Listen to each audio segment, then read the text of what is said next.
check, check, check, check, check, check. Hello, check, check, check, check.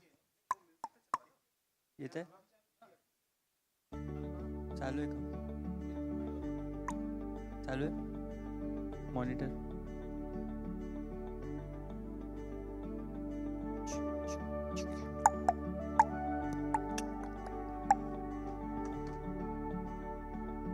Hello Vineet sir, आवाज आ रहा है? Hello, mic check.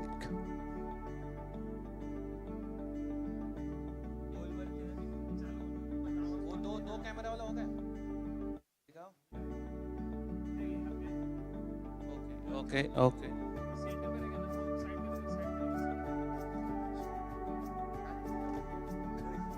दोनों charger पे है ना.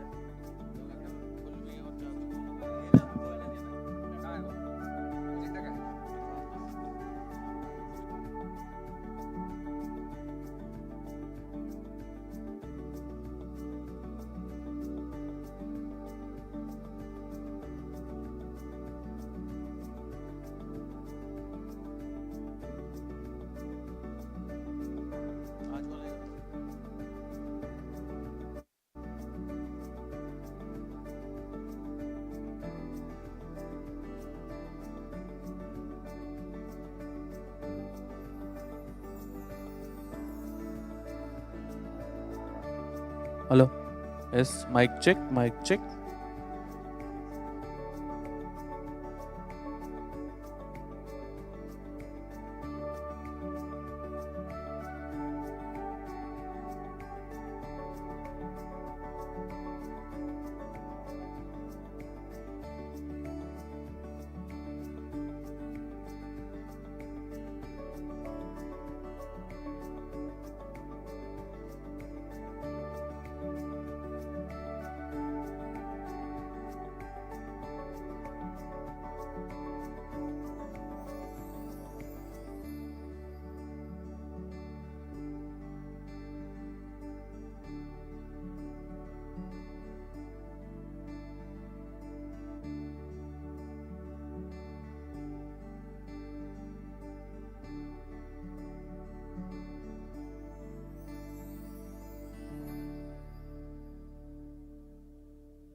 Recording stopped.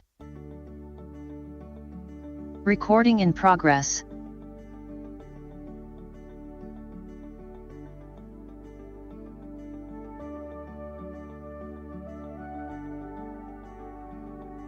Recording stopped.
Good morning, one and all. Requesting all of us to kindly settle in the seats. We would be starting day 2, Energific.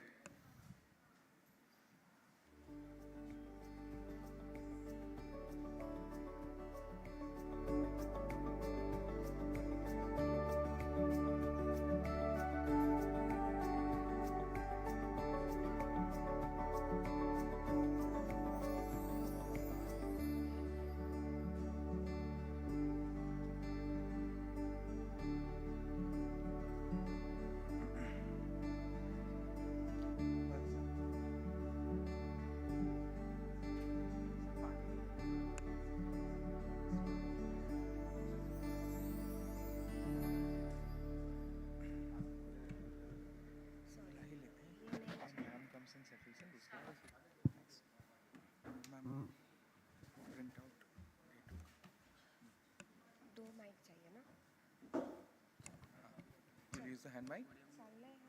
हाँ चालू है.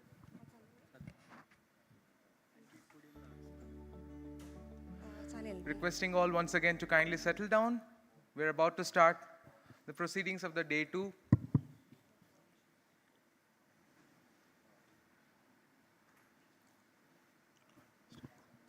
Good morning, everyone.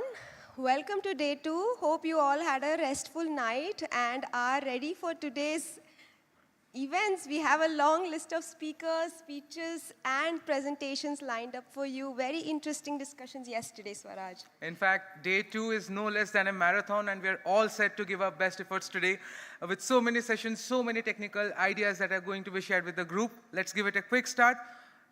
Quick reminder, thank you all for assembling today for this event of the Chess for Freedom Conference organized by FIDE and Indian Oil and supported brilliantly by the All India Chess Federation and the Maharashtra Chess Association. To begin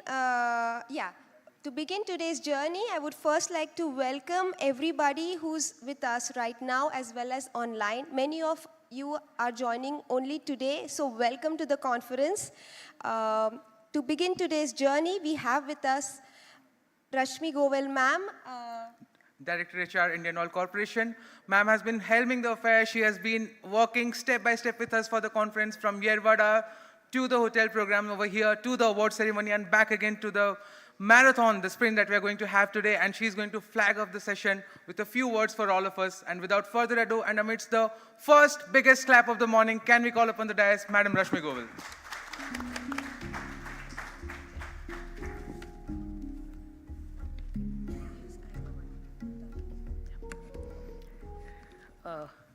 Dignitaries present here, fellow colleagues, very, very good morning to all of you. A bright and cheerful good morning. So I'll be very honest with you today. I've been thinking chess in the last 2 days more than I have ever thought in my life. And the more I have been seeing chess, thinking chess, talking chess, it's throwing new dimensions to my mind. So for chess, a small board, a black and white board at that, having some pieces, but imagine every piece is unique. Every piece has its own strength and its own weakness. And that's sort of like we are. We all have our own strengths and weaknesses, and no piece singularly can actually win the board. It is when they come together in moves that are designed to protect the king and the queen that you win the board. So that's how, I am an HR person, so I can't think far from HR. That's how team works. You come together, you play on each other's strengths, you avoid each other's weaknesses to win the board. So the more I've been thinking of chess, the more I'm realizing that this little piece of board has a lot of potential to actually do a world of good in understanding things better, in understanding how we are all together. And the beauty is that the smallest piece of pawn also has the power to reach on the other side and give a life to a piece. So if the smallest piece also can actually flip the game over, you cannot dispense the smallest piece in life as well. So chess, the more I think about chess, the more I'm understanding why so many people here are so passionate about chess. So I think you guys are going to be getting a new chess Africando, but still at the same time, I'm also very enthused by the fact that how well you people have been putting your own time into this game for the good that it brings to the world. I would also like to keep it brief and simple because you have some very exciting sessions planned. I was going through the schedule. So I wish you all the well, I wish you all well for the future of chess. FIDE is doing a great job. FIDE is, like really creating waves across the world. So I hope you carry on this beautiful mission of chess. More and more countries get added to it. And I have a pressing engagement in the second half in Delhi, so I will be taking leave very soon with you all, but my good wishes stay with you. Have a good time, enjoy your day, and give me leave. Thank you so much. And not to mention, Mr. Andre and Mr. Bekhel, you have been great guides and great, mentors. So thank you so much for supporting us. Thank you.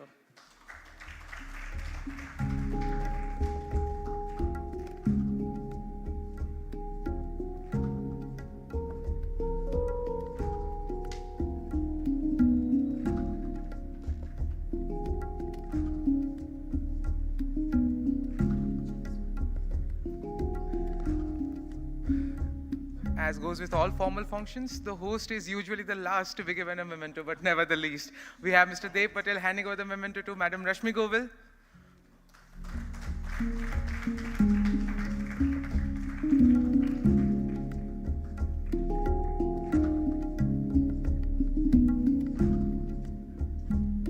Thank you so much, ma'am, for joining with us.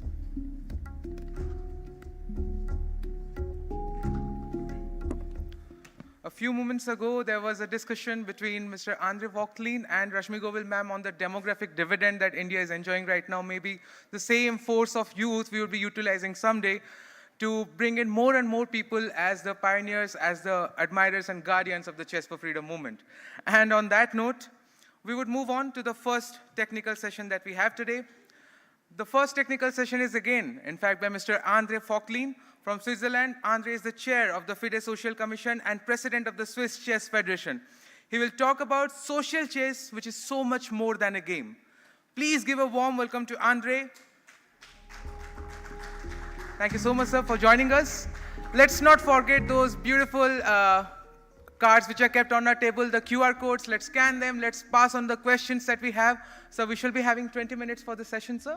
After the 16th minute or so, we shall have the timers, and then we can move on to the Q&A round. So all the best. Please, let's have the discussions going. And let's keep the claps coming. I guess all of us just had the breakfast. Please, sir. Thank you very much. Thank you very much for the introduction.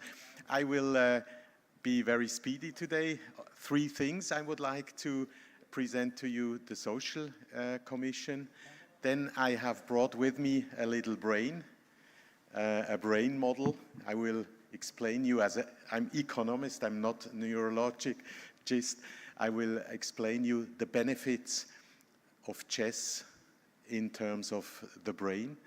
I wanted to bring a brain with me. I asked the Anatomic Museum in Basel, and you can imagine they asked me, do you want a real brain? And I said, no. I go to India and this will not pass the security control. So I have a little model here. And the third thing, I would like to provoke you in the sense that I would like to ask you some questions on what is the potential of chess, not only in the program Chess for Freedom, but also in social chess. And let's see. So dear delegates from the world of prison chess, what an enriching conference. We have experienced at this time, experience from all over the world. We had insights from experts and discussion on topics that will bring us into the future. So today also we will discuss on important aspects of chess for freedom, and I'm excited to be here today. As chairman of the FIDE Social Commission, Next slide, please. The FIDE Commission, yes, thank you. As chairman of the FIDE Social Commission, the FIDE Commission to which the prison of Chess is assigned, I would like to thank you all for your commitment in this area, especially to our project leader, Michael Corman. As I said at the beginning of the conference, Chess for Freedom has a great success. It should stay that way, and with the help of our sponsor, India Oil, it should last for a long time. And I would again say thank you very much to India Oil. Next slide, please. So in the Social Commission, we have been involved in social chess for various stakeholder groups for 5 years now. We will celebrate our 5th anniversary in Budapest in September. This is a milestone, but we are far not at the end of the journey. In addition to Michael's project, Chess for Freedom, we also have a big project for protection, where we are present in a refugee camp in Kenya. It's Kakuma and Kalobaye. And we see also the potential to be in more than one refugee camp. We know from Gift of Chess that in Africa there are a lot of opportunities, also in Bangladesh and Jordan, and we are in contact with UNHCR in this respect. The project leader is Sonja Johnson, and she is very active in Kakuma together with our colleague Bernard Venala. Infinite Chess, it's the next project. It's a project for autistic people. We are present in 25 countries, and the leader of this project, or the person who has created this project, is Anastasia Sorokina, who is also chair of the Women's Commission. She does a lot for this group, and I'm very thankful that we can also visit here in Pune a school, an autistic school, and I think here also we are on a very interesting journey together. Then we have new projects, Chess for Elderly and Chess for Life. Chess for the Elderly, okay, this is self-speaking, and Chess for Life is for people with addiction, drug and internet addiction. And here we have a pilot project in Switzerland. I will tell you about this project. And the project leader is Prabita Urwieler and Alex Soras.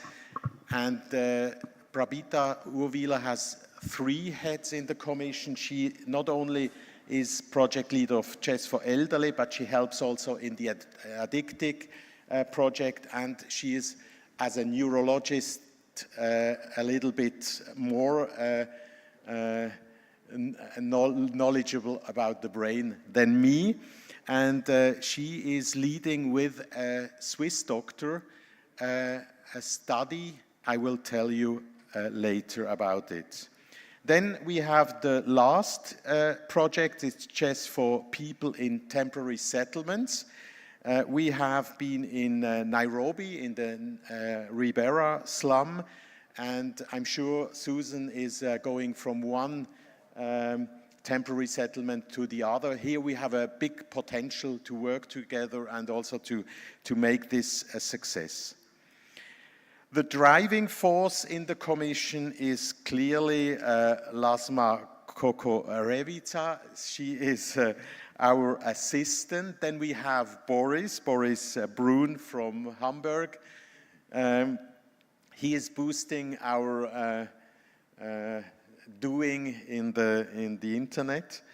And of course, I have to mention it. It's Dana Reitznitzozola as a tireless ambassador, co-creator, and facilitator. She is helping us bringing social chess through the world of FIDE. Next slide, please. We work closely with various partners such as the UN Refugee Agency, UNHCR, and take note of interesting social projects worldwide in these and related areas of social chess. With UNHCR, we are so much integrated in our work. FIDE is one of 20 sports organizations who is promoting his sport in refugee camp. So with this connection, we can build our work in different areas, and I would be happy also to have Susan with me from Gift of Chess if chess sets are needed in these areas. Next slide, please.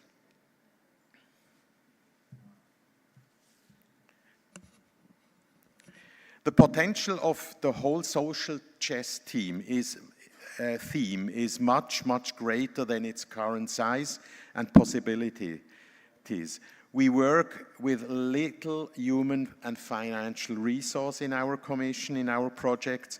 We have to accept this and make the best of it and go beyond what we already have.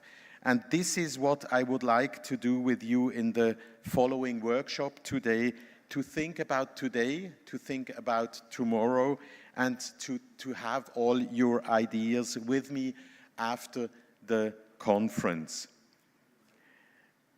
My colleague from India, Prabita Urwiller, she is my board colleague in Swiss Chess. She said, don't talk about meditation and yoga in India. But I will do it. I will do it. Meditation and yoga balances the body and mind. And these are practices that have been used for thousands of years in the East and the West. They have also grown into a billion-dollar market, have been scientifically studied, and are recognized in everyday life, in example, business, healthcare, and sport. There is a therapy project in my hometown in Basel, in the northern east side of Switzerland, that I will like to tell you about. Because I ask myself as an economist, is social chess not also a tool or a philosophy that could reach such important numbers? Could it also be a bigger market than we have today? We are very much focused on project funding, on social companies helping us, but I think social chess could be bigger. Next slide, please. So what can we say about chess in terms of the brain? Chess activates various parts of the brain, particularly the limbic system and the prefrontal cortex. If you have this little brain, I thought as an economist, when people told me it balances the brain, that we talk about the two sides of the brain, but this is not true. If we take if we cut the brain in two parts, we see that we have an older part of the brain, the limbic system, the emotions with the amygdala, all these organs who have to do with emotions, and the newer part of the brain, the prefrontal cortex. So the brain is basically a young part and a newer part. And these two hemispheres are balancing themselves out. So there is a kind of top-down regulation from the prefrontal cortex, which can be used in all kind of topics in our social environment. It has not to be only with prisoners or refugees, but it can also be business, it can be sports, it can be autists, etc. Please, next slide. So the brain is activating different parts of the brain. The brain is a very complex organ. I told you the limbic system and the prefrontal cortex, it it has more parts of the brain who are stimulated by chess. Next slide. So chess is stimulating the limbic system. This is the part of the brain responsible for emotions, motivation, and long-term memory.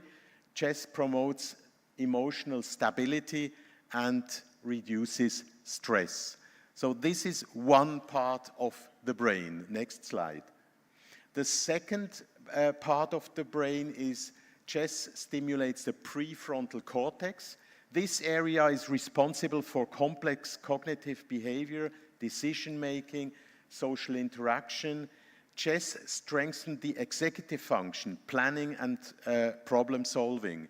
So we have in our brain, on the one hand, we have this motivational part who says, okay, as a human being, we are motivated, and the second part is our kind of controller who manages our human behavior. Second, or next slide, please.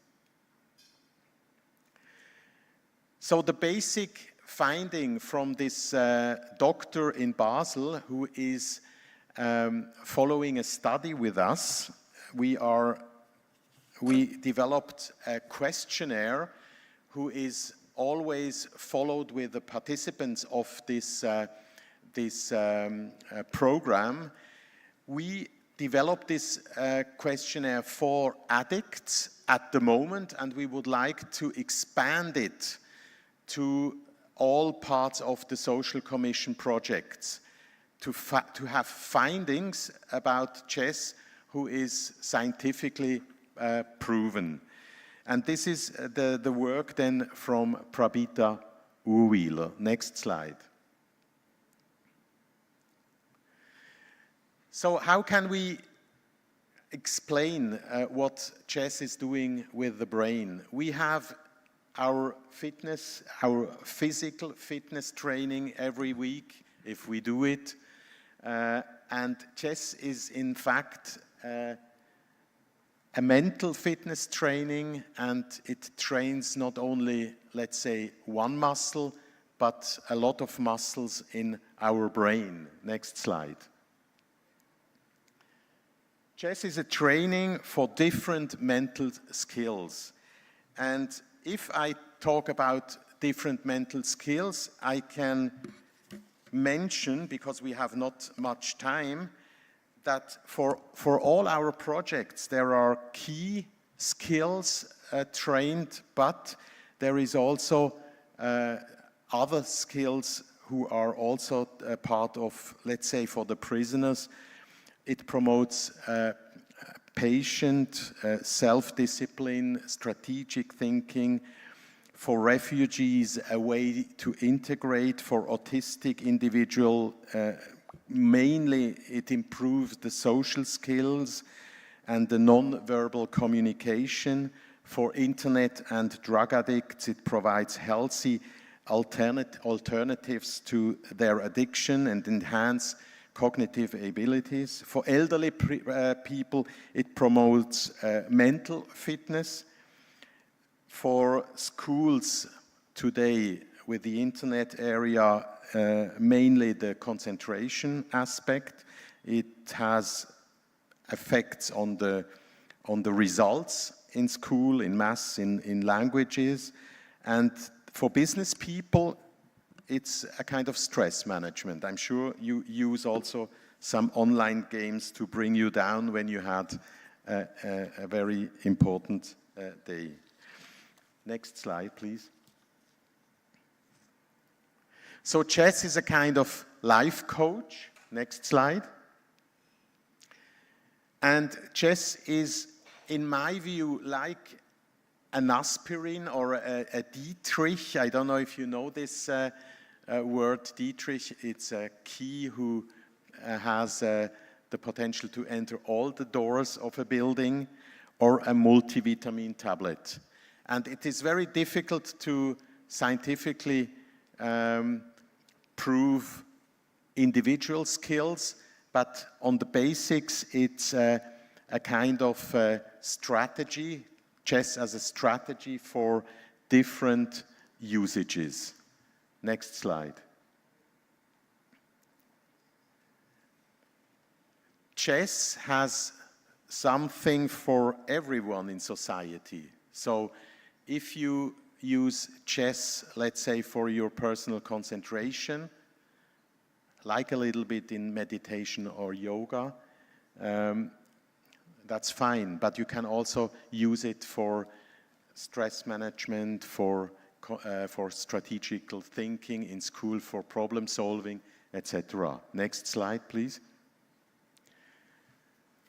So, what should the vision of social chess be, not only in terms of the prison?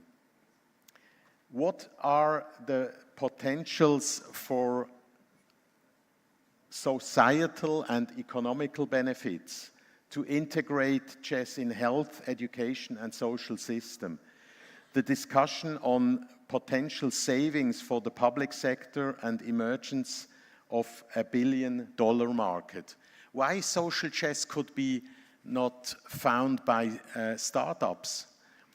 Why social chess could not be projects asked for by the public sector and also funded by public sectors? I think here the discussion could be interesting afterwards, and we had the idea that we could integrate also the people online, that we will focus on 3 questions and develop the discussion. So I invite you in the workshop later today to philosophize further in groups, in groups of 3, and to discuss on ideas of the Chess for Freedom project, but also on the social chess for all these social groups in general. We will hand out post-its. I'm not sure if I will be able to do it because my luggage is still in Mumbai. But we found a digital solution now, and we will make the results afterwards available to you, to all of you, to continue the discussion. Thank you very much.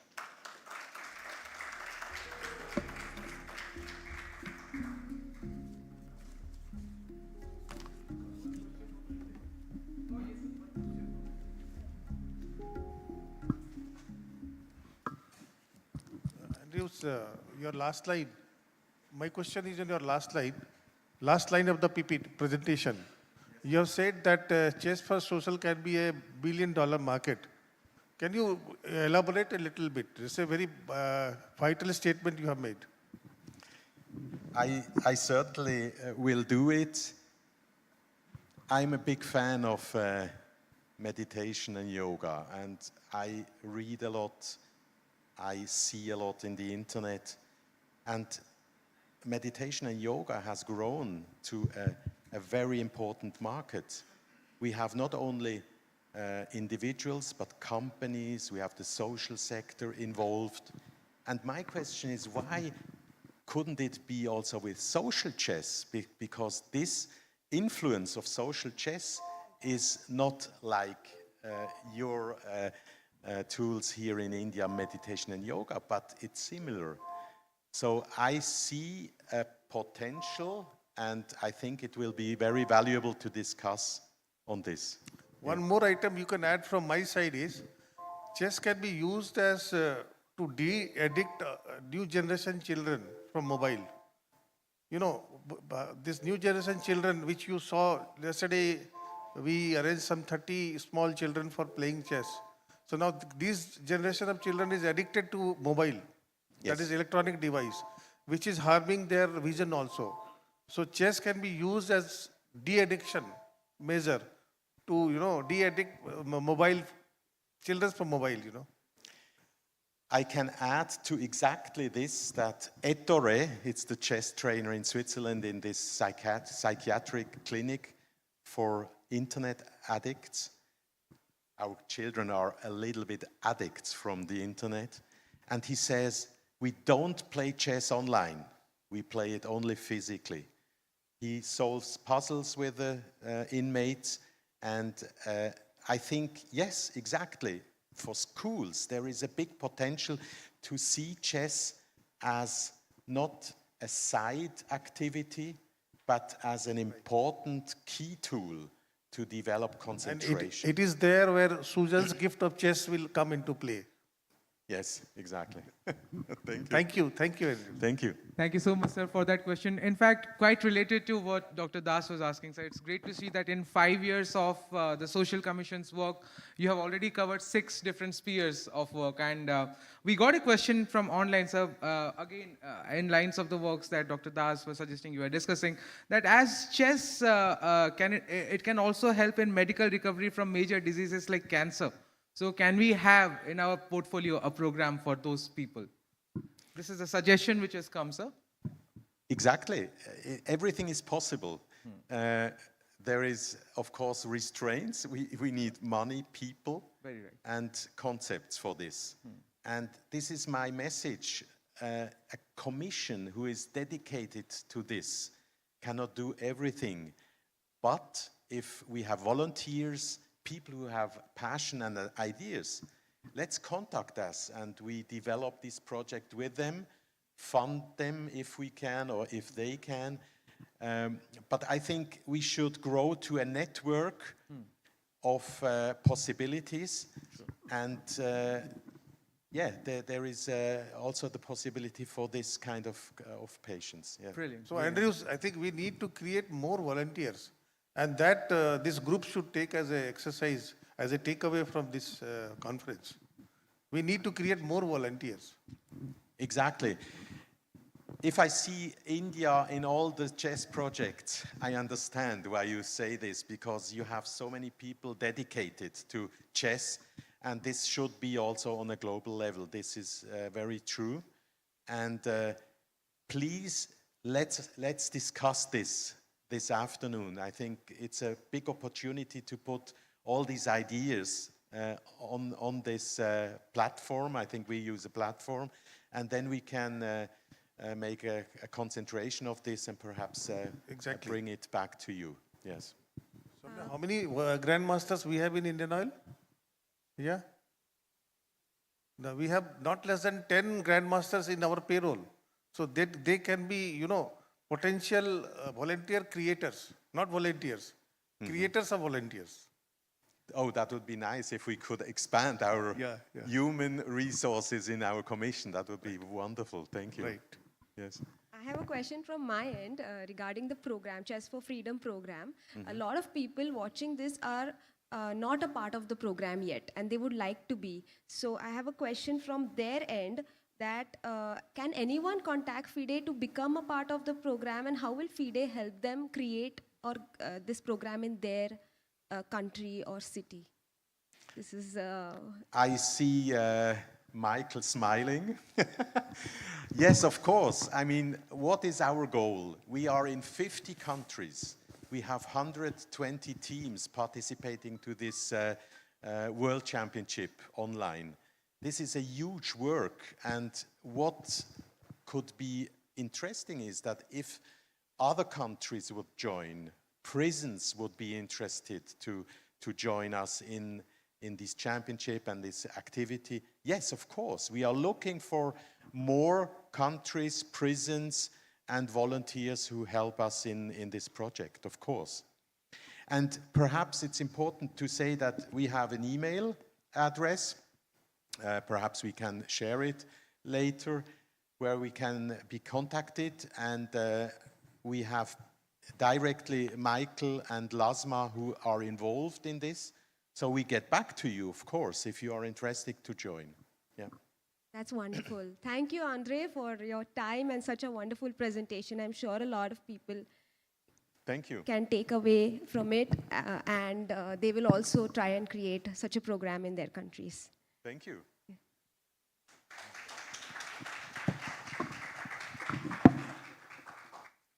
Thank you so much, sir.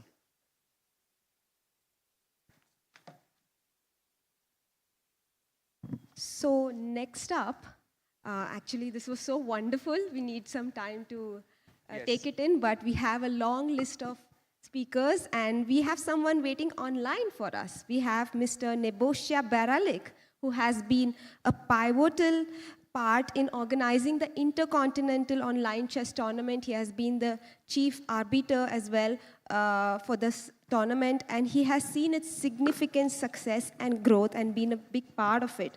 So we have him online with us, and let's welcome him.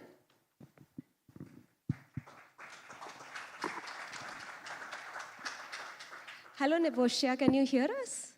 Yes, I can hear you. Can you hear me? Yes, very well. We are ready for your presentation. Thank you. May I start now? Yes, please. Oh, thank you. Nebojša, so before you start, just a quick word, sir. You would be having 20 minutes for this presentation. At the 15th or 16th minute, we would be letting you know that you have 3-4 minutes to go, from which we would actually be utilizing the time maybe for taking the questions which would have come up while you are presenting. So yes, we have a solid 16 minutes for you to move on with the presentation. All the best, sir, Okay, and thank you so much for I joining. will do my best to finish everything in 16 minutes. Thank you so Okay, much, sir. Thank you. Thank you for joining. Thank you very much. All And yours. good morning, everyone, ladies and gentlemen, dear participants of the second Intercontinental Chess for Freedom Conference. First of all, greetings from Belgrade, Serbia. And I would like to thank organizers, FIDE and FIDE Social Commission, Indian Oil Corporation, and All India Chess Federation, together with Maharashtra Chess Association, for inviting me to participate in this conference. Also, I would like to thank FIDE for appointing me as the chief arbiter for actually all 3 Intercontinental Online Chess Championship for prisoners in the last 3 years. And I am very proud to be part of this humanitarian project. It was some kind of pioneer project 1-2 years ago, but now it's a huge project for sure. I was also in charge for organization of all activities in Serbia, as well as for helping colleagues in all countries of the former Yugoslavia. 6 of 6 participate in our tournaments. And before I say something about the organization of the competitions and how I see the future of the Chess for Freedom project in the organization topic, I would like to take this opportunity to thank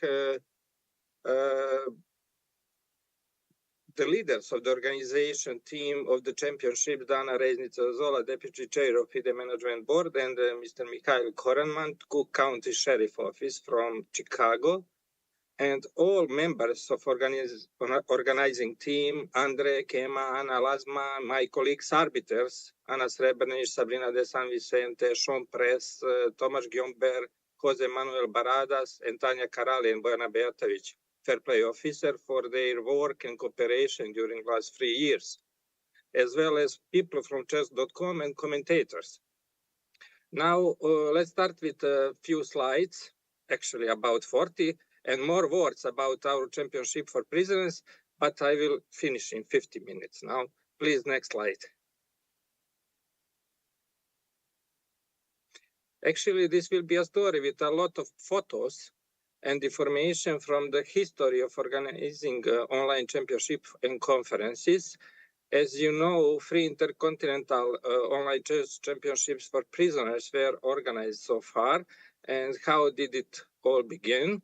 International Chess Federation, FIDE, and Cook County Sheriff Office from Chicago, and under the Sheriff Thomas Dart, are decided to use chess for education, integration, and empowerment of people in imprisonment. And they have signed a cooperation agreement and launched this project, the Chess for Freedom program. Please, next slide, I think. This project kicked off in May 2021 when an online conference and exhibition tournament with 4 participants country they organized together. Later on, in October 2021, the first Intercontinental Online Chess Championship for Prisoners was held It was a big success, 42 teams representing 28 countries. In October 2022, the event attracted 96 teams from 46 countries, representing all continents. It also was big progress, and in 2023, the first Intercontinental Chess for Freedom Conference was held on May in Chicago, and after that, the third Intercontinental Online Chess Championship for Prisoners was held on October 11-13, and with new record, 118 teams from 50 countries participating in the tournament. And finally, now we are all here in Pune, actually in India, the host city, the host country of the second Intercontinental Chess for Freedom Conference. I will try now to go through all 3 years quickly. Please, next slide. And this is conference in Pune. And the next slide, please. Yes, 3 events were held in the year 2021 under the patronage of the 12th World Chess Champion, Grandmaster Karpov, Anatoly Karpov. The project started on May 11 with an online conference. FIDE, next slide, you can. The FIDE president, Arkady Dvorkovich, Cook County Sheriff Tom Dart, and other guests are participating in the initial conference. They discussed various topics and made presentations. Federation officials, journalists, and guests had a chance to join the Zoom call and ask questions. In parallel with the conference, exhibition online tournament with 4 participant countries, Armenia, Russia, Spain, and the USA, was held on chess.com. Next slide. The Russian team won all 3 matches and came in clear first. The USA finished second with 2 victories, and Armenia and Spain scored an equal amount of team points. It was a pioneer online tournament. Both the conference and the tournament were broadcast live on FIDE YouTube channel. And definitely after those 2 events, this was just a first step in organization of intercontinental championships. Next slide. The first Intercontinental Online Chess Championship for Prisoners, at that time the biggest ever chess event among correctional facilities, was organized on October 13, 14, and 15. 42 teams, I already told 42 teams from 28 countries representing all continents participated in the tournament. The 2-day tournament started with a group stage where all the teams, made of 4 players each, were divided into 6 groups competing in round-robin chess tournaments. 2 top teams from each group advanced to the final group, and after that we organized the final match on October 15, and Team Mongolia, next slide, became the winner of the first Intercontinental Online Chess Championship for Prisoners after defeating Team Zimbabwe. You see the score here in the final match. Both matches were very interesting. You see the results 2-2. It means that first round of the final was won by Team Zimbabwe, 2.5, 1.5, and Mongolia won the second match 3-1. The total number of points, you see 4.5, decided who is the first champion. Due to different time zones, the final match was played on October 15, so the tournament lasted 3 days instead of 2 days the previously planned. Next slide, please. Yes, for the first time in the history of international chess tournaments held in prisons, winners were determined in the women's section 2. Here, the Georgia women team won all 3 matches and came clear first. Russia finished second with 2 victories, and Trinidad and Tobago scored 14 points each, and Ukraine netted just 1 point. On this slide, next please. On this slide, you can see the certificate that all participants received after the championship. Of course, the organizer provided trophies for the best team, etc. Next, 2022. Please, next slide. The second Intercontinental Online Chess Championship for prisoners. 96 teams participated from 46 countries. The number of teams has increased by more than double than the previous years, and the number of countries also increased almost more than double. This was a great success for the organizers. Thanks to a large number of promotional actions and activities in many countries and prison correctional facilities. This great goal was achieved. You can see on next slide. You can see on the next slide. You can see almost all activities and the countries where they were held, and all information about activities you can find on the official website of the project, chessforfreedom.com. Next slide. After many games and 2 final matches, the winner was the Philippines team. In the women category, next, the winner was Mongolia. Please, next slide. You will see Team Mongolia here. The second was Serbia, third England. And the next slide, you can see the winner in youth category was Team Serbia, second Team England, and third place took Ecuador. Next, after the second Intercontinental Online Championship for prisoners, the FIDE president, Mr. Arkady Dvorkovich, visited Padinska Skela prison in Belgrade, Serbia, congratulate medalists of the second Intercontinental Championship. In 2022, Serbia took 2 medals, youth team gold medal and women team silver medal. That's the reason why Mr. Arkady Dvorkovich visited the prison in Serbia. Next slide. On this slide, you can see the certificate that all participants received. I think this was the last slide for the 2022. Next, we will continue with the last year.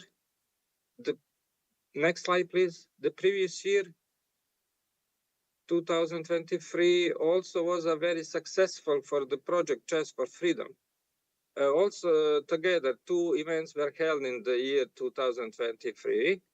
The first one event was the first in-person Chess for Freedom conference organized in Chicago, USA, and following the third Intercontinental Online Chess Championship for prisoners. Next, FIDE and Cook County Sheriff Office, Chicago, are organized the first in-person Chess for Freedom conference in Chicago during May 2023. More than 40 participants, including FIDE officials, representatives of National Chess Federation, and experts involved in programs participated in the conference. They discussed concepts and approaches to using chess as a rehabilitation tool for people in prisons. On the first day of the conference, next slide, please. On the first day of the conference, the delegation visited the Cook County Jail, where they were greeted by the Cook County Sheriff Thomas Dart. He was the one who introduced the chess program to Cook County Jail more than 10 years ago. And since 2023, the annual Intercontinental Online Chess Championship for prisoners are organized, attracting men, women, and youth teams from all continents. During the day, conference participants had the opportunity to visit the jail and see the social program in action, actually, play chess with inmates and have a pizza that was baked by prisoners themselves for lunch. I still remember that the pizza, it was very tasty, believe me, and which the aim to support and promote this line of work. The International Chess Federation and the Cook County Sheriff Office have signed a memorandum of understanding to continue and strengthen cooperation in using chess as a rehabilitation tool. Next slide, please. Sir, if we could wind up in 2 and 3 minutes more, sir, we will be heading for the questions that have come. So. Oh, okay, okay. Next yes, slide, please. 2 minutes more, please. Thank you so much. Okay, next slide. Thank you. Next slide, okay, you can see here all participants. In 2023, 118 teams from 50 countries participated in the third Intercontinental Chess Championship for prisoners. Next slide. Okay, this is all activities before the tournament. Next. The team of India, actually, the team of Pune prison, India won the final match in the men's tournaments.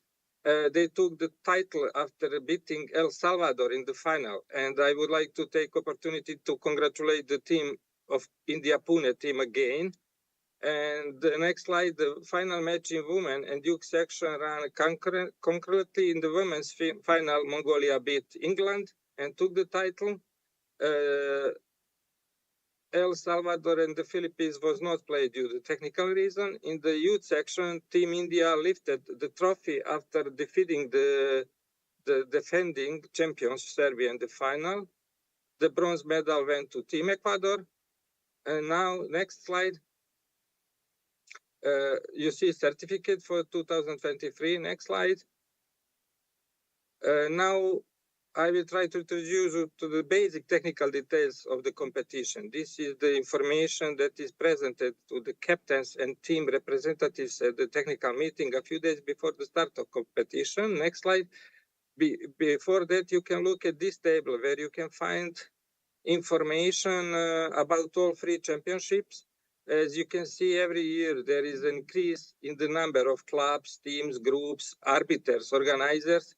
This means that the championships grows every year, and the chess platforms of the tournaments is always the same. It is chess.com. Next slide. We have also the system is the same every year with a small modification. We have two stages. First one stage, all teams is divided in the couple of groups. Last year was 10 groups in male section, 3 in women and female. And from each group, the best team qualified for the final groups. And after that, the winners of final groups played the final match. Next slide. This is some requirements, technical requirements for the team mentioned before the start. We respect all FIDE regulation, but it's not possible because of the reason we are speaking about prisoners. Next slide. Next slide, please. You can see here playing hall, and I'm happy that almost all countries had similar conditions. Next, please. Okay, as you know, we were not allowed to use player's name when creating user accounts. We used the name of the country and the letters A, B, C, D. If some countries has two or more teams, we use double letters, double A, double B, double C, double D. And next. Okay, I will took here 10 seconds. This is something I repeated a million times during the tournament, during the technical meeting, not only me. All arbiters and Mr. Mikhail did the same. We had a problem during the championships. Many players wanted to play as many games as possible. So when they finished the official game, they immediately started 3 games.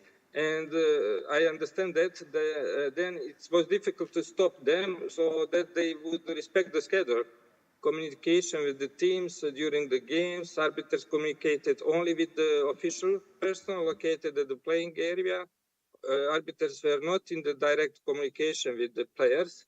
The next slide. Okay, now a few words about future. Next slide, please.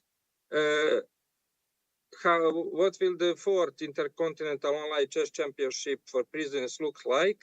And I would like to see the goal is increasing the number of participant countries. 46 is our goal. We want to have 46 teams, symbolically the number of squares on the chessboard for sure. Then increasing the number of participating countries, let's say double than countries, 128 will be good number.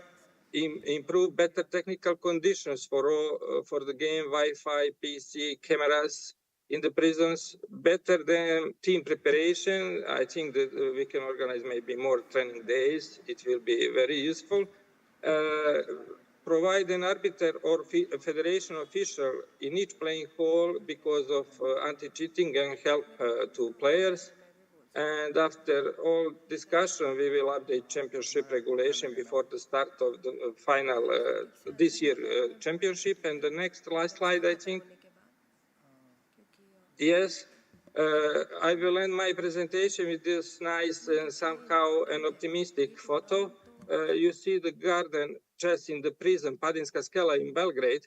When you visit Belgrade, it will be my pleasure to invite you to play a game of chess at this garden. So you see a beautiful picture for the end of this my presentation. Thank you for your attention, and maybe it was 2 minutes more. Oh. Thank you. Oh, thank you, Nebosha. Thank you, Nebosha. That was a very detailed presentation. I'm sure a lot of questions have been answered already through your presentation. There is one important question that's come to us, that what have been the challenges encountered while hosting these games online previously? If you can share that. You know, this is a very, very difficult tournament to organize because the players are not familiar and not in practice with IT technologies. And as I told, we have to improve technical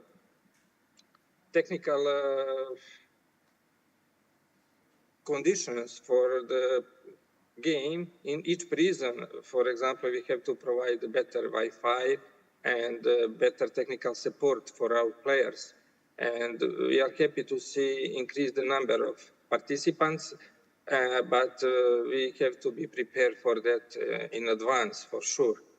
And we have good support from our colleagues from chess.com, so I hope it will be okay to organize everything. Yes, definitely. I think one more thing that we encountered as a team was that the players were not familiar with the platform initially. So maybe that's one thing I can say from my end, to familiarize them from with the platform beforehand, before the tournament itself. Yes, it's very important to prepare all players and to give them more possibility and more time to play chess, friendly games during the training in the prisoners. It depends on each facility.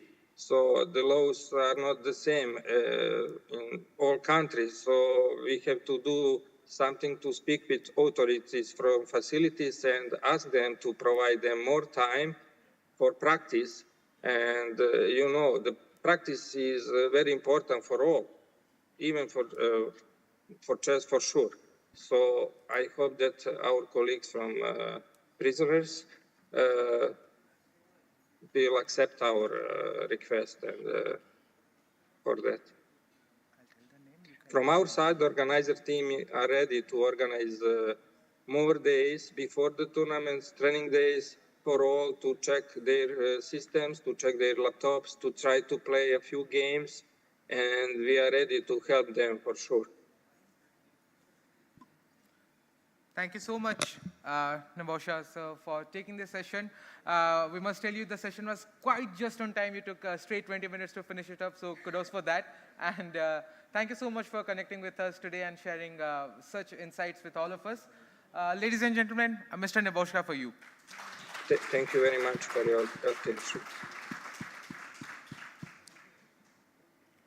We'll now make a quick move. After that, we shall have the session. And joining us for the session from Singapore, we have Grandmaster Kevin Govind Meng. Yes, Kevin is a grandmaster in chess. He's the CEO of the Singapore Chess Federation. He's a coach, and of course, he's represented his country, Singapore, in several Olympiads. So it's very exciting for that Kevin has agreed to join us today to walk us through a step-by-step process of implementing the Chess for Freedom program in prisons for all of us that he's been carrying out in his country. Hi, Kevin. It's so nice to see you. Hi everyone. Thanks very much for having me. I hope the audio is fine.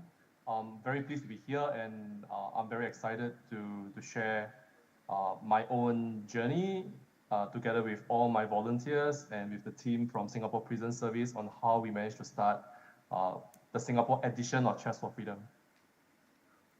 Wow, wonderful. So we are ready for your presentation. Let's go. Let's have a look at what you have to share with us. Let's go to the next slide. Kevin, please. we shall have 20 minutes for your presentation to run. Actually, that's including the timing for Q&A that we shall be having from the people who have joined us for the conference. So we'll request you to kindly restrict the presentation to 17 minutes.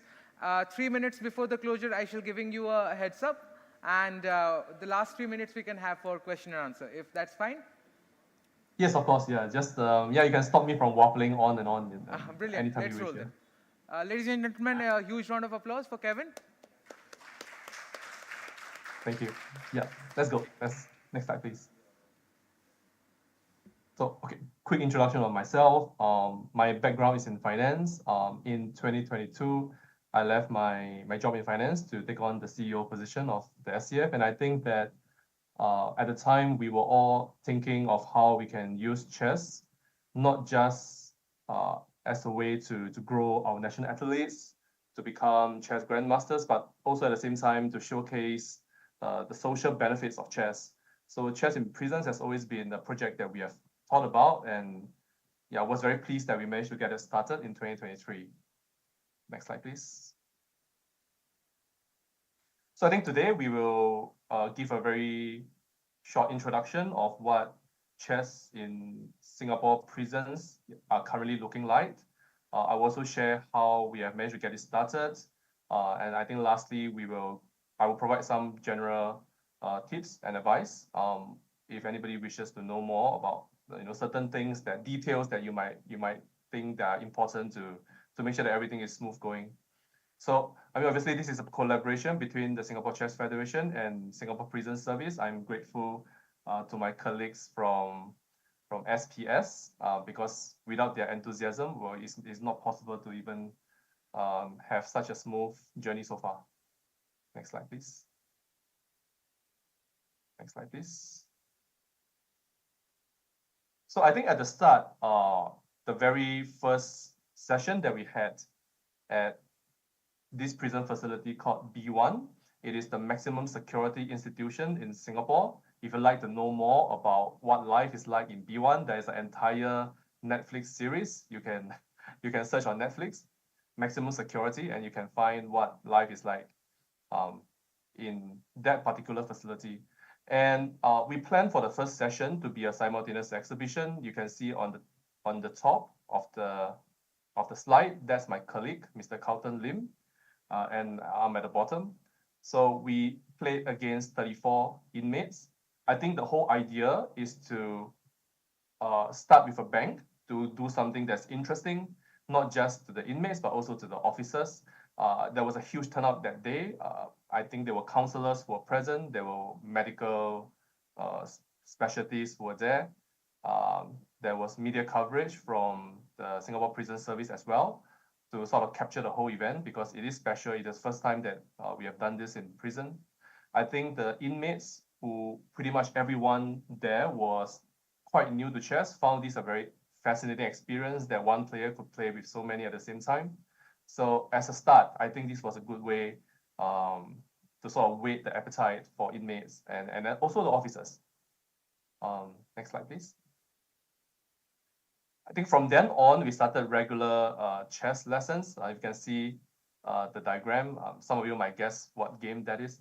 So we went through famous games. I think we taught things like chess notation. We taught things like piece value, general opening principles. I think I'll talk a little bit more about content later on. And the initial idea was to have a total of, I believe, 8 sessions of chess classes. But at the end of that 8 sessions, I think SPS, Singapore Prison Service, was pretty happy with how things were going, and we negotiated and we decided to continue the lessons indefinitely. Yeah, so let's keep going. Next slide, please. Now, this program then expanded to another institution within prison. So you can see at the bottom, the second picture, that's a picture from Singapore Prison School. So that's an institution for inmates who want to take, who are more academically inclined and who want to try to pass some exams. So we managed to get chess as an extra curricular activity there to help inmates, maintain some balance between academics and doing something else. So I think that's something that clearly shows the impact of chess in prisons. I think the good news from B1 sort of floated over to other institutions, and then that's how we got started. We then organized some friendly events. So at the top, we have a friendly tournament. I think that was held on a Sunday. I think we were there for about 5 to 6 hours, and we just did a very friendly rapid event, and that was very nicely organized by Singapore Prison Service as well. And next slide. So I think to my rather pleasant surprise, Singapore Prison Service was, and the B1 institution specifically, was enthused with the effect that chess has on the inmates. So they came up with very novel, at least to me, maybe this has been done in other institutions, but very novel programs which included chess.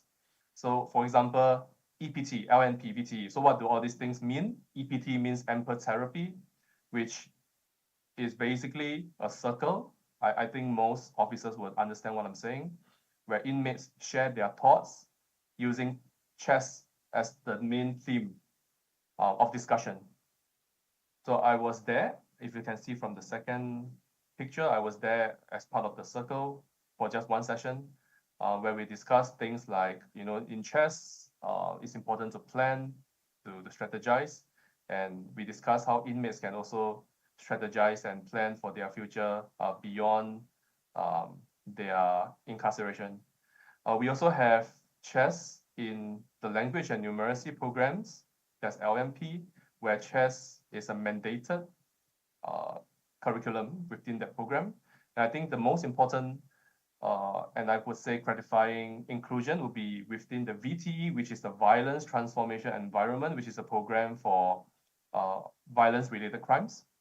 So at the start, when it was mentioned to all the inmates who have to go through this program that they have to learn chess, I understand that many of them were not particularly happy. They just think that it is a board game. They didn't like it. Some of them were rather hostile. I was there at the start. But I think a few weeks into the sessions, I heard very good feedback that everybody is enjoying the class. And these lessons are facilitated not by me, but by the inmates who I've taught in the regular chess classes. So they are not just students learning chess, they are also teachers now. They teach how to play chess to violent offenders.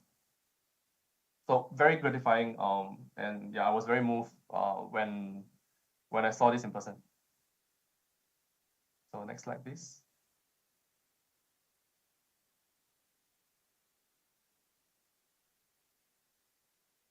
So I think I will now go through some of the important things that transpired that allowed us to kickstart the program and how it has been like from the very beginning till now. I think we really discussed within the board on how we can kickstart chess in prisons in as early as 2021, but we were not really making too many inroads. I think there were too many things going on at the same time. I think it was just post-COVID. Things were slowly getting back to post-COVID life, so it was not easy to start a new program. Now, I was, of course, very grateful with the help from FIDE, where we managed to meet Minister of State from the MHA, Ministry of Home Affairs, with key FIDE representative. I think President Akadi was here, of course, Dana was here, I think Nastya Sorokina was there as well, and we managed to hold very high-level discussions and share how beneficial chess can be to inmates, and how it can help in rehabilitation. I think FIDE also shared many good experiences within other institutions in other countries. So I think that sort of started the discussion. At the same time, this is not a project that you can expect to run smoothly, just from a top-down approach. I think it has to come from a certain drive, a certain belief and passion, right? So it has to work both ways. I think the ops team, the people on the ground, trying to navigate this are even more crucial to ensure the success. Now, I think before we go into that, it's also important that coming from Singapore Chess Federation, it's important to make sure that we are well prepared. We set reasonable expectations. We have a certain timing to find volunteers. We set certain goals, which is to make sure that all volunteers who sign up for the program attend at least 4 to 5 sessions. We do not have volunteers coming in just for one or two, and then disappearing. I think that's also very gratifying. I think in addition to talk about something a bit more sensitive, which is funding. Now, funding is a sensitive topic whenever it comes to doing a program with a government agency, because this is something new. There's a lot of operational things to go around.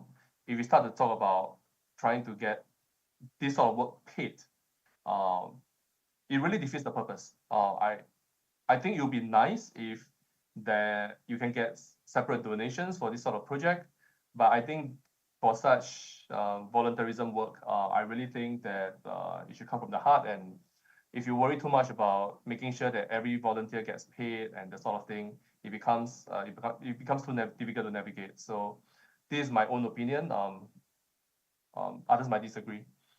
Now, it is also very important to have deep dive discussions with the operational team, as I mentioned earlier, because while it's easy to set your own demands and expectations, you also need to understand the constraints from your party, right?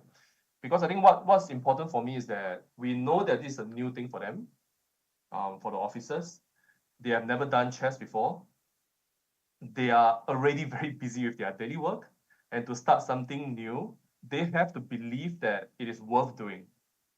So we did a lot of research on, or rather we did a lot of work with regards to data collection. I'm indebted to Mr. Mikhail Koronman, who worked with Cook County Department of Corrections, of course.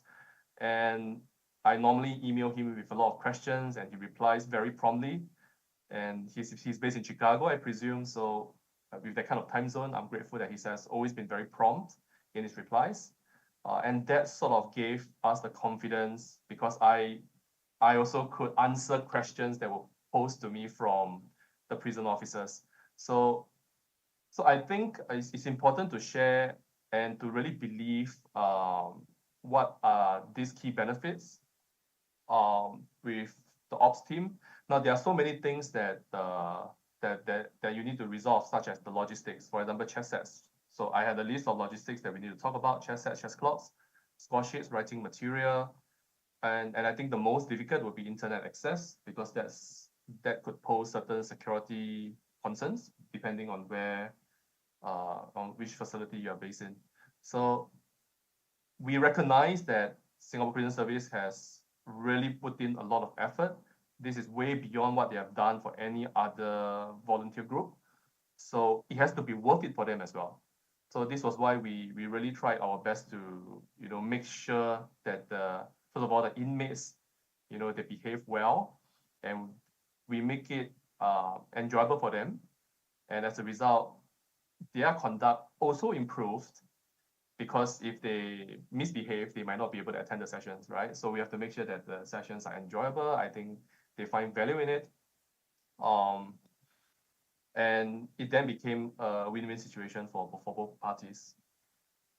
So I think the last bit would be this strategic deployment with planned timelines. I think it's important to do a detailed goal setting for each year. Now, doing a 1-year plan is always tricky because things can change very quickly. Results might not go the way you wanted. So we have very manageable 3 to 6 month timelines, and we always say that if things go well, we can do this and we can do that. So very gratified once again is June 2024. We started in August 2023, and I think the latest is that we are going to send a team for this year's Intercontinental Online Championships. We are now in the process of trying to do things like selection to make sure that the operational side of things will go smoothly. So I think it's a lot of discussions that you need to do with all the volunteer groups. You have to be understanding towards the other party, because if you are just overly demanding, you just make life difficult for everyone, and things will not go well. I think you have to know like what is fair for both parties and try to stand in each other's shoes. I think that's the best way I can put this. Yeah, so I want to go on to share some general advice and also some of the thinking that I considered while doing this program. Next slide, please.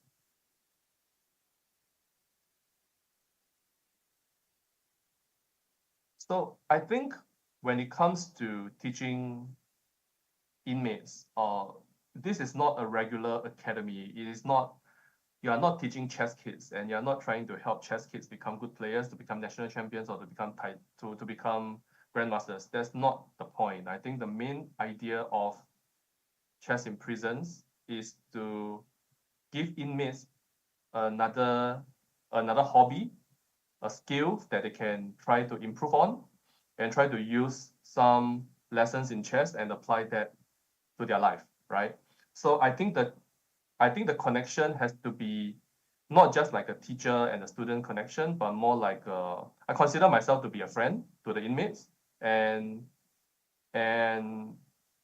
if I may, sort of like a mentor, so I could give certain advice that I think could be applicable to them.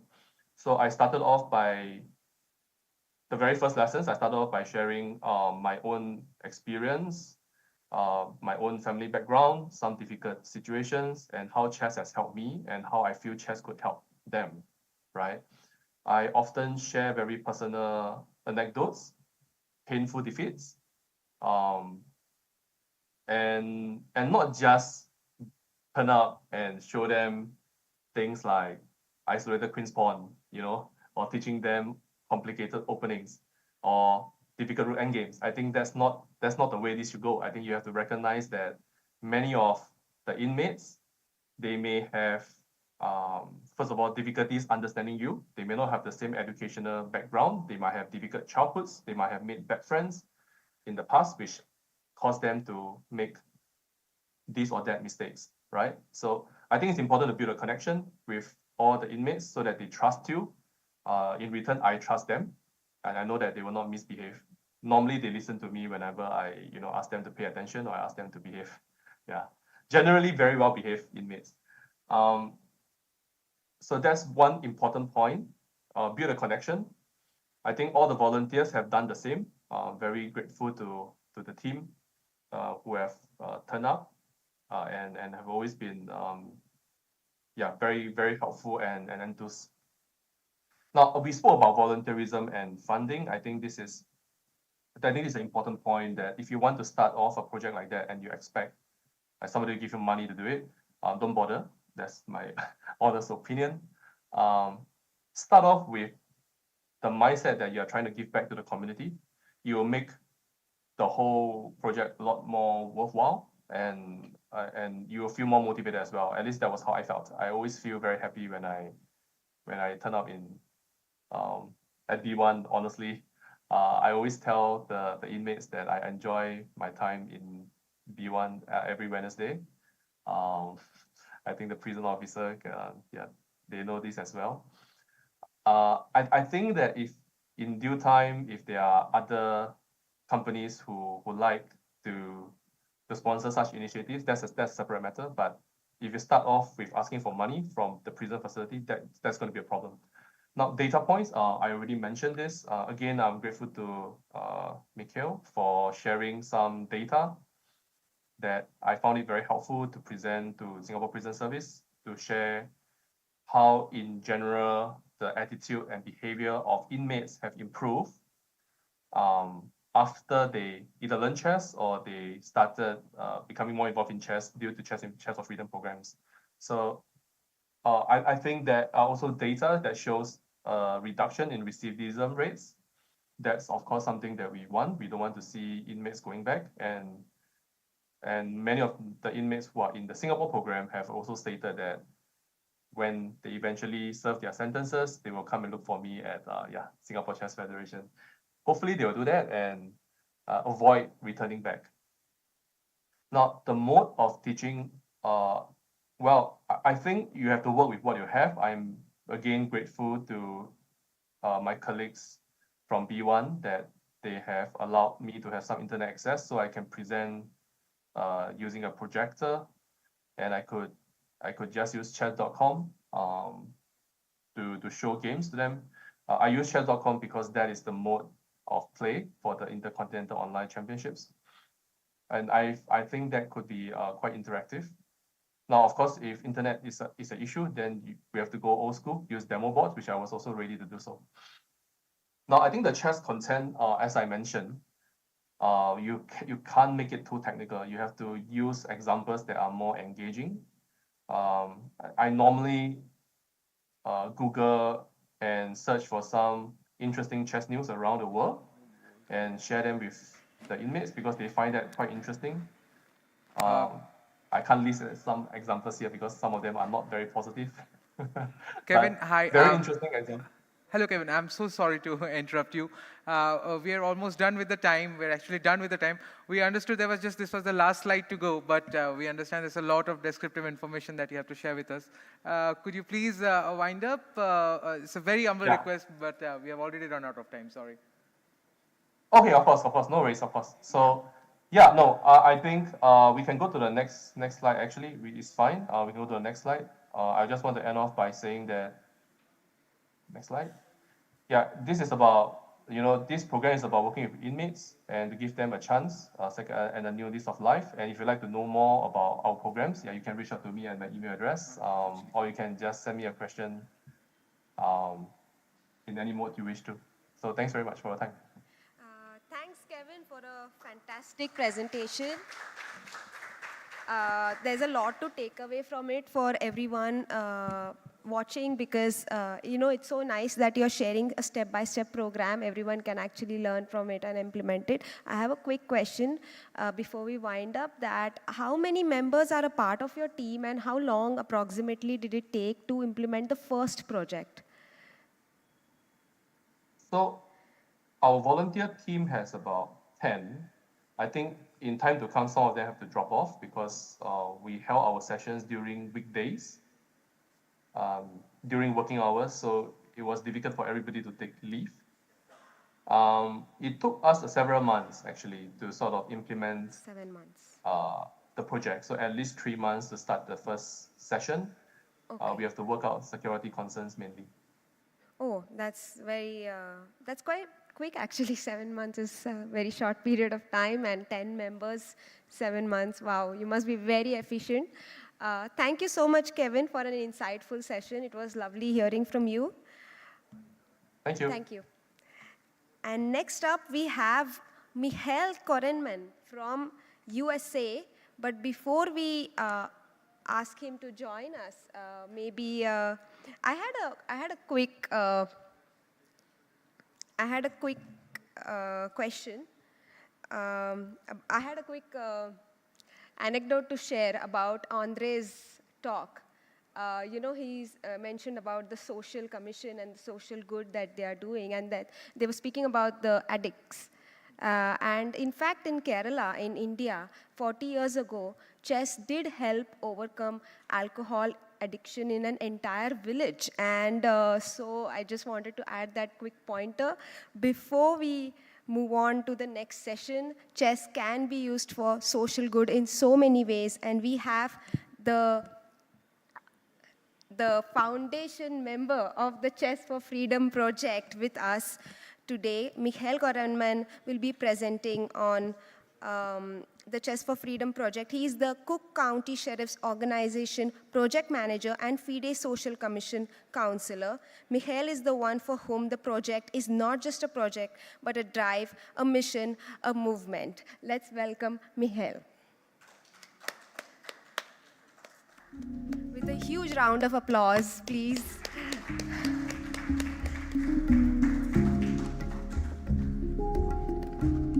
We follow the same format, 20 minutes for the presentation. Michael will be taking 17 to 18 minutes, and the last 2 minutes we could be investing for the questions. So make the best use of the QR codes and the links that you have with you. Over to you, sir. Thank you.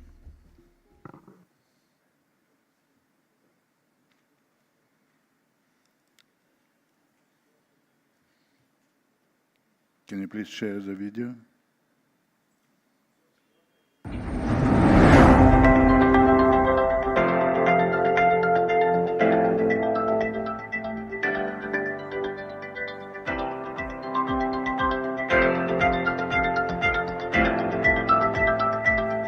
Hi, I'm Cook County Sheriff Tom Dart.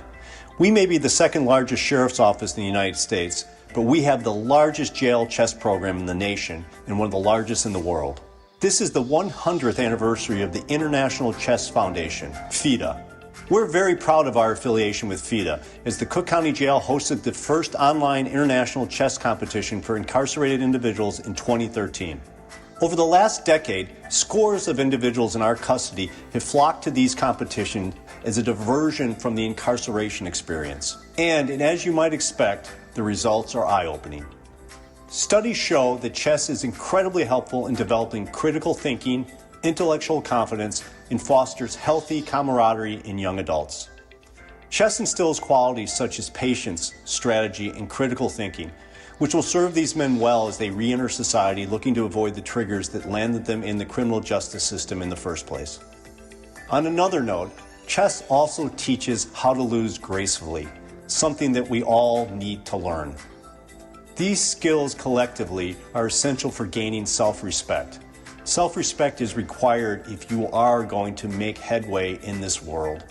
Congratulations to FIDE on their milestone, and to our program's volunteers for offering a second chance, one move at a time. Thank you. It was a message from Cook County Sheriff Tom Dart, and I am proud to represent this institution today. To join the message from Sheriff Dart, I also want to say thank you not just to the volunteers of the program, but employers of FIDE who spending hours and hours, days and nights to help this project to be moved.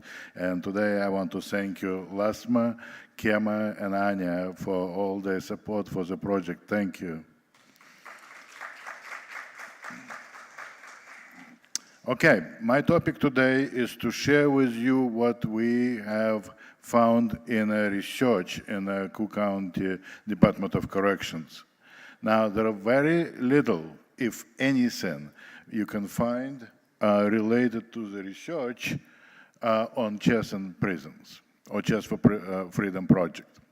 To start with, I want to have a quote from a great book that I highly recommend by Carl Portman, and this is a quote from his book. In prison, it is not just recreation to pass the time, but in life, every move is calculated. And if you play the game of life in the streets, you make it a long way.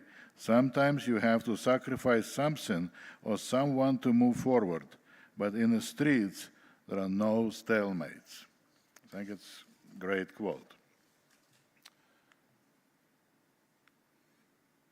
Oops. Okay. My background. I am an educator for 40 years. I completed my PhD in curriculum instruction and education 25 years ago at Kansas State University. I was teaching in the secondary schools, university, and I consider teaching as my career. This is what I have done in all those years. I also enjoy doing what I was doing for 55 years. I enjoy to play chess. And for the last 25 years, I also coach in chess. In 2005, 2006, I had an opportunity, chance, whatever you can say, to work with a group of high school dropouts in the city of Chicago.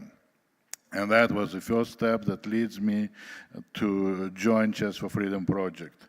Finally, as a FIDE international chess organizer, I really appreciate the opportunity to work with the Intercontinental Chess Tournament, and I feel that is a very important event. Next 3 slides I will show very brief and very quick, since I limited with the time. This is what we found in the literature. It's very briefly, why chess to incarcerated males, why it is important. So what we did, we link on the left side, depression, stress, hold on, sorry.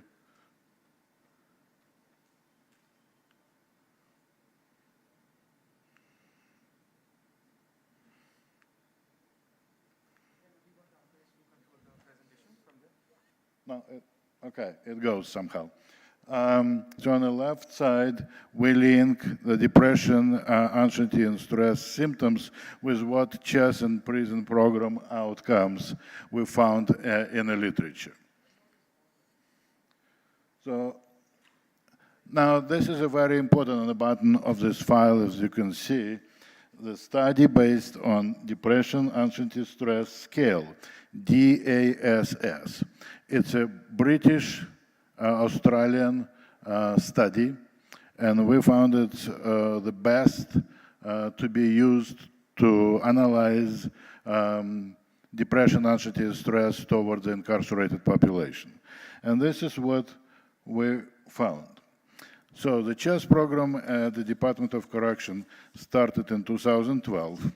The study that we will be looking today was done between October 31st, 2018 and February of 2022 with 721 inmates who participated in the chess program. And between March of 2020 through July 21, there was a COVID and we didn't have any program. On February 21, the program was restarted.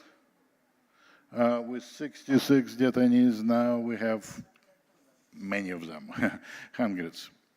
All right, this is what, okay, the key findings. Who are those 721 detainees? 27% of them were still in the custody as of February of 28 and 2022, while the remaining were released. Some of them were released back to the community, about 16%, and 57% of them was released to other correctional facilities or Illinois Department of Corrections. Related to the depression, anxiety, and stress, we categorized them into 3 different groups. Now, I want to remind you, we are jail, not a prison, so our population is moving pretty constantly. It's not as stable as in the prisons. So those who've been in less than 3 months in the program, we did not find statistical significance if they're in the chess program or not.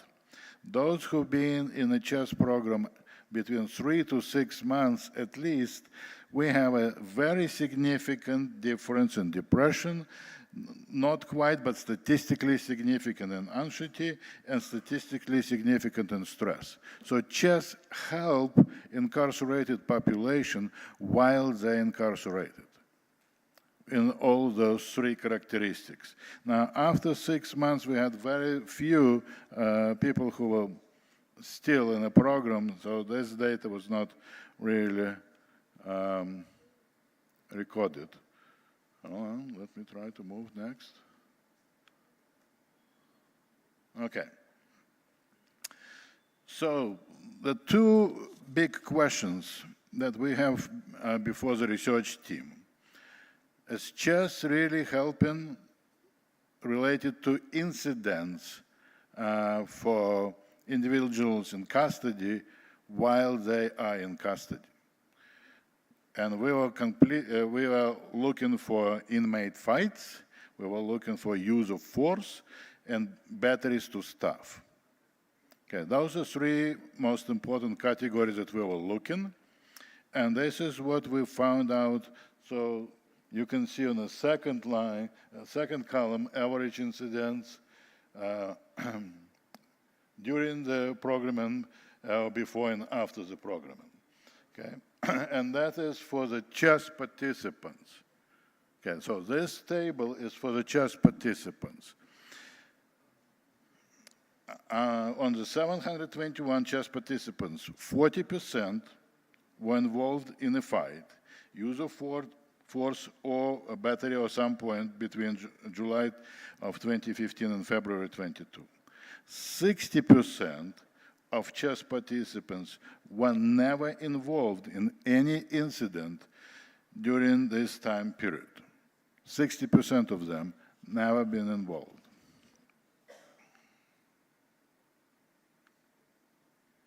Come on. All right. So that is the second table.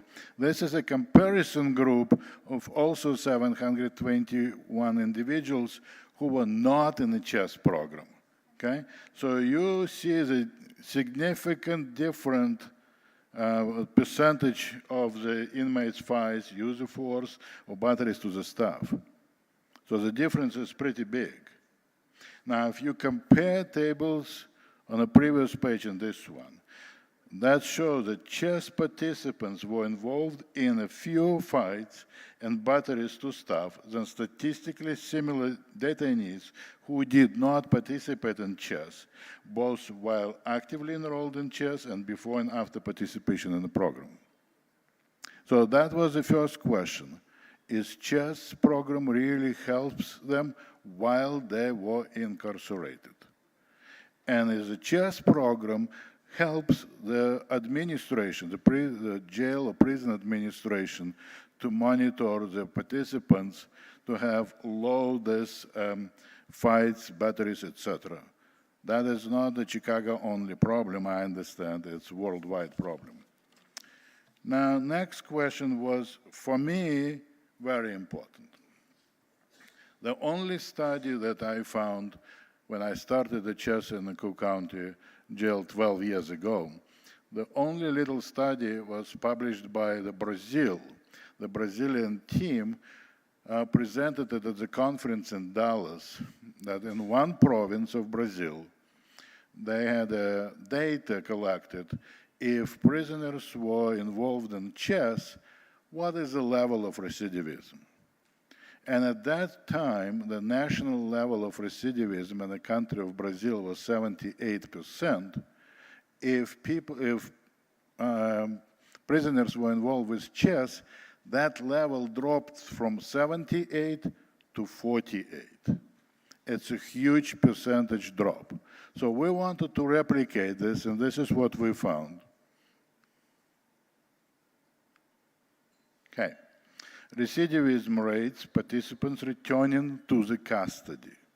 That is a truly big problem. Of 721 participants, 27% have not been released from the custody of Cook County as of February 28. 57% of the participants were released to another correctional facility, and 16% were released back to the communities. They were not charged. Now, who are the class participants or the program participants from the inmates? They have severe charges. Now, when I was teaching classes, we did not look what your charges are. Maximum security, we didn't have any minimum security, okay? We probably was focusing more on the maximum security individuals. Recidivism rates were calculated using participants' release data from February 2022 and divided into 30, 60, 90, 120, and 180 days. Now let's see the data. All right. I think this is a pretty cool data that hopefully might be used. So let's look on the top, CHESS program participants. Detainees, following up number of days, percent rebooking. So let's look, after 30 days, 3% were rebooked. Now comparison group, 5%. Well, not a significant difference. After 60 days, CHESS program participants, 7% rebooked, general population were 11%. Still difference, but not significant. Now look on 90 days. 9% for the CHESS program participants and 15% for general population. And finally, with the time keep going, after 120 days, 10% of those who've been involved with the CHESS program and 20%, double for those who did not. So that's almost proves the same data as was used or presented by the Brazilian team. The level of recidivism is almost double low for those who participate in the CHESS program. So what did this table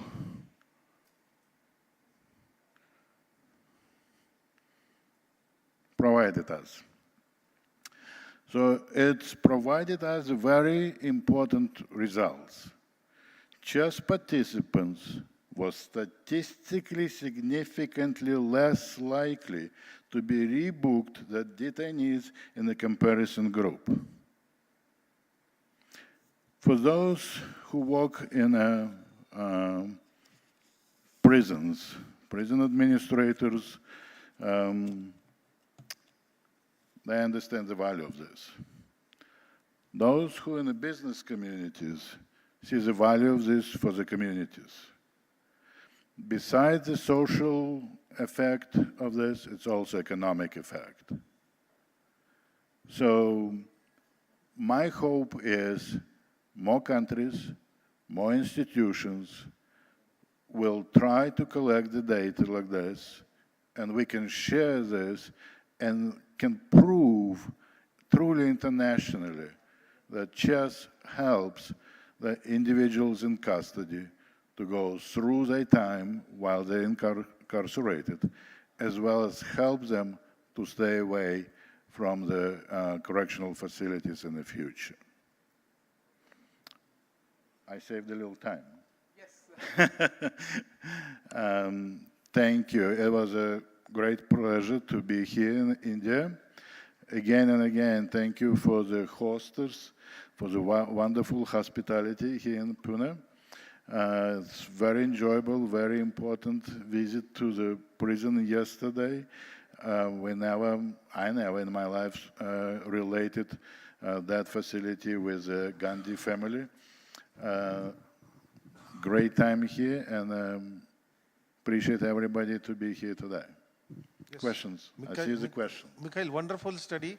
In fact, this is real evidence that you have displayed here. I just wanted to know what is the longitudinal length of your study? I mean, how many years you have done this study? How many years I work for the Cook County Jail? No, this is study.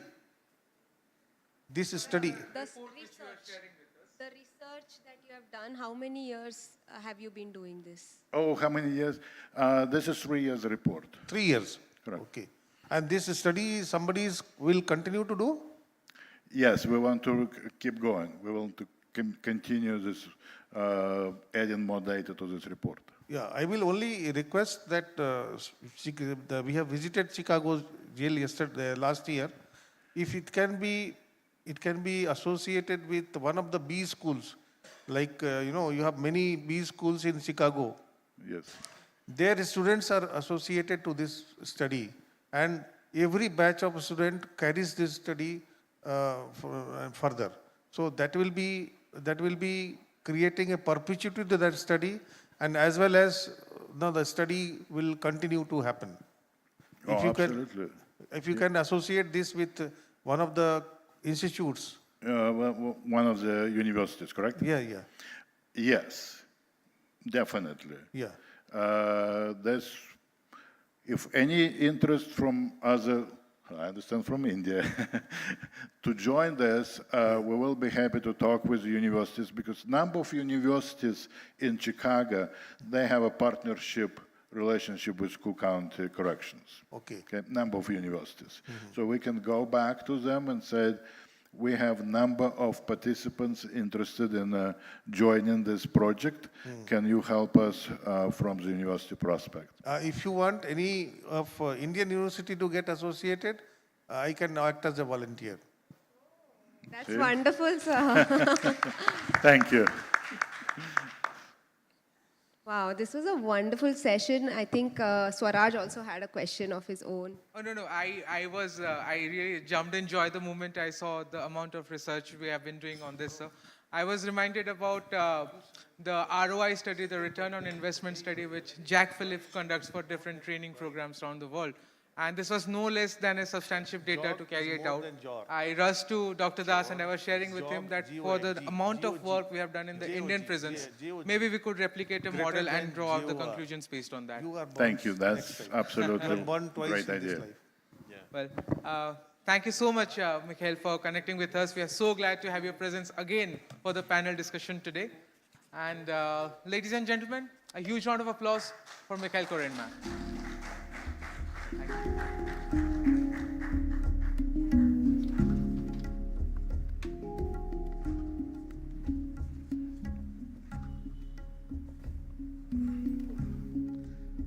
Thank you so much. And as we move ahead, yesterday during the session where we're having the discussion with Stevie, there came up a name which was really wonderful to know, a gifting of a chess box and how that could completely change your life.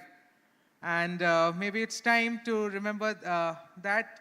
Thank you, Stephen, for sharing that. We came across one wonderful person and her initiative, Susan Namangele from Malawi, Global Head of the Gift of Chess, and the person who's gifted the life-changing chess board. She will speak on breaking through prison walls with chess. Susan is the former president of Malawi Chess Association, founder of the Others Chess in Malawi, and has led the Gift of Chess in distributing chess sets to prisons in over 20 countries. And on that note, and a huge round of applause, without further ado, let's have on stage Madam Susan.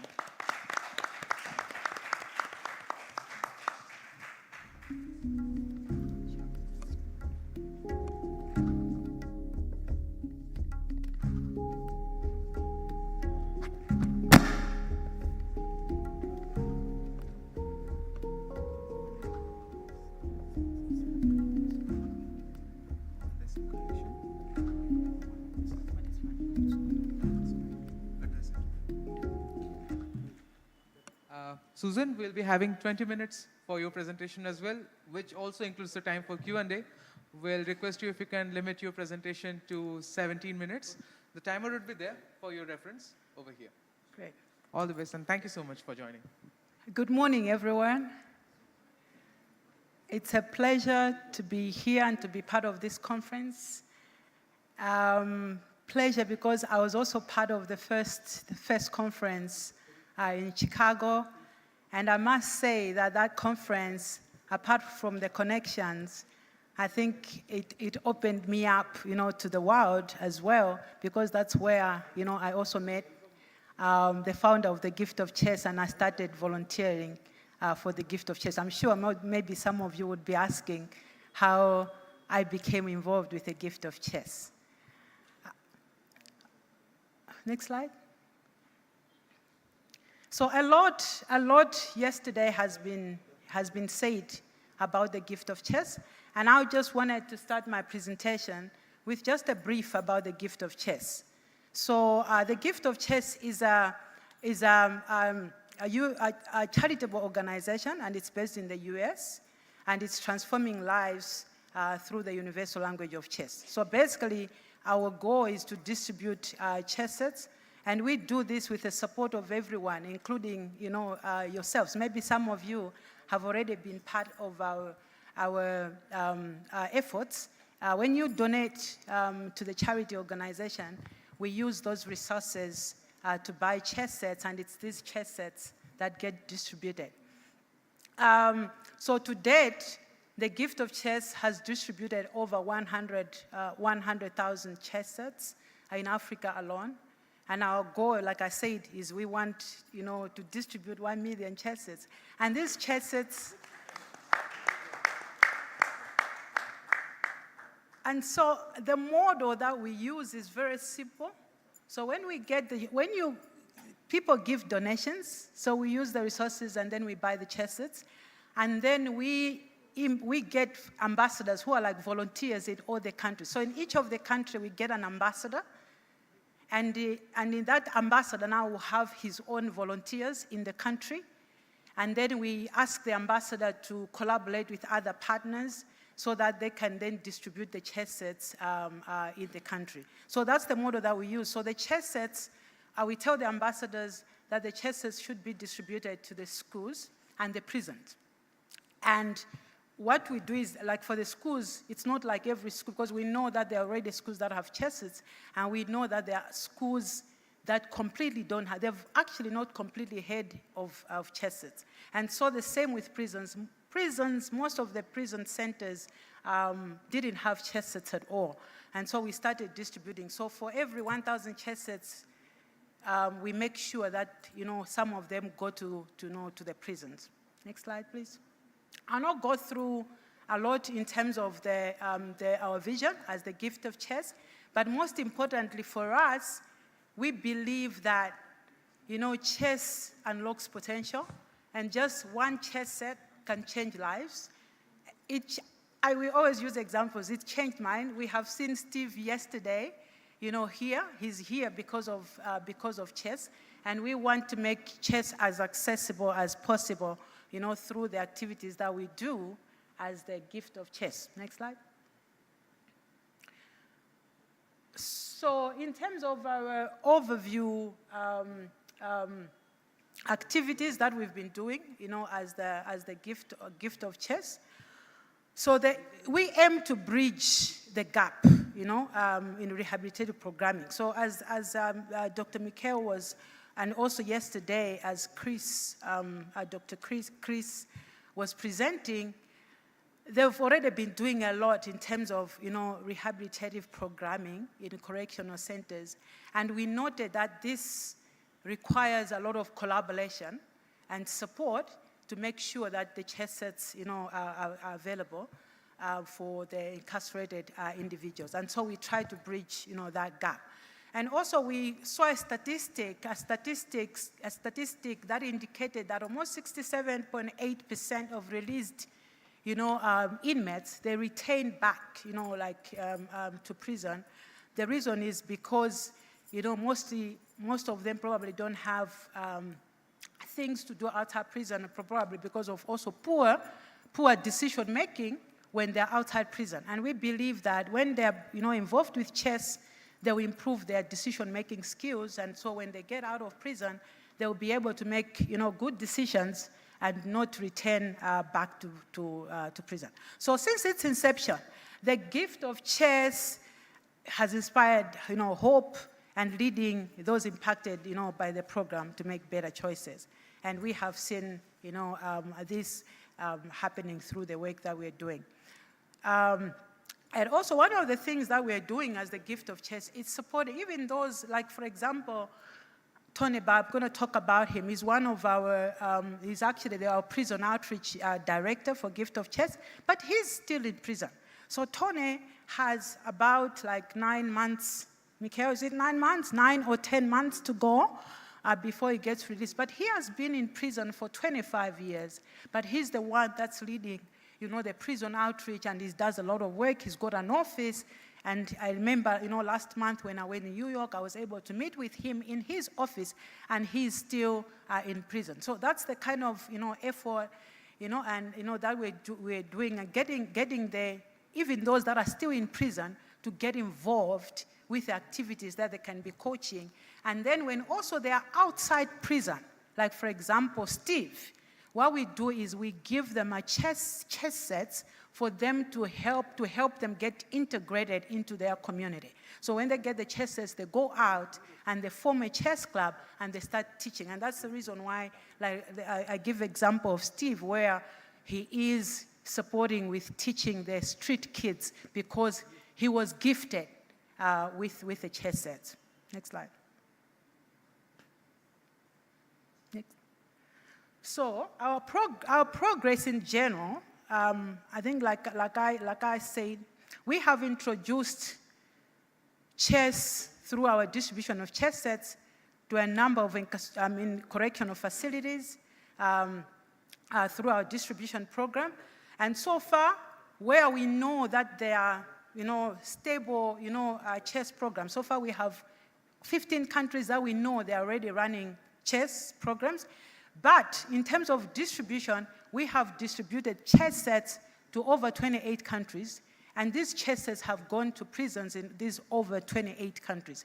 But what we now need is now the coaches, the trainers, to be going to all these countries, to provide the chess training.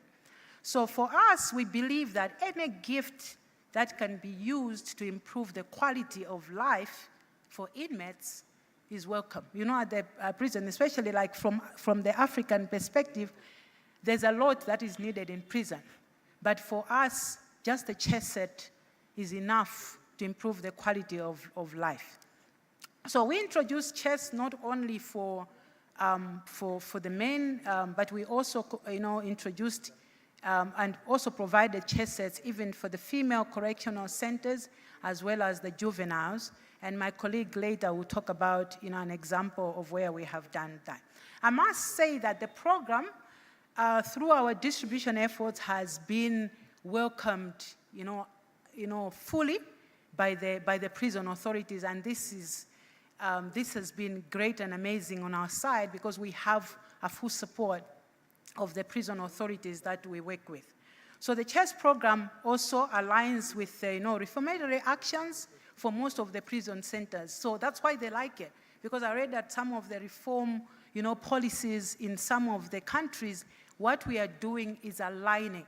Like I also recall, a week ago, I went to meet the principal secretary in the ministry for security in Malawi, and he told me that they want to include our program in the bill. There's a bill that is going to pass, and they would love to have chess in all the correctional centers. So I think that's the kind of support that we are getting going forward. So over 5,000 chess sets have been distributed in prisons in the countries where we have sent our chess sets. Next slide, please. So for one of the important factors, one of the important things that we consider as gift of chess to make this program work is collaboration. So what is a collaborative effort? Without collaboration, it's very difficult to get the program to work. So it's not easy. It's not easy to start up, a chess club or even to go with chess sets to the prison. In other countries, it's not easy. So this needs a high level, strategic, stakeholder engagement at a higher level. So I always tell, some of the, countries, when they ask me, how do you manage to go to the prison? I always inform that it has to start with stakeholder engagement from the highest level. So once the higher level is aligned to the program, then it becomes easy, to go down and to get to the center where you go now and take the chess sets. And also, as part of activities, sometimes when we go to distribute chess sets, we use, like an entry. Sometimes we collaborate with other, institutions that already have programs in that particular prison. I'll give an example. In one of the, when I introduced chess in Malawi, I used a ministry. So there was there was someone who had a big ministry in prison, and they had a big function with, the music and everything, and that was my entry point. So I used that, and after that, then everything became easy. So that's part of the collaboration as well. But most importantly, you have to be ready to sustain the program. You have to be available to do it, because it needs time. You need to be going there. If it's not you, who are you working with? Your volunteers, But availability is important as well. And most important as well, make contacts, like I've already said, at a higher level, and provide regular updates. Like now, as I sat in this conference, I have constantly been providing updates to the prison authorities in Malawi, because they got to know. So I sent them updates. I'm constantly, sending them to follow. I send them links, and they know everything about what is happening. So, that's the kind of collaboration, the kind of stakeholder engagement, constant updating to the prison authorities, so that, they give you the buy-in and there's no problem. And then, most importantly, also collaborating with everyone. Like the gift of chess collaborates with everyone. Like I said, the gift of chess, works with people like you to support. We collaborate with FIDE, and I think FIDE has been very supportive. FIDE are doing a lot to make sure that, chess, is popular by everyone. But to do that, it needs the support of everyone, and that's the reason why the gift of chess is there, to support, to make chess sets accessible. Even in areas that didn't have chess sets, we want to be a partner, a collaborative partner of FIDE, and make sure that such programs like Chess and Freedom program is working well. Next slide. I was giving an example of Malawi, and I think I've already talked about this, the higher level, so you can see the pictures there. So that's a commissioner, the Inspector General of Prisons in Malawi. That's where it started from, and from there, it made things easier. Steve was explaining yesterday that when they were playing in the Intercontinental Championship, there was no power at that institution, at the venue. And then there was, what do? We had only 30 minutes. You know what the prison authorities did? They organized an ambulance, because that was the available vehicle. And they said, take the prisoners to our head office. So they moved, they moved the team to the head office, and they, with the sirens, for the ambulance to make sure that they catch up on time. And they provided the venue, like a boardroom where chess was being played. But to do that, it requires that high-level collaboration. Next slide, please. I will not talk about this, because yesterday, Chris, as well as Dr. Coreman, talked about it. This is like what's happening in America. I talked about Tony. Tony is a guy that's supporting, is our colleague, but everything that is on this slide is what was already talked about by Chris in terms of how we have done this in America, the 300 facilities where we have taken chess sets to, and how this is working in collaboration with FIDE, as well as the Kansas Correctional Facility. Next slide. And then we have Ghana. And at this point, I'll call upon my colleague, David. David is also a volunteer like me for the gift of chess, and he's from Ghana, and he'll talk about the senior correction facility and how it's happening. Thank you very much, Susan. So like Susan said, it's important to collaborate when it comes to projects like these. And for Ghana, the Senior Correctional Center is the only center for juveniles, or let's say, juveniles who are 18 years, who have been convicted of any criminal or civil offense. And most of the inmates here are either in school or engaged in any form of a TVET vocation or learning a trade. And so we introduced chess in 2022, and this was a dream that became a reality because of the gifts of chess donations, chess that we had, and we had to give it to the institution, and then that kicked off our long-term long-time plan of starting chess at this particular center. And maybe when I come back again during this session, I will get more time to talk into detail about how it happened, what we did. But briefly, this is an overview. And I'm happy to share that Ghana, which is a very small country with less than about 60 players who have FIDE rating or active players in Ghana, just 60, less than 100 players in all. We're able to place third in our group, which included Georgia. We're ahead of Georgia and Czech Republic. And that's a very big feather in our cap as a small country, not known for chess. And so the key learnings for us was to be very persistent with what we do and very patient. And then it's important to build trust and rapport with the prison officials and then with the inmates as well. One key thing that I did was to leverage on high school networks that I had to make it easy to avoid a lot of bureaucracies when it comes to having access to this particular center. And another thing I need to mention is the fact that for us, if you go with empty-handed, it was a bit difficult to go and have a successful lesson with the inmates. Most of the time, they are eager to have something, some refreshment, some food. And once you have this thing with you, the reception changes dynamically. So it was very important to take note of that and make sure we get it going. And future plan is to expand this program to involve more inmates at the center. We are currently working with just 2 dormitories in the center. And they were able to do this, do very well even in that return. But there are about 6 other dormitories that we have not yet had involved them in this particular program, and that is the plan going forward. And then also make sure the girls' correctional center is so involved in the upcoming Intercontinental Chess Championship. Thank you. So David said something very important, and that's really what happens in Africa. We can't go to prison with just chess sets. When we go to the prison, you need to get something, because we go there, you see people, they have no baskets, and I don't have just a tablet of so small little basics. So we always go there and take something with us. Next slide.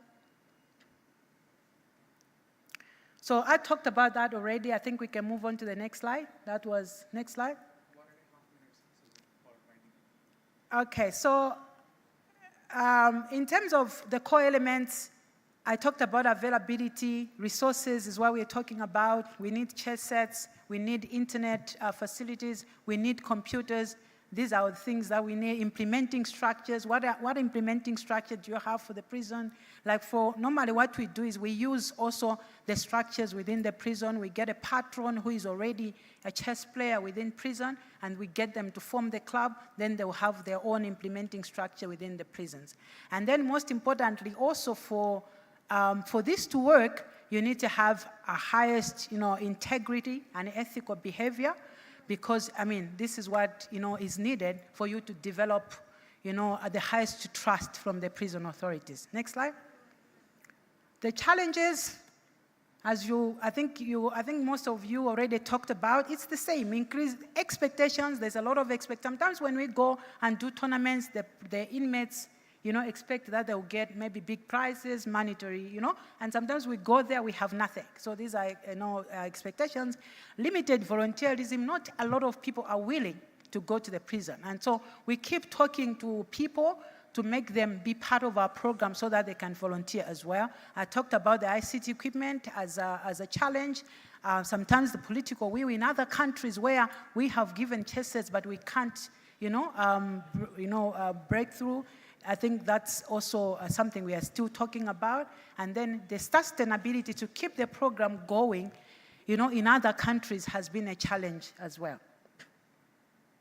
So I think I want you to play that. This is quickly, I would like you to listen. So this is our 18-year-old Chifunilo Matewele, who we met in one of the juvenile centers in Malawi. Just listen to what he's saying. Okay, you will not listen, but at least you read what he's saying. The language, at least you have an opportunity to listen to my language. It's a chesi. Tinayilandira bwino kwambiri fa inayokanga buli kuphunzitsa songa omwoyo wathu umene tingathe zinthu zathu kumaziyendesera. chifukwa kunoku tinabwera ndi milandu oti okuba ndi game imene tikumasewera kunoku imatanso kutiphunzitsa kuti zimene apanga jasinapange zabwino yayi titha kukhanga tili kusintha umoyo wathu pakusewera zimenezi komanso mwina titha kudza ngati mwina tapita nazo ngati patsogolo umoyo uja ndikusinthika osakhalanso ukubayi ndikudzakhalanso nodolo wa chesiyo ndi tinachilandira bwino kwambiri ndipo tikuthokoza kwambiri muchitirenso anthu enanso kunjakonso amenenso alinso osowekedwanso nawonso kuti nawonso atenso kupezako zabwino ngati zimenezi.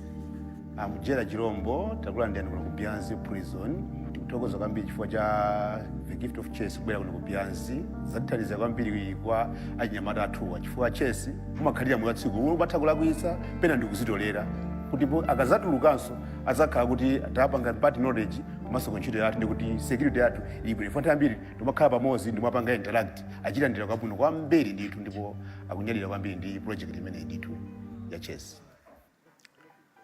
Thank you. Go to just the last slide. So I'll finish up my presentation. Go to the last slide, please. I'll finish up my presentation at one of my visits to this was at Kachere prison. This was at a female prison or a female correctional center. And I found, you can see I found that poster there. And this is what, okay, the poster was, I think it was in my language, but I've just translated it because I found it very interesting. And this is what it read. Yes, they wronged you, and now in prison, and now have realized their wrongdoing and asking for your forgiveness. Let us forgive them and welcome them when liberated. So this was Restorative Justice and Peace Building Program signage at Kachere Prison in Malawi. And then I said, I was thoughtful when I saw this, and I said, the gift of chess welcomes the ex-inmates with chess sets. And because we believe just this one chess set has the power to change somebody's life. Thank you.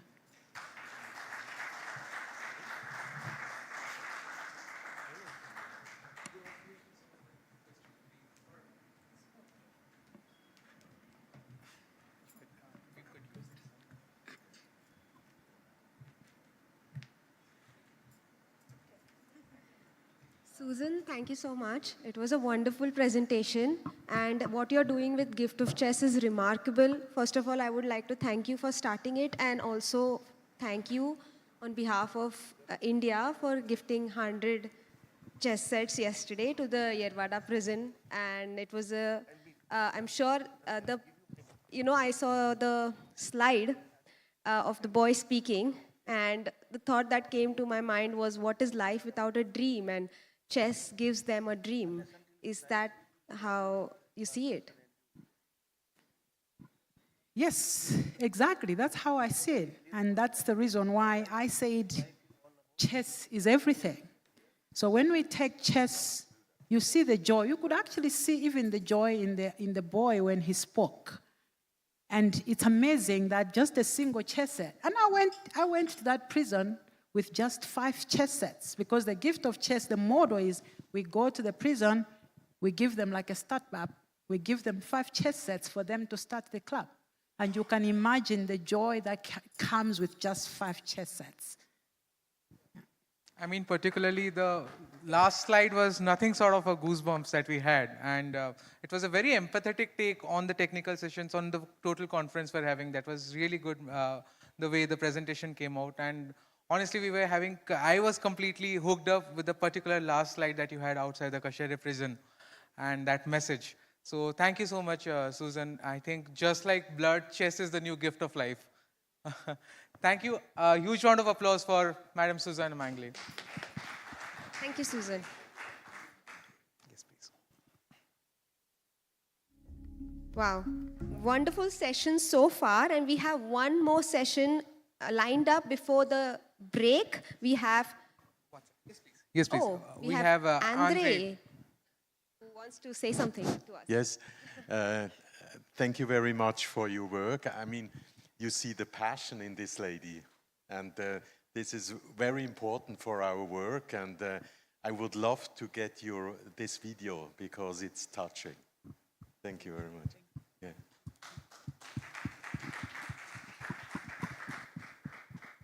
Yes, truly. Passionate individuals coming together can make a whole lot of difference, can make the world a better place. And that's why we all are here. We have the next presentation by Job Delema, who joins us online. And Job is a passionate chess trainer working for Chess in Education and Chess for Freedom. He will talk about bringing inmates to life with the power of chess. Job, do we have you with us? Can we see you? Oh, that's wonderful. We are eager to hear from you, Job. Welcome to the conference, and we are good to go. Thank you. 2 Job, years ago, just a second before we start. Job, you will be having 20 minutes for the presentation, and that includes the time that we shall have for the discussions. So we shall be having 17 minutes for you to present the whole content that you have, and the remaining 3 minutes for our discussions. In the 14th minute, maybe let's say 3 minutes before the time to wrap up, we will be telling you that you have 3 more minutes to go. And accordingly, you could summarize and we could have discussions after that. Thank you very much. Well, over to you. And a huge round of applause for Job before he begins, please. Thank you. 2 years ago, I was part of the Social Commission in the European Chess Union, and I had with my team four goals. And one of them was, well, I was actually asked on how to build Chess for Freedom in Europe and what I can do for the European Chess Union. And then I was thinking to make an example. And one of the things we are good in the Netherlands is making chess tables. So that was one of our first goals, was to make chess tables also for chess in prisons, which was we have to start from scratch. So we had a long way to go. And I understood that if I want to make something happen like that, we need a team. So the first thing, we came together just in a cafe talking, and we found a very nice collaboration with Ari, which was our behavior scientist.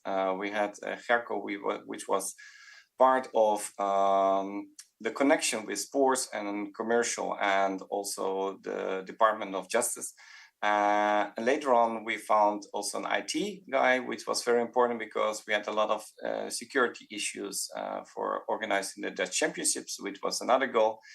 And the fourth part, which is, well, mainly also my part, is that I would like to have a learning environment. That's actually why also I think it's one of the most important things, is that inmates normally tend to become passive because things are organized for them in a very high extent. And so making them more active and more appreciated as an inmate and becoming the first step against reintegration is something very important. So while building this network, I also understood I want to include the federation. So also at that time, I was talking to the board and see if I, on all the levels where needed, I could get the support. Federation was really supporting everything. And it was a tough battle in a lot of levels, like we saw in the previous presentations already, is that we see that getting authorities behind you to, pass by all kinds of security issues, you have to be patient. And like we already said, chess is a game where patience is learned. So fortunately, as chess player, we have patience. And the great thing was that in last month, in May, we opened our first chess table. It was a long way. We needed to make first a blueprint. The blueprint was made. Then also what we wanted it to be part of the inmate program to produce them themselves. Actually, we also wanted to make them from recycled materials.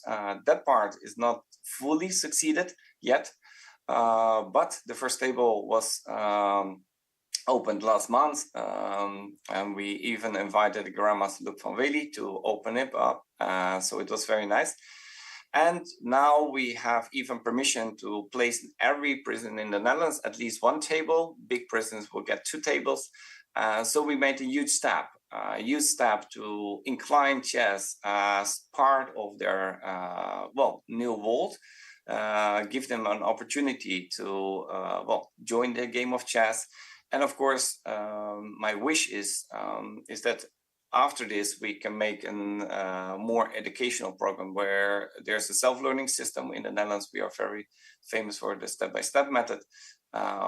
And we would like to incline these kind of methods also in prisons. There's a self-learning system with software to get it by the Education Commission, to get the permission to install it on computers. And again, also last month, we were happy to announce that the Dutch Championships can also be organized with internet. That was a very big step because it had to go through all kinds of security issues, but after 1 year, we managed also to pass by. So that's also a go. So all these kind of things are very good and I'm very happy and thrilled that we could manage all this. I think it's a very nice example. Also keep in mind that our blueprint now is ready. We want also maybe to incline them in the Dutch system because we are already in 150 cities. We are having chess tables. And maybe one of our next parts could be is that they are also producing it for the chess world. And I think it also can be a very nice example for anybody or any country who wishes to have chess tables in their prisons as well. The blueprint is ready. Please always contact me if you want to know about the blueprint. We can share it. And then we can see how it can be organized to produce them. After this, all this great news, also we have a lot of talks on how this reintegration program can be done. Because one of the things that we understood and which I was mentioning before is that to get them from a passive mindset to active mindset is we need to integrate also our chess to the existing programs. And please, can you go to the next slide?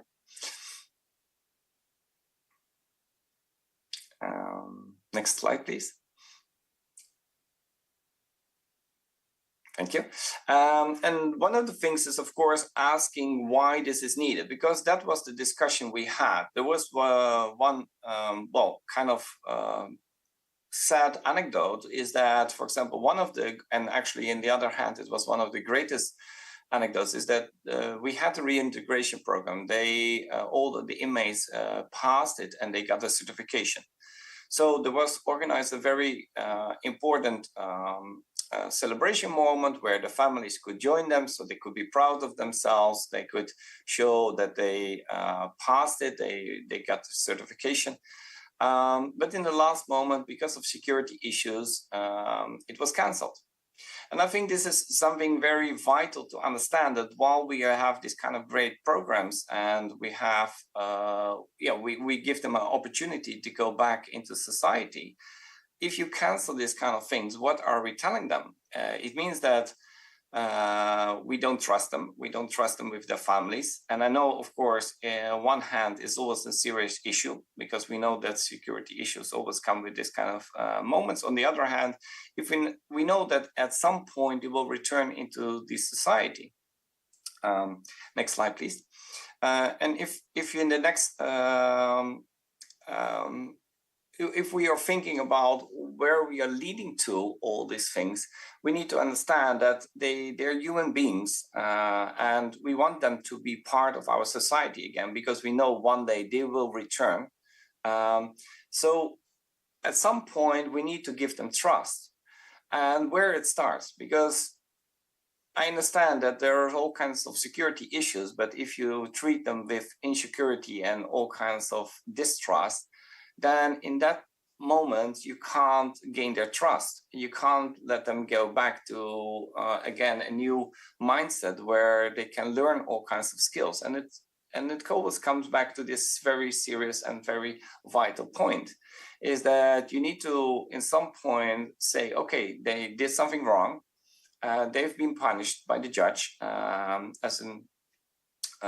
for their mistakes.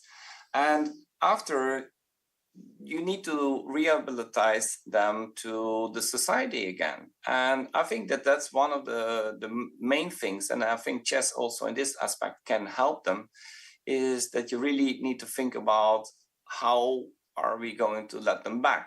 Because if we can't organize because of all kinds of security issues, which we had also with our online tournament, and also in this case, it was an example of distrust, it's very hard to understand how you want them to go back. And for me, this is always the one thing also for the authorities, is to think about that if you only think about punishment, distrust, and anything like let them become passive, how will they ever get their second chance?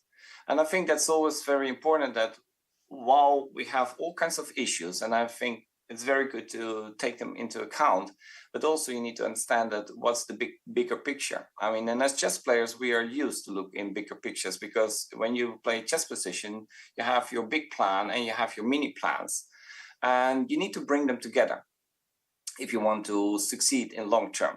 Next slide, please. So I was thinking how the reintegration program is looking like, because I'm an educator. I want them to, I want to understand how the system works and how chess can contribute to it. So there's a 5-step program where they need to follow in order to come back to the society. And what we can see is that, especially with the learning skills and knowledge and their personal development plan, that's the part where chess really can be aligned and can be helpful in learning them chess. In learning them the skills via chess to become a citizen of our society again. And that's one of the most important things where I want to contribute my time in the coming 2 years. I really hope that somehow, since we passed our network, we passed our chess tables, which are now in production. And I think the Dutch Championship we organized. So now we really come to the real point, is that how we can make it a vital point of the full learning system and rehabilitation program, so that we can see how on educational level chess can be used as part of their reintegration program. Next slide, please.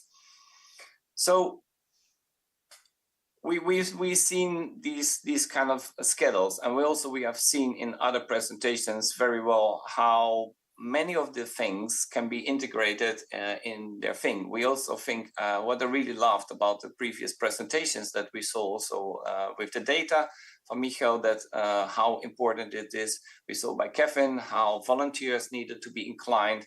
All these kind of things will probably be very important at some point. But again, we need to understand always what's the bigger picture. We want them to feel human being again. We want them to be accepted in our society again.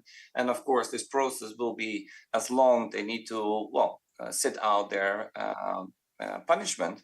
But in the end, we need to understand that they need to come back, and also as a humankind, care for human beings. We need to support them. So we have the skill programs, we have the social support, which is also very important, because we understand that while they're coming back, they always come within a social community. It's not only family, it's also friends. And also chess can be maybe one part of a new society they can build. They can, build up a new position with an, clean sheet and try to, build up a new life, like a second chance. Of course, we need to think about work employment. Probably in chess world, it's maybe not that easy to get work employment, but at least maybe the skills of chess can be used as part of being employed. For the mental health, chess can be very useful. And of course, as a little bit of life skills. Next slide, please. So what I saw in the program is that we have all kinds of things where the skills which they need in the reintegration can be learned by chess as well. And I think that's one of the things where probably I want to spend my time on, is to see how these programs can be aligned, how we can try to use chess as a part of their reintegration program. And also the chess tables, I hope that they are giving the buzz to make all prisoners aware that chess can be a very cool tool. it can be very useful to align them with the existing program, because let's be honest, as long they go align with the existing program, the easier it is. Because we saw also from the previous presentations that we all know as chess players how chess can be useful. In communicative skills, in some way there's no language, so you can play. It's very interactive. It can be entertaining. You have your analyzing points, you have your discipline, you have your decision taking. So we all understand the amount of things which we can learn in chess to bring them back in skills which they need to survive in the real world again. So when looking to all these things, I think it's always very vital and very nice that that this can all be part of our next step, and I think that's very vital. I hope it's also inspirational for other people and countries, and I really hope that this can help. Last slide, please. So I think the takeaway is that chess is at least one of the cheapest way to organize it. We've seen that it can be very interactive and entertaining. We know that especially this part I find quite important is they have something worth fighting for, because on one hand, I mean, we always talk about that chess can be fun, can be giving sense, and that is interesting, but very often you see that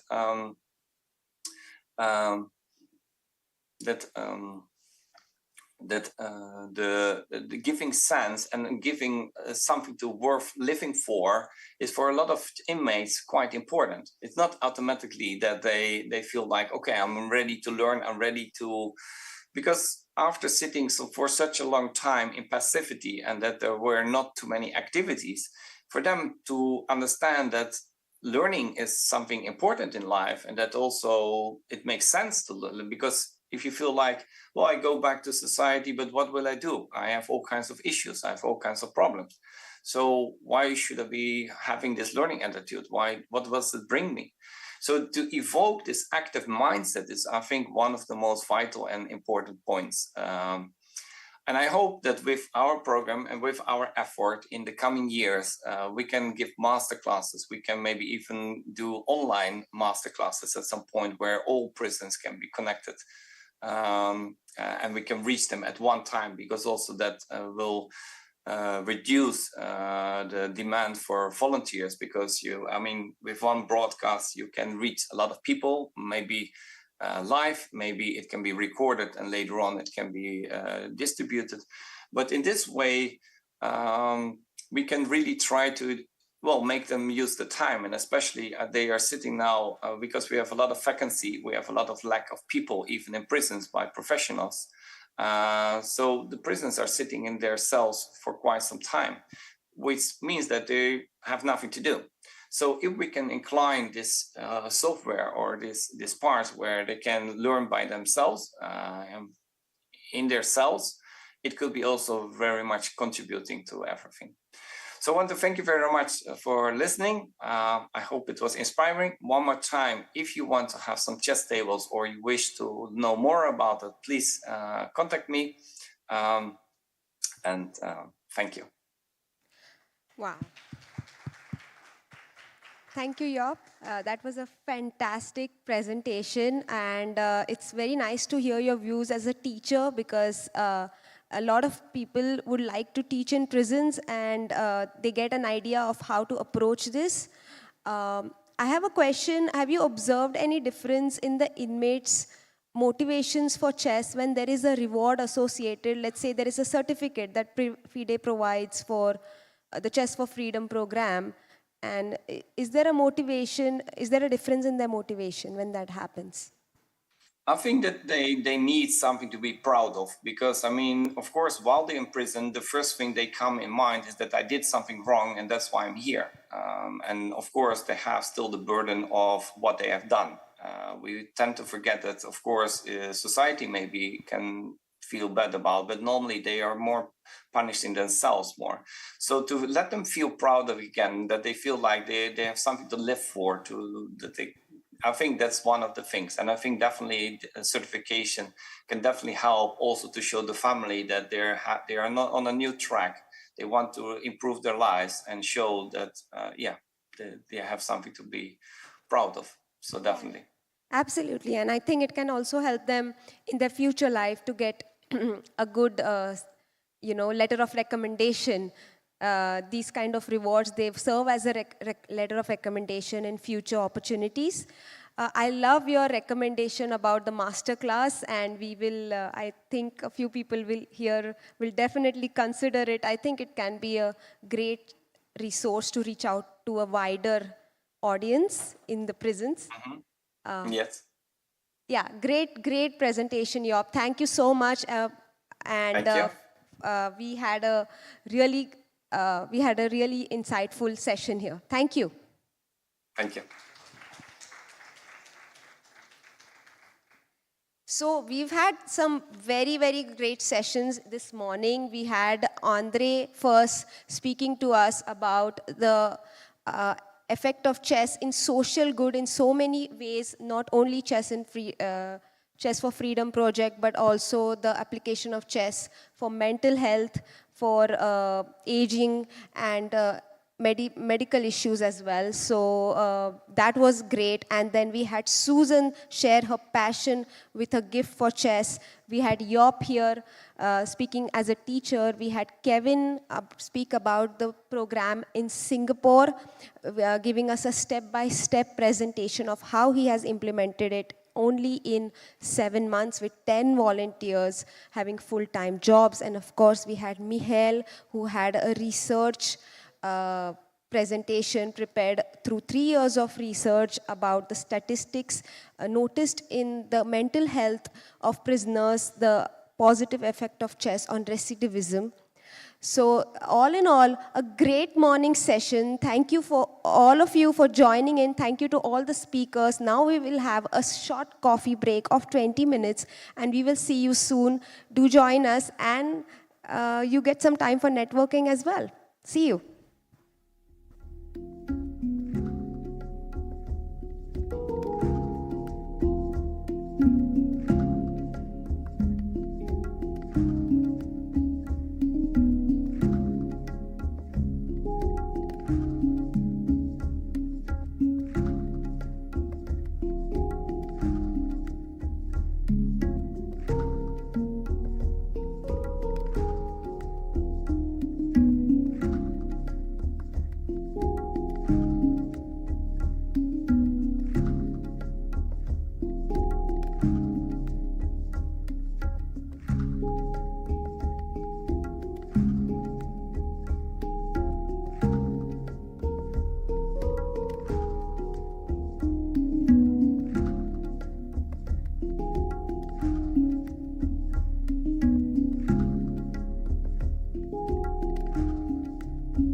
I am done.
Mic check.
So thank you one and all for joining with us. The dignitaries for the day, for the next very, very interesting session have also joined us, which will be led by our very own Mr. Mikhail. And while all of you settle into the seats, we will just take a minute before that. And I'm just curious to ask Soumya, meanwhile, she was sharing with us a different Kerala story. Something how chess has changed the context there. So in a minute, Soumya, if you could please elaborate on that while all of us settle down, and then we'll head straight to the presentations. Yes, absolutely. Today in all the presentations, we saw a common theme of how chess can be utilized for social good, mental health benefits, and also be aided to fight depression and other addictions or any kind of addictions. So a story happened 40 years ago in Kerala. There was a village in Thrissur district where the people of that village were all addicted to alcohol. And as a result of it, there were also a lot of social problems. And that happened in the village. The villagers were suffering. Even the addicts were suffering because they wanted to de-addict themselves. But what should they, it's very difficult to de-addict yourself. You have to go to rehab. Not everyone has the resources and not everyone gets out of it. So a tea shop owner in Kerala was very passionate about chess, Mr. Unnikrishnan, and he decided to teach chess to his customers. Slowly, people started flocking his tea shop, and he started teaching chess, and he's taught chess to thousands of people now. Even today, he teaches chess in that village, and that village is free of alcohol addiction, all thanks to chess, and almost the entire village plays chess now. Isn't that a wonderful story? Tales like this resonate the spirit that we are having today. And taking that journey ahead, we'll move on to the next discussion.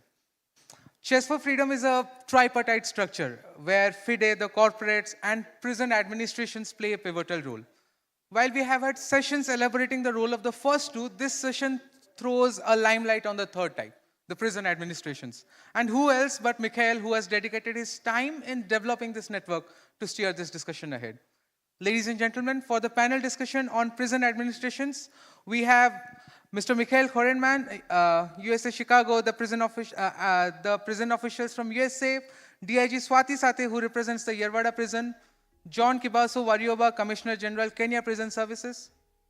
We have two representatives from the Yerwada prison. We are very fortunate to have DIG Swati Sathe ma'am with us, along with Superintendent of the prison, Sunil Dhamar sir. Thank you so much to both of you for joining us. And we have representatives from, it's just wonderful. Actually, we were expecting one, but we are so fortunate to have both of you here. So I request both of you to please come on the dais. And also, I request the representative from Mongolia, Narayan Bayar Gansuk, head of the Court Decision Executive Division in Zamin Ud under General Executive Agency of Court Decision, to please come on stage along with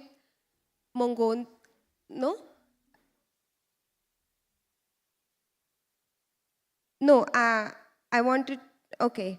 I wanted to request Bachi Meg to please come on stage with the Mongolian present representative, and I will request Dr. Salomi Vairimu Muhia from Kenya to please join us, and I would also request Ms. Nadia Cruz from Mexico to join us on the stage for the panel discussion.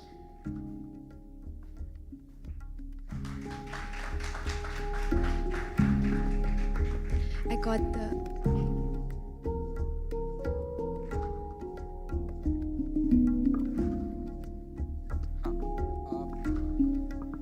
Mikhail, we could have you on the dais.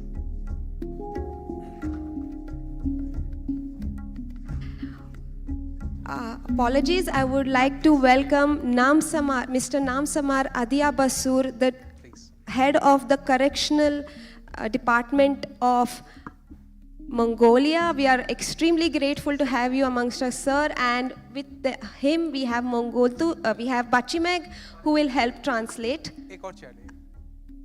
So we are very excited to have this panel, and over to Mihail, who will be the moderator.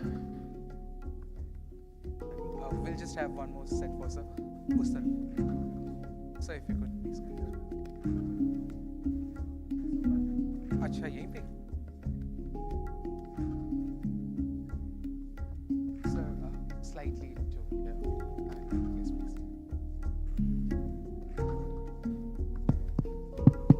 Good afternoon. Thank you for all of you to be here today. Before we start this section, we have a guest delegation from Mongolia who has some gifts for people in India.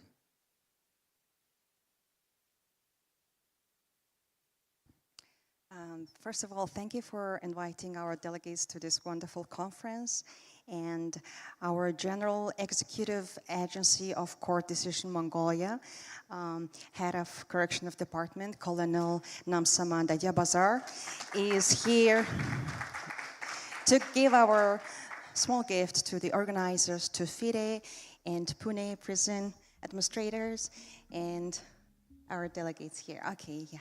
So, sure. Please. Please, Indian oil, FIDE. I request MR Das sir and Andre to please present a moment, accept a memento from Mongolian. You are accepting, but now I request you to please present it. Thank you. And I request Sri Nitin Narang sir to also accept a memento from the Mongolian representative from Maharashtra Chess prison head. Federation, please.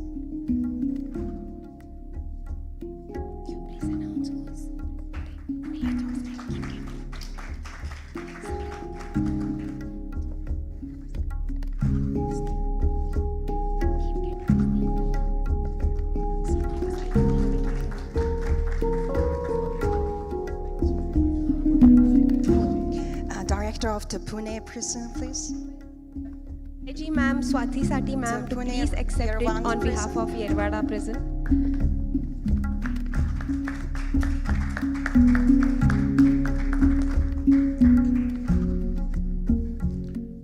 Okay, thank you. Now we can go with our panel. So we have on the stage today an interesting and a very experienced group of people. We have people from countries like Mongolia who already have 100 years of experience of bringing chess to the prisons.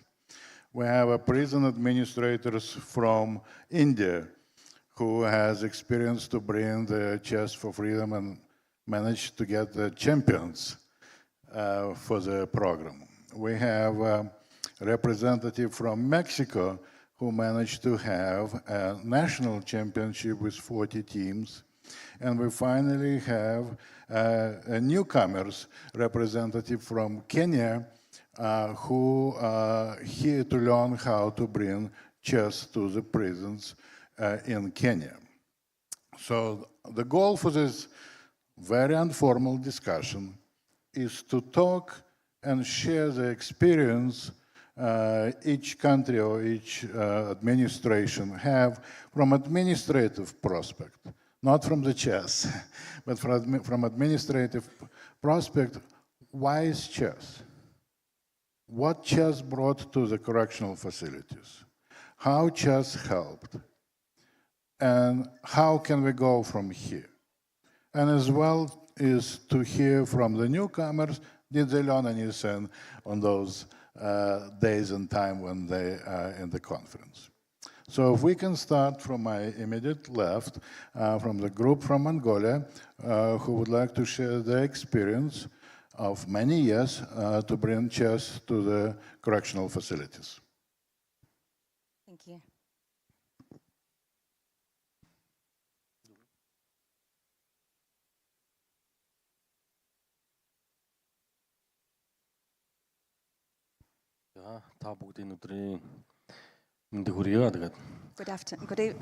Good morning, everyone.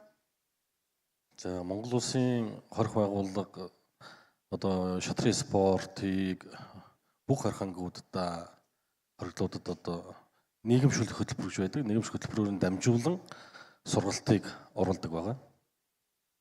So, chess is one of the most popular sports in our country. And in all prisons of Mongolia, we're implementing chess in prison program successfully. In the program of the rehabilitation.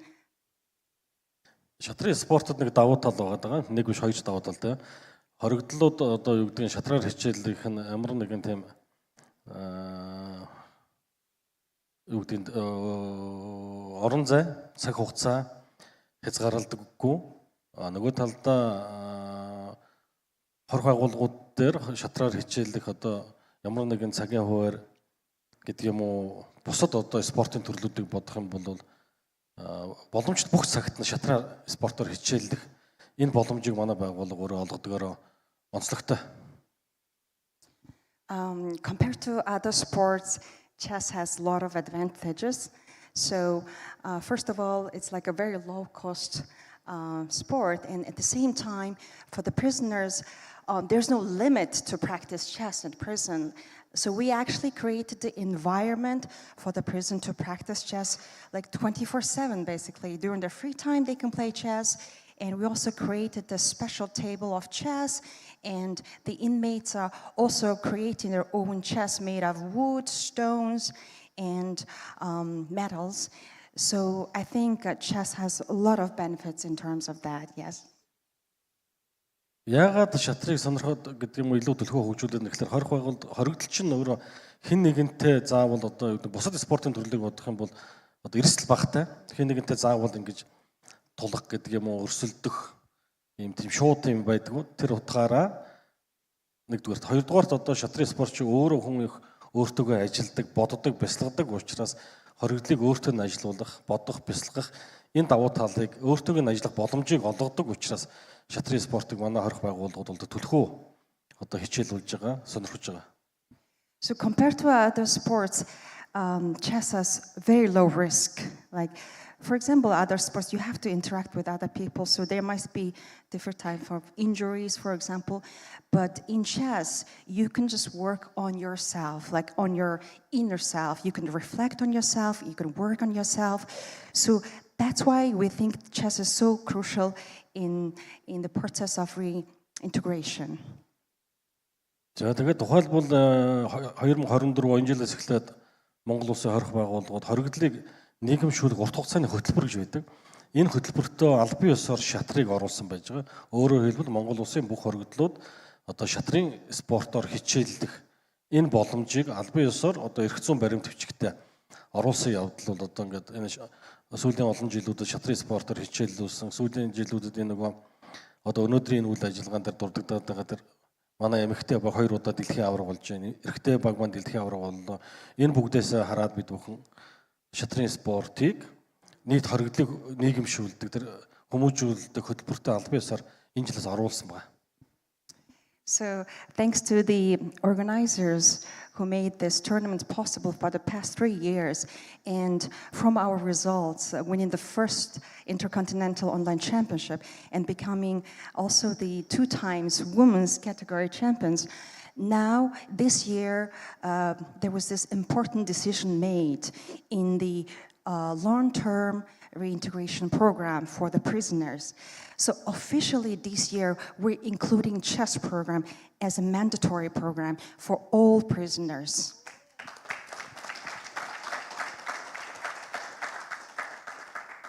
Дараа нэг онцлог зүйлээ өгөхлөөр зөвхөн шатраг гэхгүй хорих байгууллага хоригдлуудад одоо сайн хөдөлмөрлсөн, ажил сайн хийсэн, сайн одоо сургалтанд хамрагдсан гэдэг юм уу одоо хорих байгууллага зохион байгуулж байгаа бүхэл үйл ажиллагаанд идэвхтэй санаачлагтай оролцсон хоригдлуудад манай хорих байгууллагын зүгээс одоо эдлэх ялаас нь тодорхой хугацаагаар хасдаг. Мөн ялгаа байхгүй шатрын спортоор сайн хичээлж байгаа, амжилт гаргаж байгаа хоригдлуудын ч гэсэн одоо эдлэх ялаас нь хасж байгаа. Энэ мөн өөрөө бас нийт хоригдлуудыг бас шатрын спортыг сонирхдаг илүү төрүүлж байгаа. So the other thing that I would like to address, which is also important, is that we have this bonus day system for the prisoners. The prisoners who's exceptionally doing well in sports, in art, in work, and all different type of activities, they get this bonus point, which is it's been deducted from their prisoner's sentence, and that is very important to the prisoners. Thank you. And all our teammates who participate during this whole time in our chess tournament, not only the team members, but all the other chess players who actively participated, they all get this reward. They got the reward. So a lot of days have been deducted from their sentences. Yeah.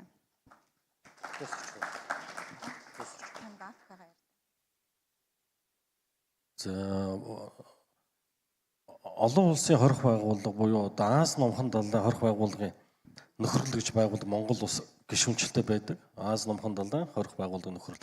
Энэ гишүүнчлэлтэй манай улс 2021 онд дээрх одоо олон улсын хурлыг Монгол улстай зохион байгуулсан. Бид бүхэн энэ байгууллагын гишүүн орны хувьд, байгууллагын хувьд одоо өнөөдрийн энэ үйл ажиллагаа бөгөөд одоо шатрын спортын хорих байгууллагууд хөгжүүлж байгаа, амжилт гаргаж байгаа олон улсын хорих байгууллагын нөхрөлтөд танилцуулнаа. So the next thing that I would like to mention is regarding the Asian and Pacific Conference for the Correctional Administrators, which has been organized every year. So Mongolia is the official member of this union, and this year the conference will be held in Hong Kong in October. And during this conference, I would like to give a speech and also invite all the other countries who's participating in that specific conference to participate in the Chess and Freedom program and implement in Chess and Prison program as well by showing our positive experience. And I think that would be a good initiative.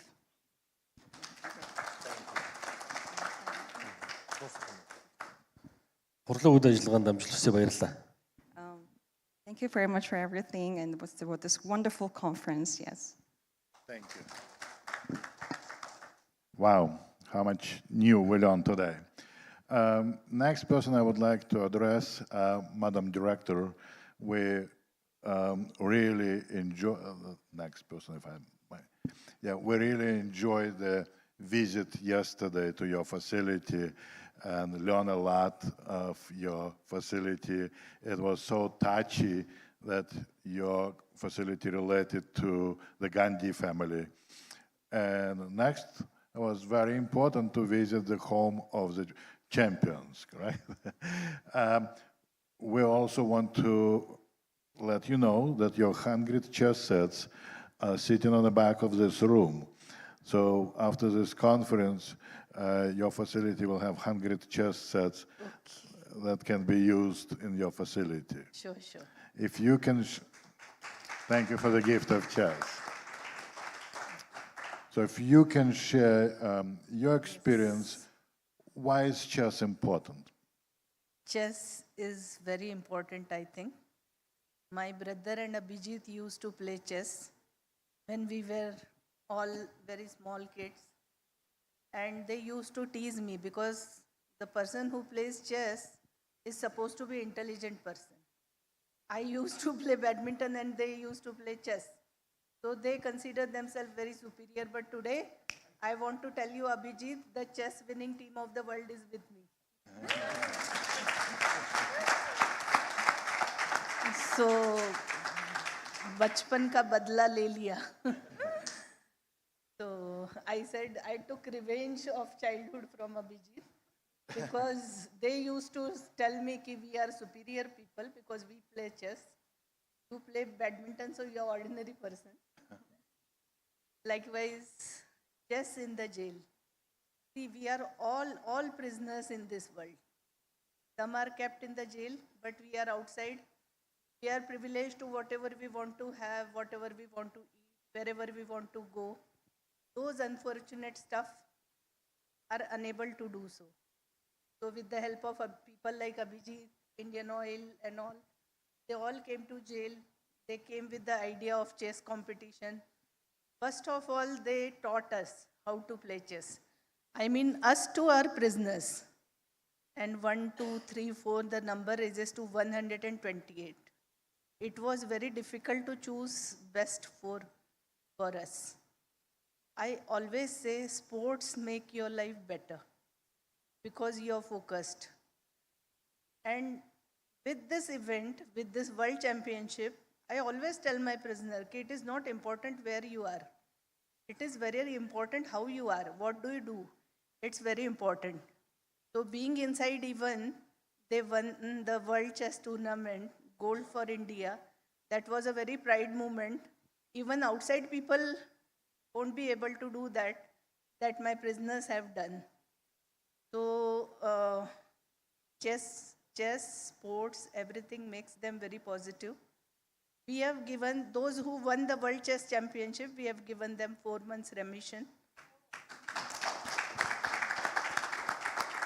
So they will be released early, 4 months to their whatever punishment is. And we have certain plans in future to encourage chess and other sports as well. So my prisoners can become confident while coming out is very important. While in the jail, it's normal for them. But while coming out, whether the society will accept them, whether their own family will accept them, whether they will learn some skill or not, whether they will be able to earn for their family or for themselves or not. So chess is one of the things. I mean, the person who has learned chess inside can go outside and can become coach like Mrunalini Kunte, Abhijit's sister, who is another Grandmaster of India. So this gives us courage. As a jail administrator, even I feel the environment becomes very friendly when these things, these tournaments, these events happen. Because then people, I mean prisoners also become very positive. And that's a good thing for the jail administration. Reforms and rehabilitation is our mode of operandi. I mean, we work on that issues and that helps us. Thank you very much. I welcome you all. Thank you. Thank you. Well, there's no surprises that chess in India has a real boom. If 18 years old, young gentleman became the world challenger, everything is possible, correct? Next, we, as I said, we're very happy to have a delegation from Kenya. And yes, it is very hard, and we don't know which direction to go. 50 countries participated last year. How high can we jump? Or which way we can go? We can call countries and say, do you want to join?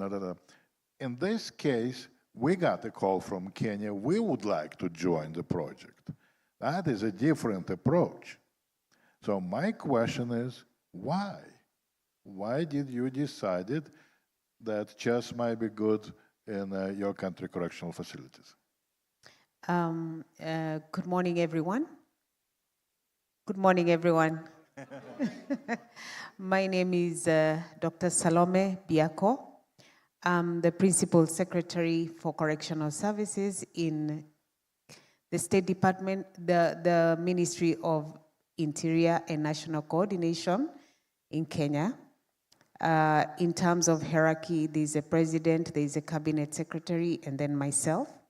And then there is a Commissioner General who will introduce himself. And we are very happy to be here. We had a visit to us by the FIDE officials some time back, and they explained to us about how chess can be used as a rehabilitation tool.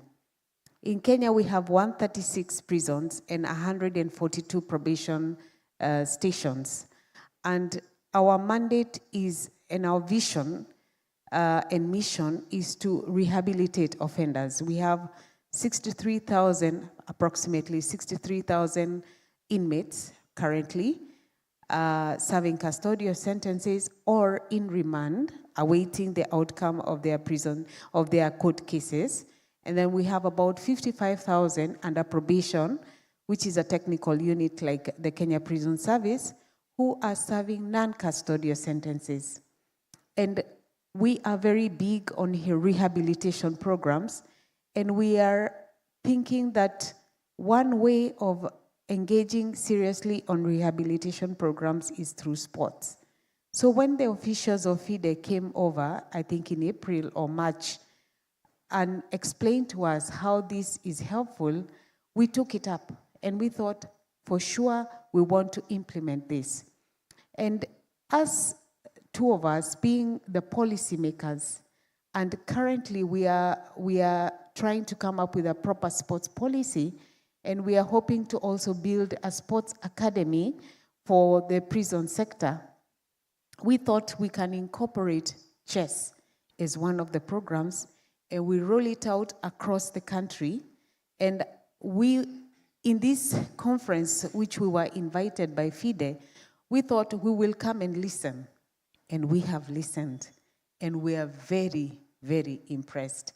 We are very impressed by the outcomes of implementing chess as a form of rehabilitation to reduce recidivism, to really reform these inmates, and perhaps we can give them certificates, because in Kenya now, we have a lot of vocational training for these inmates in terms of bakery, carpentry, metalworks, computers. Some of them are actually taking degree programs. Already about 14 of them graduated from a degree in law, and others, one is actually graduating at the end of the year in a degree in medicine. And we think that if we can now roll out chess, which is a low-hanging fruit, is easy to implement, and we can oversight and even have a trophy, maybe a principal secretary trophy for this tournament, and perhaps also we can have them participate in the October tournament, then we can go a long way in trying to accomplish our mandate of true rehabilitation and true reform, so that when we integrate them back into society, we drastically reduce recidivism. Of course, we are realistic in the sense that we know that this is a long-term solution, not an immediate solution. But the low-hanging fruit in this is the fact that we can implement it immediately. There is no hindrance to that. And we do have officers. The structure in the prison facility in Kenya, which is similar to all other facilities worldwide, is that we do have officers permanently based at the prisons who can actually supervise and who can assist us as the policymakers to see to it that this works. So we are very happy, and we are very happy to hear also from veterans like USA, Mongolia here, and of course the new champions, India, and our hosts. So congratulations, and congratulations to you, how this has worked. And we are willing to keep learning. We will invite you all to Kenya. I will bring you greetings from people in Kenya, and as well as our president. And we will want that you work with us so that we make a success out of this. I like what she has said, or he has said, about making chess a mandatory game in all prisons. I think that is great. And perhaps we will implement that and ensure that we also do that, starting it voluntarily. We see how it pans out. And then maybe later on, as we finish developing our sports policy and building our sports academy, we can see if we can roll it out and make it a mandatory sport in all our facilities. So thank you very much. We appreciate all that we have learned here. Asante sana. Thank you so much. And every process is very long. To get the program to the level when you can actually see the result is not one day, but I think you're making a very important step.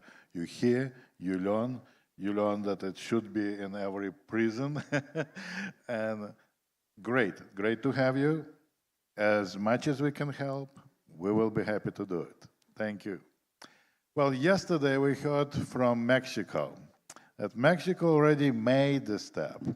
Mexico already made a big step, not just to start the project, but they already had a national championship with 40 prisoners, 40 correctional facilities, participated. That is huge. That is the top. That is a big. My question, Nadia, for you, you work together with the National Chess Federation, as I understood. What would you recommend?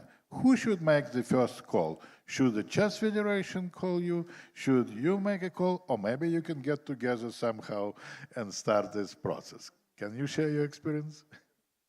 Of course. Thank you very much. Good morning, everyone. And thank you for the invitation, and it's a great honor for me to be here.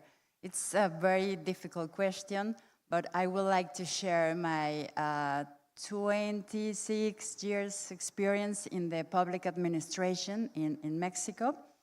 Our penitentiary system is very complex. We have a lot of problems, like low budget. We have very crowded prisons. We don't have jails. We have federal prisons and state prisons. Our main problem is that our inmates are mixed. We have federal crime inmates mixed with state crimes inmates. So we have personalities like El Chapo. We have a very high level organized crime inmates in our facilities, mixed with a prisoner who stole food for his family. So we have a very, we need to make specific strategies for each of all inmates, so we can convince them to play chess, like a rehabilitation program. We don't have much rehabilitation programs in Mexico. in order to respond the question, first of all, we need to convince our penitentiary authorities to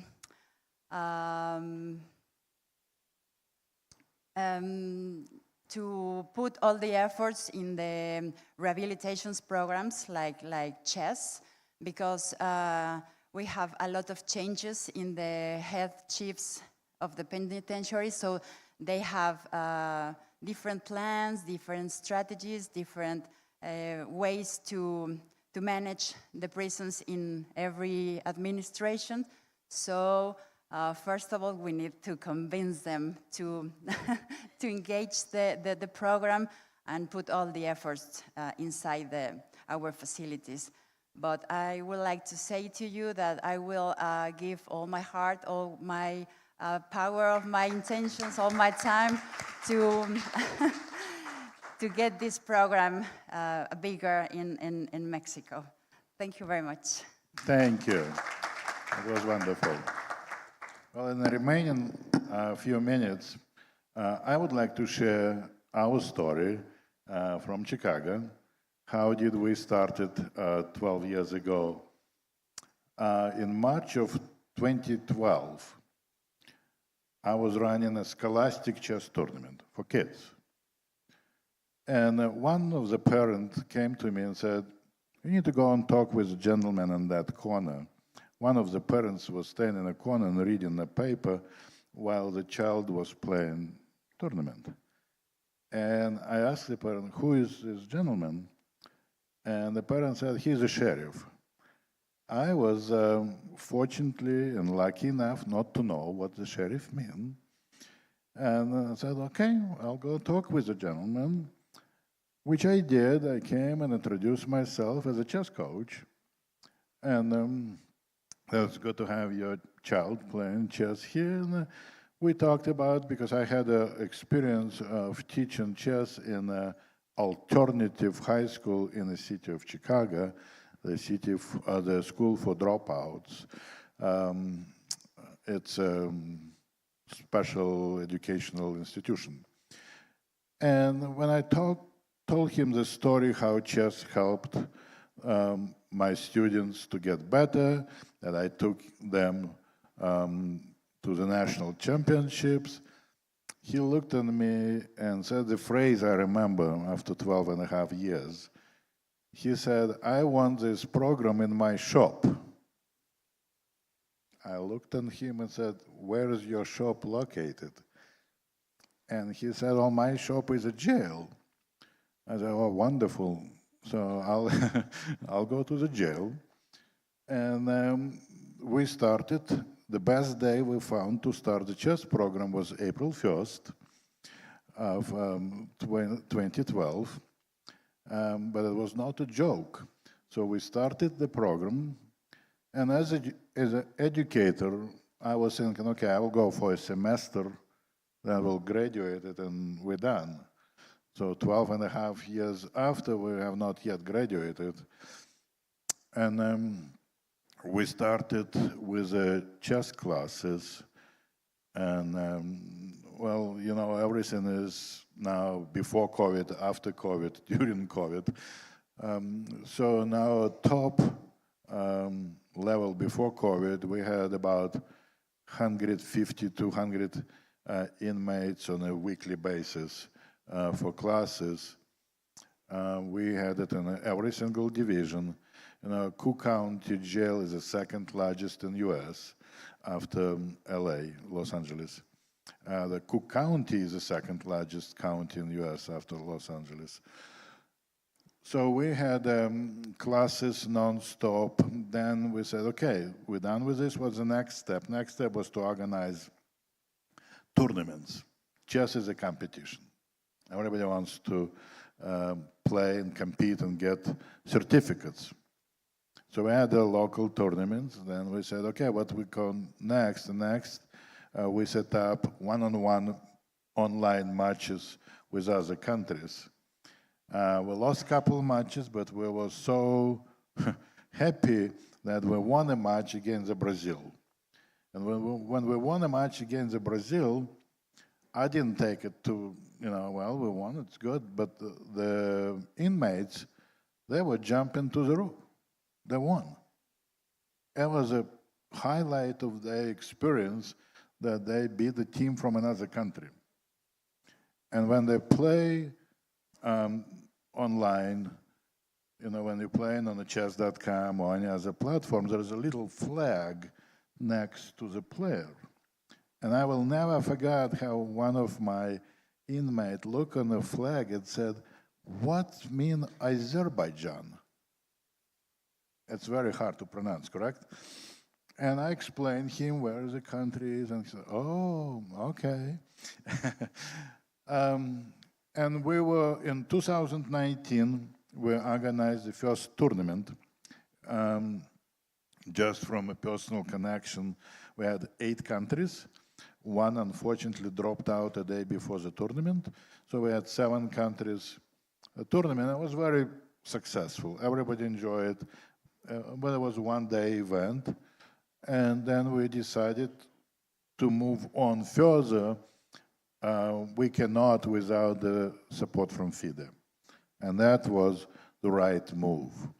The Cook County Sheriff's Office has official agreement with FIDE to organize this online intercontinental tournament. We have provided at the beginning, we provided some technical assistance, we provided, registrations, etc. Plus, it was my job to communicate with correctional institutions and try to help them to be involved. Now, it is absolutely clear that the tournament without FIDE is not a tournament. All the support we have, as I mentioned, all the staff members who worked daily and nightly for the event.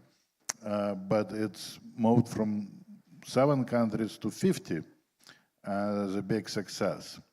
And I want to say the same thing that I finished yesterday. This event cannot be, absolutely cannot be success without all of your support. So thank you, all of you who are here in the audience or online to support this project. And hopefully this year we will finally accomplish the goal, I believe Niboysha mentioned in his presentation, the magic goal of 64 countries is still a magic goal. One day might be achievable. So from 50 to 64, it's a pretty big jump. But with all your support, we'll try to do this.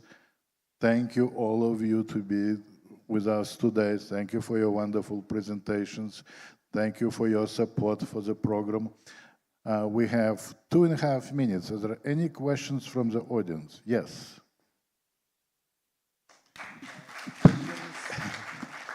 My question is for Mongolia.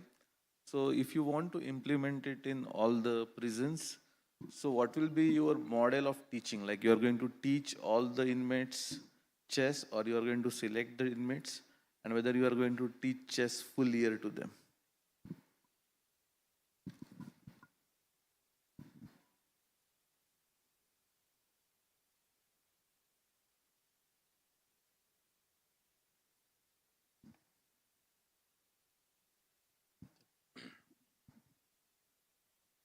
Түрүү хэлсэн нөгөө сургалтын хөтөлбөрт оруулсан. Энэ мань өөрөө нийт хэрэн заах юм.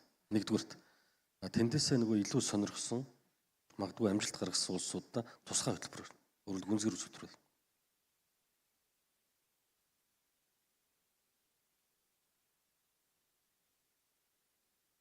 Тэгээд нийт хэрэн заана. Тэрнээс нөгөө илүү сонирхсон гэдэг нь илүү амжилттай улсуудаа гүнзгэрөнд вакуумжуулж сургалтыг явуулна.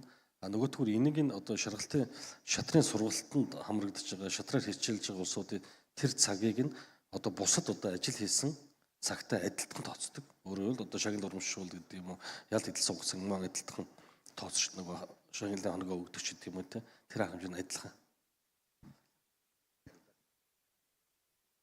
So first of all, we would like to implement chess in prison program for all inmates, basically. We try to reach all inmates. I think that's important.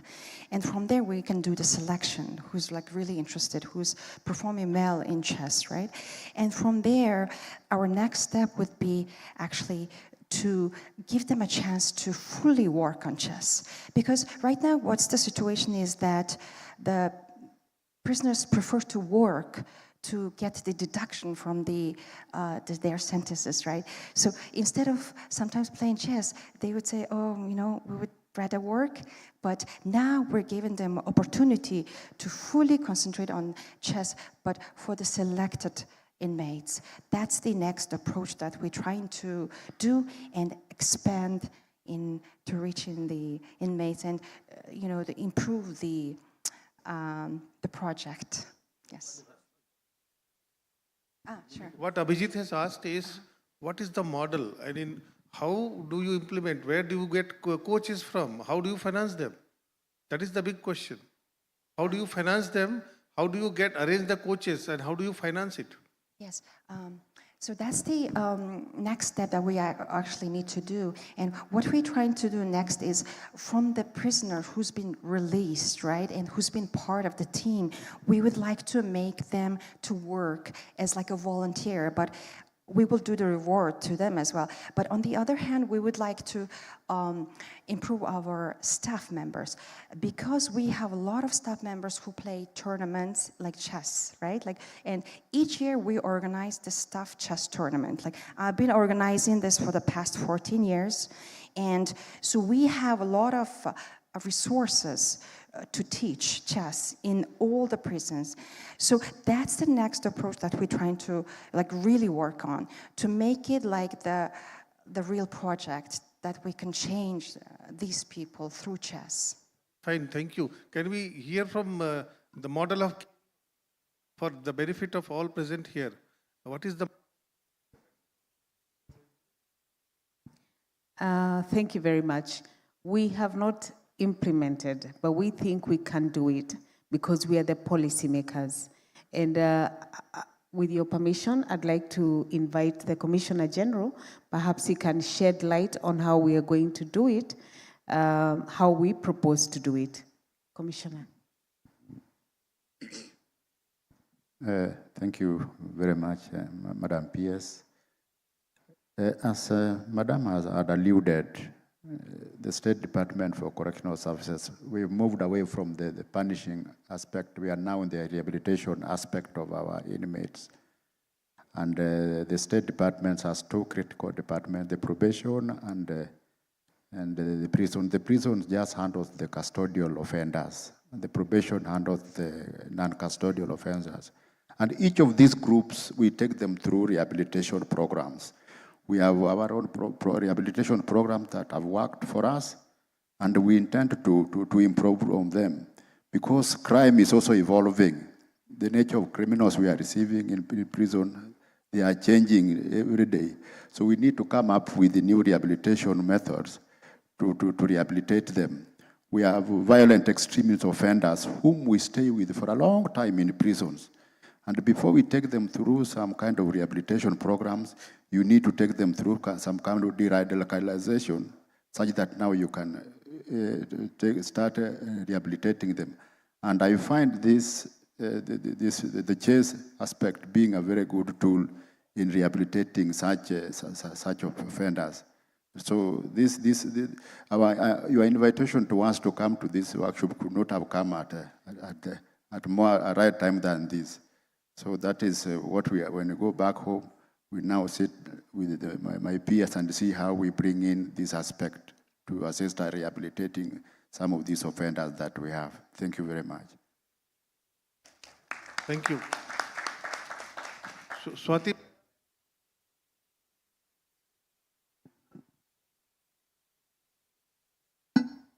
Yeah, certainly.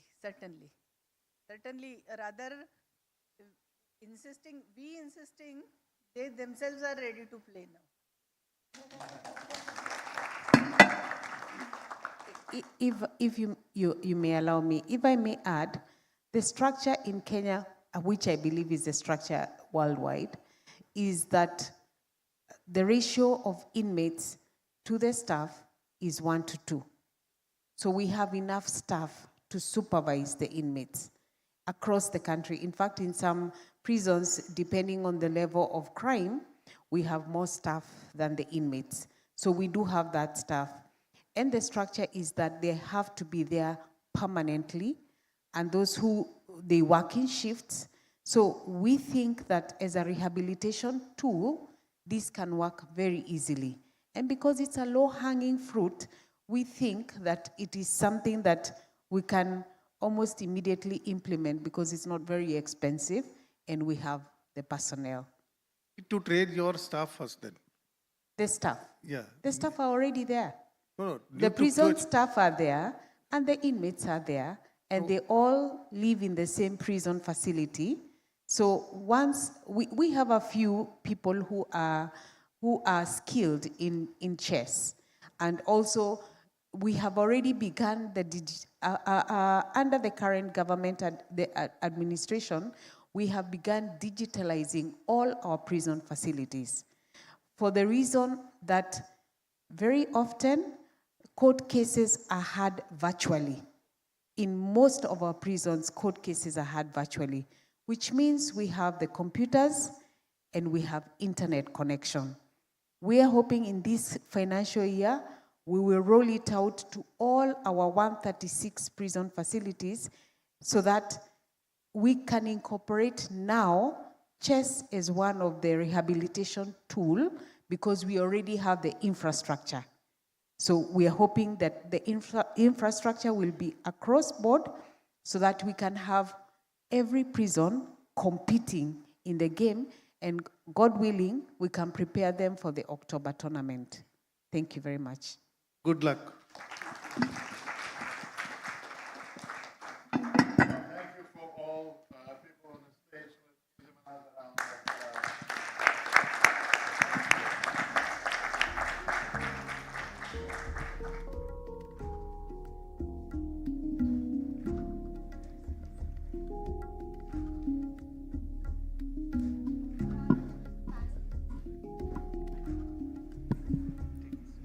Hello. I would once again like to thank all our panelists for this very insightful session on by prison administrators. We had Michael Korenman from USA Chicago prison official moderating the session and also telling us his story. We had DIG Swati Sate ma'am and Superintendent Sunil Dhamal sir representing Yerwada prison from Pune. Yes. We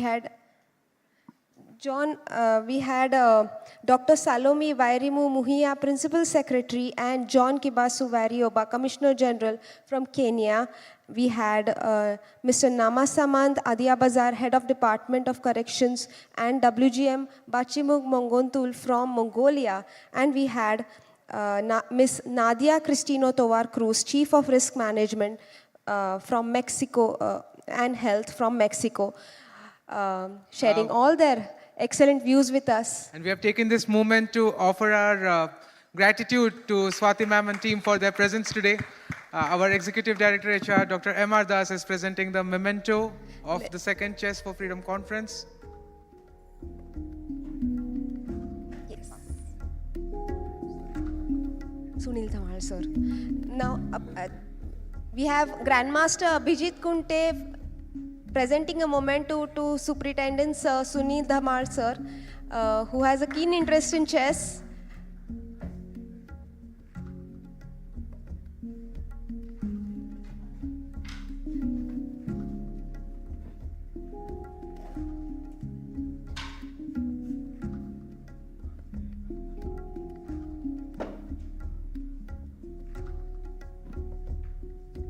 Yes, and now we have Susan Namangale presenting the Yerwada prison with 100 chess boards as chess boards, and now she is presenting one such chess board to Swati Sate ma'am as a token of her commitment. Ladies and gentlemen, this is exactly where our celebration goes global. India joining hands with Susan for taking this mission for chess ahead.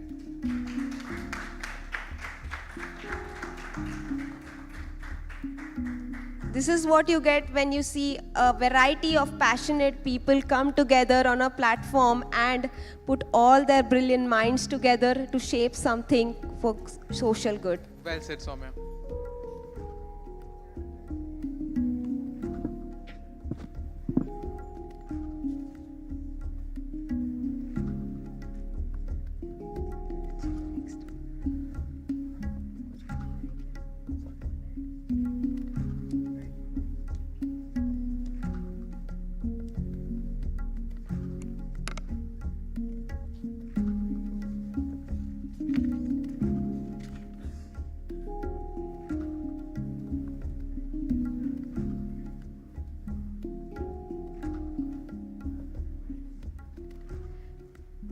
We would like to thank ma'am and sir for once again for joining us, and they have to leave now for the prison. So we will move We'll take on the to our proceedings ahead. next speaker now. This was a great session. We have one more great session lined up for us.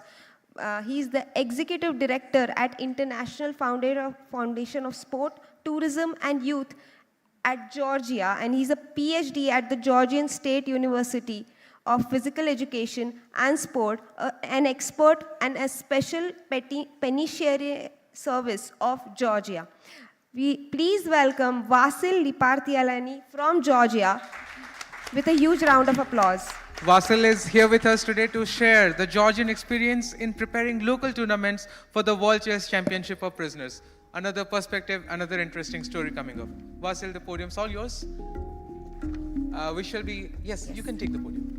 We shall be having 20 minutes scheduled for your presentation, from which, oh, that's brilliant. So please get your questions ready, and again, warm welcome, Vasil. Hello everyone, again. Thanks for invitation. First of all, I'm so glad to be here in Pune, India, and thanks for Mikhail, Lasma, and I think they're doing their job well, as we see last 2 days, and here is many evidence of this. So I'm trying to talk about Georgian experience, about this project, the project of Chess for Freedom, and I will give you some information and numbers what's happening now in Georgia in this direction. Okay, we start like last 3 years. We starting, the main issue was like, did we need the strategy of sport management at prisons? And we create the document, it's like a policy document at prisons, and we adopted it by the Ministry of Justice. And there is 3 main directions through the research what we had at local level. We mention 3 main directions. It's like, first of all, the facility of and sport infrastructure at the prisons, and the sport goods, what kind of role it's have for sport in the prisons. You know well. And also the second direction is education, education for prisoners, like get and coach, and also the regular sport trainings for them, and also engagement, and when we start, it was low number of engagement in any other sports, and also including in chess, but it's increasing. I can show you in next slides. So this is the main goals for this strategy. As I mentioned, from this direction, we have first goal, it's like development of sport facilities and sport goods at the prisons. Also the continuing process of trainings, regular trainings, I mean, also the training process for the prisoners to get a coach in any kind of sport, including chess. Also, the established club system at the prisons, it's also real needed at the prisons to make some systematic playing and tournaments at the local level. Also increase the access to sport for accused and convinced persons, and also the training for sports in the various sports, online international competitions, including European and World Championship, and the great experience. It's like the chess tournament for us, but we are trying to make in other kind of sports same tournaments online, I mean. Can you back? Thank you. So this is the numbers what I mentioned before. It's like since 2016, it's increasing each year. But since we just adopted the sport policy document at prisons, it's doubled. And since 2020, 21, 22, it's increasing highly. You can see the numbers on the slide. About the chess and the program of chess, it starting here in Georgia 2021, and first tournament was successful for us. We have very huge traditions, women's chess in Georgia, and the women's take advantage, like they get in first place. And that was a very happy time for them. There was four players there, and three of them we get out like 1 year before because of their success. So they are very happy, and the chess for them, it's for freedom for sure.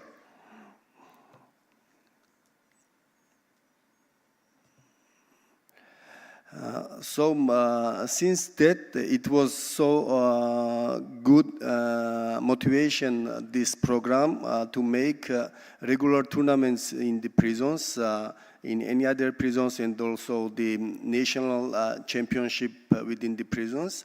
And since that time, we just trained 50 prisoners like as a chess coach. And also we get more than 200 participants who's training in chess regularly. So this is also the happiest time what they get, our women's at the first 2021. We get champions, our women's. And outside of prison at the hotel, the Nona Gamprindashvili, grandmaster, famous one in chess world. The Nona graduate our players, and they were so happy that they win, but they are more happy than they see Nona Gamprindashvili in real. So it was a very happy time for them and for us too. And since this project and through our strategy, what we have at the local level, we mentioned we are working now, and we are trying to get success in 4 main directions for developing chess at the prisons. It's like first one, it's regular exercises to implement in every prison because it's so important.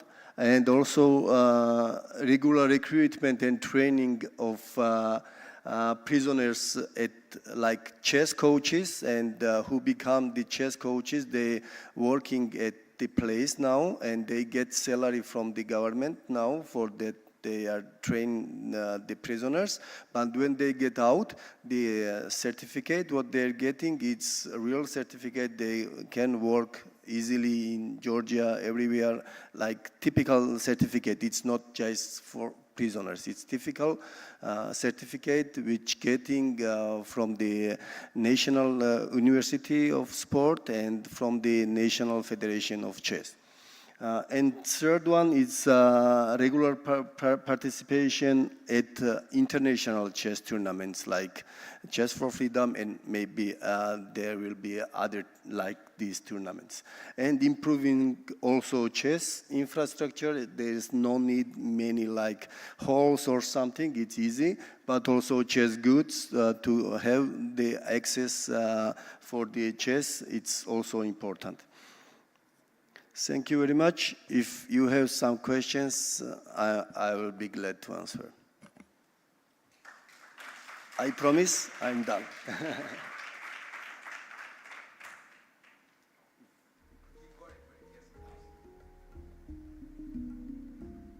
Wow, that's brilliant. Thank you so much, Vasil, for sharing your insights. I have probably a question which a lot of women in the chess world might have, that Georgia is famous for your women world champions, of course, and now you have a equal, as I saw in your presentation, you have a very high participation from women prisons as well. You also won the women's gold. So what is the secret to encourage more women prisoners to participate? Is there a secret in the first place, and what is it? There is no secrets, and no one, even Georgians, don't know why the Georgian women's playing chess like this. They are so great, and no one knows how do they do that. So they just the best ones, and in our history, never been guys playing better than women's in any time. So there's no secrets, no one knows this. Okay, thank you. Thank you for your presentation, Vasil. Thank you very much. Ladies and gentlemen, let's keep the flags coming.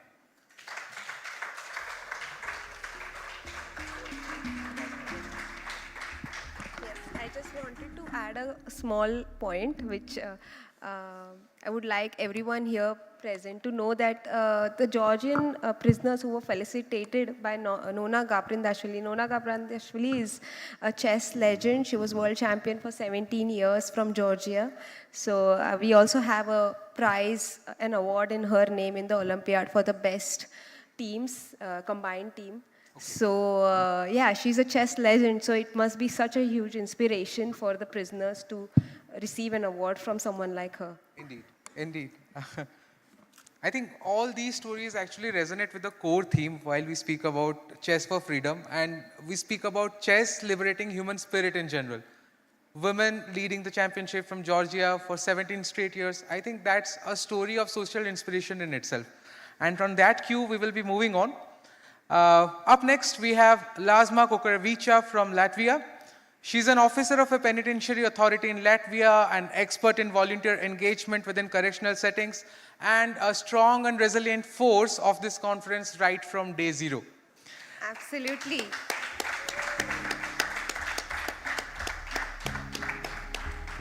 She is the FIDE Social Commission Secretary, and she also teaches chess to inmates in women facility twice a month. She will be discussing with us the tips, tricks, and encouragement for successful volunteer engagement in correctional settings. Without further ado, Lazma, the stage is all yours.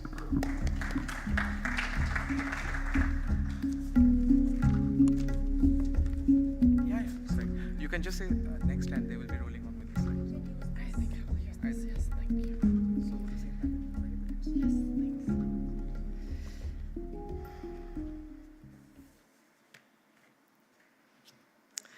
thanks. Hello, and thank you for such a warm welcome.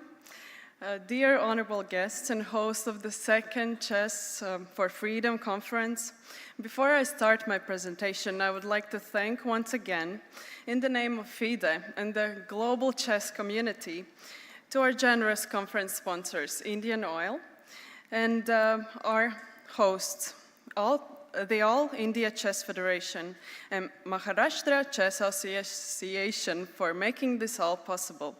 You're opening many doors today, and thank you for that.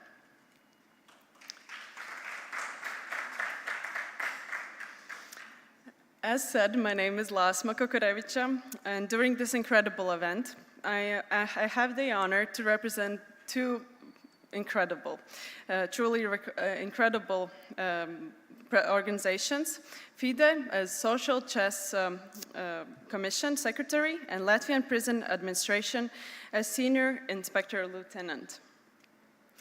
Before I go even further in my presentation, I would like you to turn to your neighbor and answer the question, what do you do voluntarily in your life? We'll take about 20 seconds for that.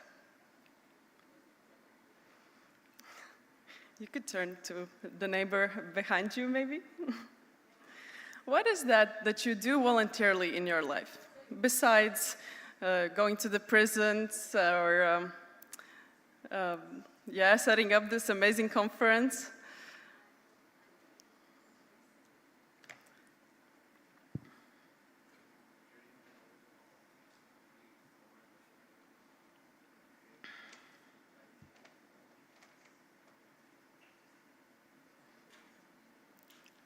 Thank you for sharing. I hope that you're volunteering not only on your everyday duties, but also you do go to work voluntarily, because this is important, that we choose to willingly do this every day, because the work takes a lot of time of our life, right? So, but when I think that we can all sense that there is a very special quality when someone is doing something voluntarily. But why is that so? From what I have witnessed and how I explain it to myself, is when we act voluntarily, we do it because we see a deeper meaning in it. Then this is not our duty or obligation or something that I must do. This is what I do from my heart, from my free will. And this is my choice, my humanly act. And therefore, I deeply, deeply honor every volunteer, especially ones who go to prison voluntarily. Since 6 years, Latvian Prison Administration has recognized this value and great resource that volunteers bring to our clients, and therefore, we feel responsible to support this process. During my presentation, I will share some insights that we have gained while developing volunteer management system in Latvia, and hopefully it will inspire you to widen your volunteer presence in your organizations or prisons.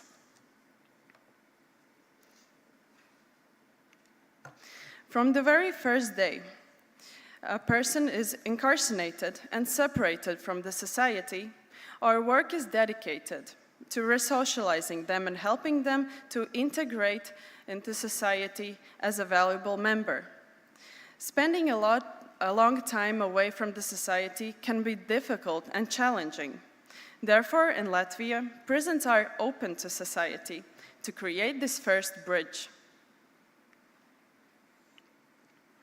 From the interview I had with an incarcerated person, I learned that they often feel this invisible gap between them and the society. From the exact words of this gentleman, he said, "They won't accept me. I won't fit in. And they do not want me to be the part of them. So I better stay with the ones that accept me and with those who we share a common culture." And this shifted when he joined one of the volunteer programs. And now he wishes to become a volunteer one day to help young boys avoid the life that he went through. Therefore, we can say with the confidence, volunteers build trust, unite society, reduces feelings of loneliness, isolation, and reduces recidivism.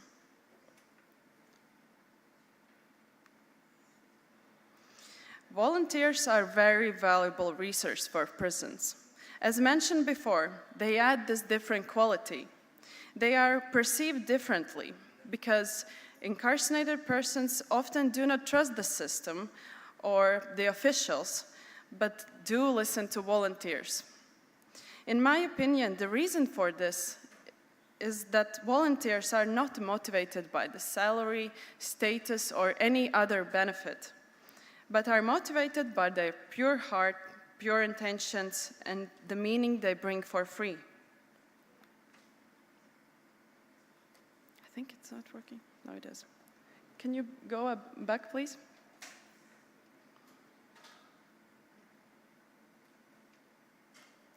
Yes.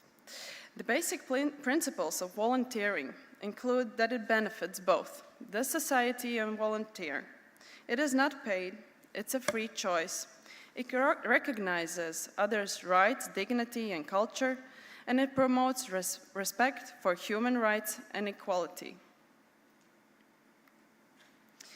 We provide training. We offer to cover 1 meal per day when volunteering, a group or individual supervisions if needed, health and life insurance while volunteer is in the prison and volunteering. In some special cases, we also provide accommodation if a volunteer has to travel long distances or spend 2 days in the city where the prison is. We have a yearly conference where Latvian Ministry of Justice awards the best volunteers and organizations of the year. And this is a very big event. And by the way, here on our side is one of these, is one volunteer who received this, the big award. And this is Sergej's. And you will hear from him. He's the next speaker. And we are very proud of his work and his dedication as a volunteer in Latvian prisons. We also provide public and private transport expenses, and we can provide a recommendation letter.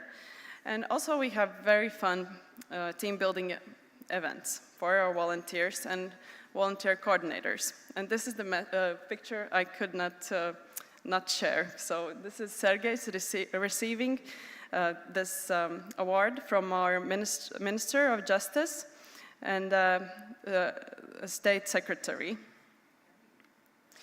Our aim in developing the volunteer management system was to firstly have this volunteers work purposeful in all of the facilities with the same standards, and that it has to be in line with the law of volunteers work. Secondly, we want to bring these two parts of the society together. And finally, to promote Latvian prison administration as a professional and people-oriented institution. Overall, we had to organize our internal environment so that it would support the work of volunteer rather than put the bureaucratic obstacles in the way. In the next slides, we will go through this system that we have developed and implemented just this January, and which consists of these 6 big whales. And actually now it seems very logical and easy, but when we started, it actually looked like this. And therefore, it was a very big challenge to understand how to organize so that all units understand and are willing to do the extra job. And it really takes a teamwork to manage volunteers. So every unit has the same understanding of, firstly, the value that volunteer brings into the prison system, and also their understanding of the system itself and their role in it. And I have not listed all of the units and departments involved for the sake of responsibility, but I'm sorry, readability, but sorry, my colleagues that are watching me currently, but these are the most important steps and units involved. And I also must add that we are still in the process of implementing the system in our complex organization, where all steps are regulated. But without the support of our management, it would not be possible.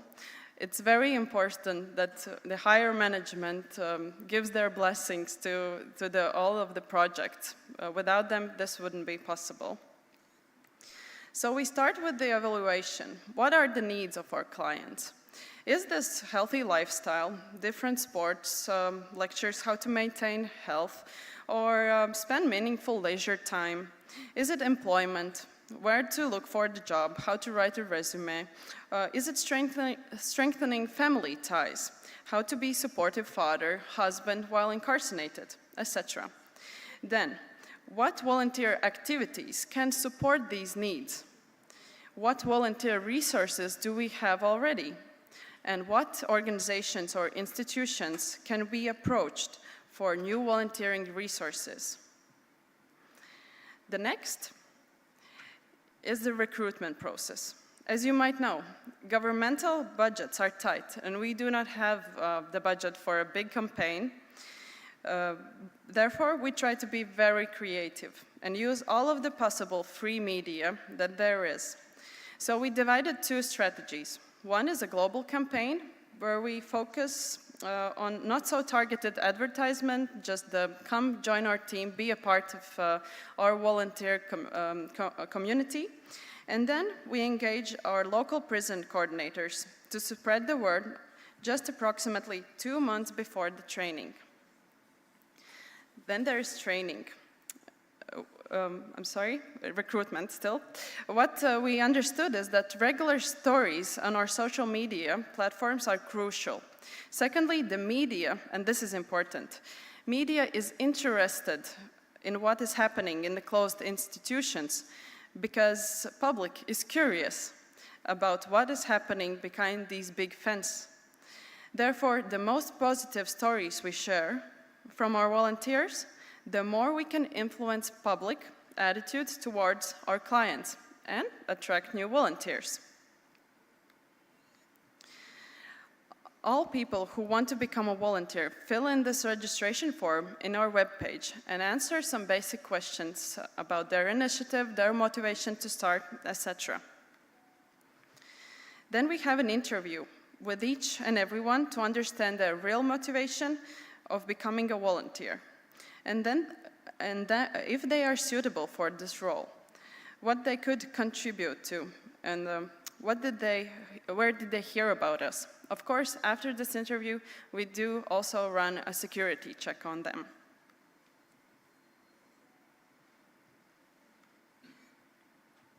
We have 2 days of training, where usually first one is online, and the second one is in person, in which we concentrate more on the group work and building a community, together with our prison coordinators. These are some topics that we cover, but most importantly, safety and ethical questions, and sharing the context of our clients.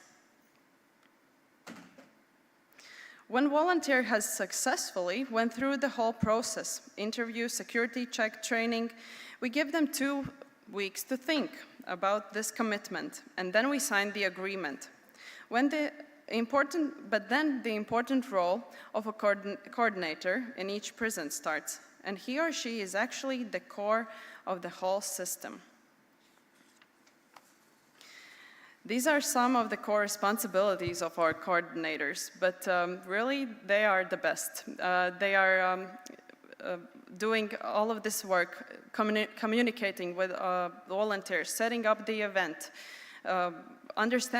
first of all, understanding the client's needs, and they're really the best and the most important part of the whole system. And now comes the motivation. From a very small survey that we have conducted, we discovered 4 main volunteers' motivations to start volunteering. And then when we realized this, we understood how to maintain it.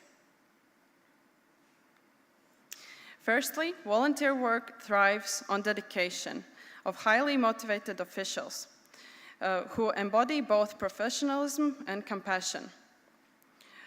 Regular feedback, recognition, and expression of gratitude are fundamentals in maintaining and nurturing this motivation.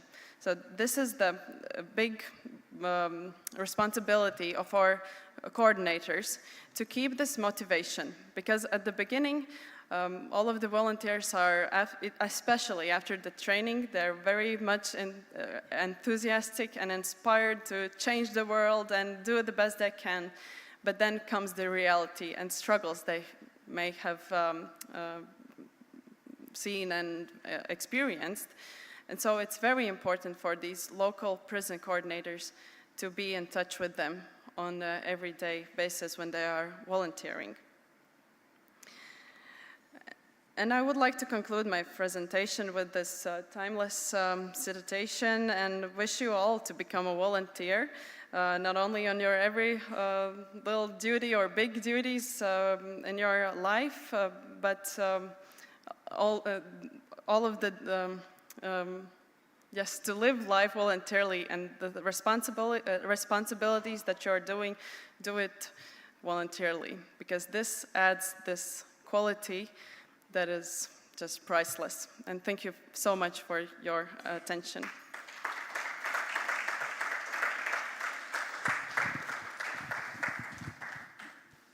Well, thank you so much, Lasma. And wow, we got 3 more minutes. Maybe we can have a short discussion. This was also something which we were asking Andre in the morning. It was a question from Soumya ma'am regarding if more volunteers want to participate and be a part of it, how they could be. I have a slightly different question, but in a similar context. As you pointed out, the role of media is very important in carrying out the discussions ahead, in really taking these stories out to the platforms. Well, how do you perceive their approach towards it? Like, do you reach out to the media every time something like this happens? And how do they respond back to it? Is it very proactive, or should I use the word voluntary on their part to come and be a part of this journey, share the story? Or how is the push around the world, if you have some context? Because let's say in India, we take these stories far and wide, very good. The thing that happened in Yerwada yesterday, the chess games happened, and that's all out in the media circle already. So how does the global media perceive events like this? Just a context. Yes, thank you for your question. What we do is we try to use all of the tools and instruments that we have. Yes, we write some press releases. We send them out to the different kinds of media, the private ones and also the national ones. What we witnessed, especially with the chess program, this was I think this is the biggest story we have had, actually. The media coverage was impressive, and I believe Sergej will tell about this more in his presentation, so I don't want to do some spoilers, but yes, so as I said, we are very creative. We are using our personal contacts as well. We engage our volunteers if they have the possibility to reach out to media.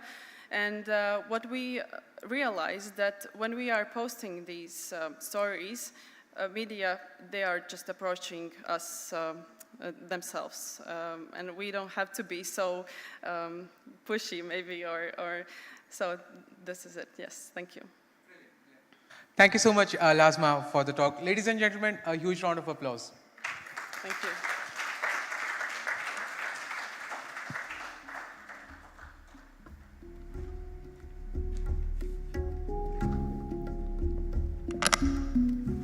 And as we move ahead, our next speaker is FIDE Master Sergej Klamakovs from Latvia.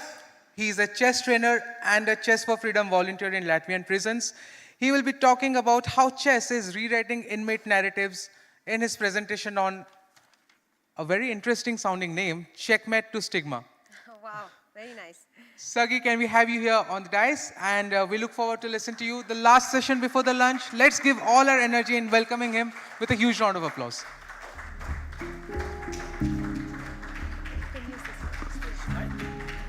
Stage is mine? So the stage is mine? Yes, yes. Okay, great. Thank you. And what's the timer? We'll be having 20 minutes for Perfect, thank you. So, first of all, I would like to say a very big thanks to having me here and for the best hospitality in my life. So, really, thank you. So, my story is about breaking the walls and building the bridges in the world where, in the part of the world where to build walls and break bridges is completely normal because of kind of reasons we all understand. And several weeks ago, when my bone of presentation was already prepared and I understood what I want to speak about, but I still struggle with the name because like building bridges, breaking the wall. And then Lasma offered me this name and I understood that it's exactly what we have done during the last 2 years. So the story will be about this. I would say that we have completely unique team because, first of all, at least 3 persons are amazing. I can't speak anything about myself, but unique is not because of kind of person, but because of skills we have. And with skills we got in our lives because before we came to the project. And I mean that Lasma, before she started to work where she works now, she was for several years spent in media agency, in marketing, so she understands what media and marketing means. Dana, former finance minister, economy minister, she has a degree in business administration, so full understanding of how politics, how media, how society is working. I have spent 5 years in media agencies and 10 years in board of directors in a huge media holding in Baltic states, so I have a little understanding how it works as well. And our psychologist, Evia Taylor, who is our fighting angel in the prison, so in the field where we are working, and who agrees to completely all our crazy ideas to create, to make, so this kind of, I would say, unique team. And in reality, from the beginning of the project, our clients, I would say it was their destiny to become media stars. And it will be some kind of treatment they has, not only chess. So it will be the main part of my story about media treatment as a treatment for clients. And first of all, I would like to say that we have now our Latvian Hector, absolutely amazing guy, whose name is Dainis Mikkelsons. And actually he's, I would say, only reason why in the 2023 Latvia had not one-man team but 2, because 4 of us, we would like to participate in any prison in Latvia, but unfortunately we are only 4. And Dainis was the guy who didn't accept the rules that Jelgava prison participates in the project and Riga Central Prison is not. So he just created his own chess club. And he participated as a chess coach, being in intensed and being in the prison. So now in 2024, he is one of us, and he is the next member of our team. And a couple of days ago, it should be his start as a coach in ladies' prison, but unfortunately, due to some problems with health, he will start after a few days, but still it's a new member of our team. And I really believe that, and it's my dream, that maybe after 1 year or maybe 2 years he will be here on stage, because he is very charismatic and maybe a little bit more shy than original Hector, but still he's an amazing guy. And in the beginning of the project, we met a lot of narratives, don'ts and do, and our clients said that we don't want to make video or photo, we don't want to show our faces to society, we don't want to cooperate with officials, we don't want to cooperate with police or ex-police who may be incarcerated as well, and a lot of don'ts. Actually, it's not only 3, it's much more. And when I prepared this speech, I realized that probably our team would be the worst center in the world, because after 2 years of work, we just crushed all the wishes just completely. So we did everything opposite, and it's working somehow. So, yeah. So in 2024, Dana, in the very beginning of the year, just came with the next crazy idea, because Dana is full of amazing, beautiful, but sometimes crazy ideas, and full of energy. And thanks for that. And she said, okay, let's guys make a video for the Anthem Awards, because looks like FIDE is getting some kind of awards there on a huge screen in New York. So again, 2 years ago, no faces, even in local media, never. So I am Dana Reis. So 2 years ago, huge screen, New York, absolutely who cares? And the next point was kind of funny, because they realized that they have to speak in English. And their English is even worse than mine. So they were shy, kind of shy, but then after a few seconds, just, well, who cares? Let's do it, it's kind of fine. Because most of things brought by me or Dana, it's about fun, and it's about success. No, not success, of course, but respect. And they understand that all we do is connected with respect, and it's not like to make some fun of them. So this video was created. I am Dana Reizniece Ozola, representing the International Chess Federation, FIDE. Our mission is clear. We teach chess and life skills to inmates worldwide with a transformative Chess for Freedom program. Chess changed everything. It's a second chance. Chess brought me freedom. These powerful words resonate the impact of chess on people behind bars. It's not just a game, it is a tool for change. Chess helps me think ahead. It gives me patience and focus, skills for life. Chess is my redemption. Each move on the board is a move towards a better future, a life beyond confinement.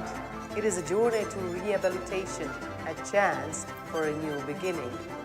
Chess breaks walls. We are not alone, we are chess family.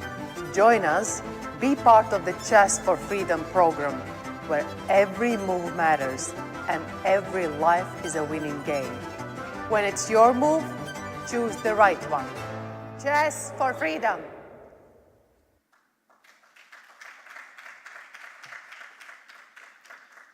So before the next topic to discuss and next slide to show, I would like to ask you one question.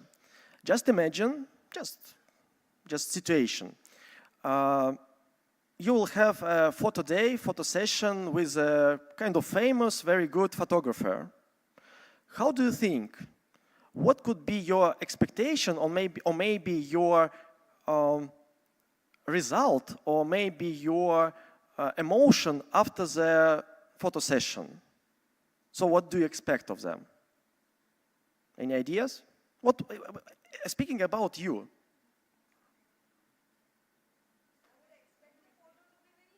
Yeah, for social media, maybe, for maybe your portfolio, or just for yourself, maybe to feel better, right? Absolutely, it's a normal reaction. Any other ideas?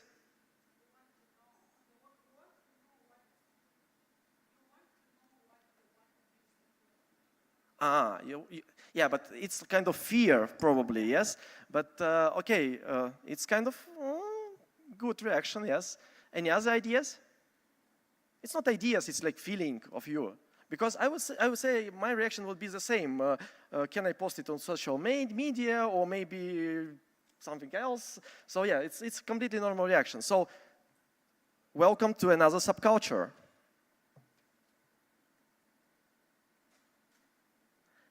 And actually, when I see and when I remember this phrase, I got from guys at the first minute we met after the photo session day with Steve, who is an amazing person and absolutely adorable photographer.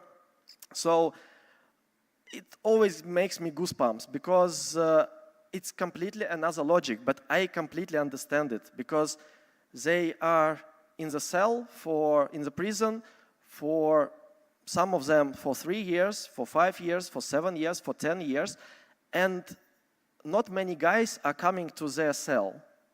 And mostly it's official with a kind of problem finding inspection or something like that.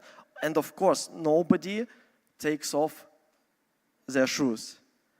And it's another story about respect, and it's another story to how to make a breach. Because at the moment Steve took off his shoes, he became a friend of them. Not our story about him, not his portfolio, not his life or something. Just one step. So sometimes it's so easy. Just think about it. Because it's very important to remember that it's different to subcultures. Chess subculture and this subculture. And rules and narratives are completely different. And sometimes we can't even imagine the reaction, what can be done with a single step. In the good meaning and in the bad meaning. So sometimes we just have to be with a big passion and sometimes with big patience. So next wall we broke, we created 2 chess matches. First one was between Riga Central Prison Club created by Dainis, and most of guys were ex-police workers. So Jelgava guys absolutely didn't care. So this was the first step completely broke because we all were chess players. No history, no narrative, just playing chess and having fun. Who is the best sportsman in the country? And next one was even more crazy because we made a match between Latvian NATO team, so our strongest guys, fighters for the country, and 2 teams separately from 2 prisons. And NATO guys smashed us. But again, the reaction was absolutely amazing. First of all, NATO guys said that, okay, let's make maybe next time just over the board. Why in internet? We just can come to play, and it will be very interesting cooperation actually between 2 teams. And our guys, our clients said that, okay, we understood before the 2023 World Championship that we have to work harder because we lost completely to these guys. But actually in NATO team was 1 master and I think 2 candidate masters, so average rating was about maybe 2100, something like that. So our guys, of course, are a little bit weaker. But the reaction still was very good. So we lost, we accepted this result, so we made a right decision to work harder. So they understand, and they got to semi-final in that year. So it's very nice. So next one, and already last a little bit spoiled it, about media. So actually, I would say that media understood that our clients has the voice. Because for many years, it was kind of narrative and sometimes unwritten rule in the media. Like one of them, I can describe you from the inside, that if in most of the countries, maybe not in all countries, but in some of the countries, some of crazy guys are calling about bomb in a shopping center, maybe you realize that in no news it's written about it. It's one of unwritten rules in the media in most of the countries of the world, so we're not writing about such incidents, just not to make it famous for these guys, because these guys are exactly looking for be famous. So it's one of unwritten rules. And another unwritten rule in at least Latvia was not to write about prison, not to write, not to show, because it's again about a wall, because officials don't like to show prison as a nice place, and it's kind of logical. And to show it like a very sad place, it's not like very interesting for audience.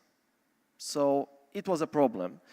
And during last 2 years, and here is very big, huge thanks and very nice to have such, I would say, active without price Dana in the team, because as a minister, ex-minister, she was a very delicious part of our team and our project for the media.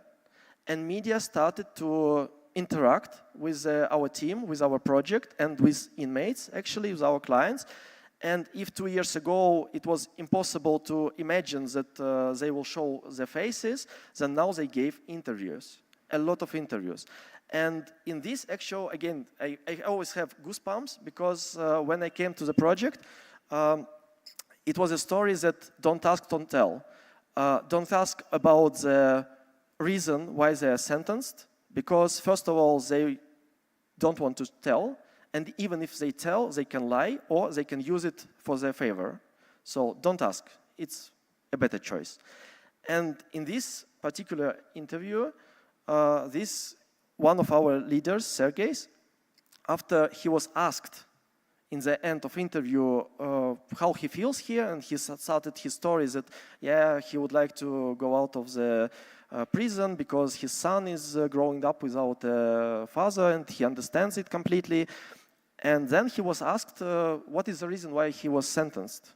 And he just said, for all Latvia, without hiding his story, without hiding his name, without hiding his face. So it's so simple today. And I always get goosebumps because I understand that 2 years ago it would be impossible to imagine. And it's not the end of the project. I hope so. So another thing is seeing the media data for the interviews, for the some kind of content connected with our project. I see and I understand that the same is seeing media holdings and the stories that media data reach, like ratings, like share of content, it's better than average. So if in some kind of news there are story about chess players from prisons, the ratings are higher than a few days ago or a few weeks ago on the same spot in the schedule of television schedule or radio schedule and so on. So it's very important part that media understood that this topic is interesting to society because there are a lot of narratives as well. And as colleagues said, that inmates are completely right, that they are not accepting us because they have their own narratives outside the wall.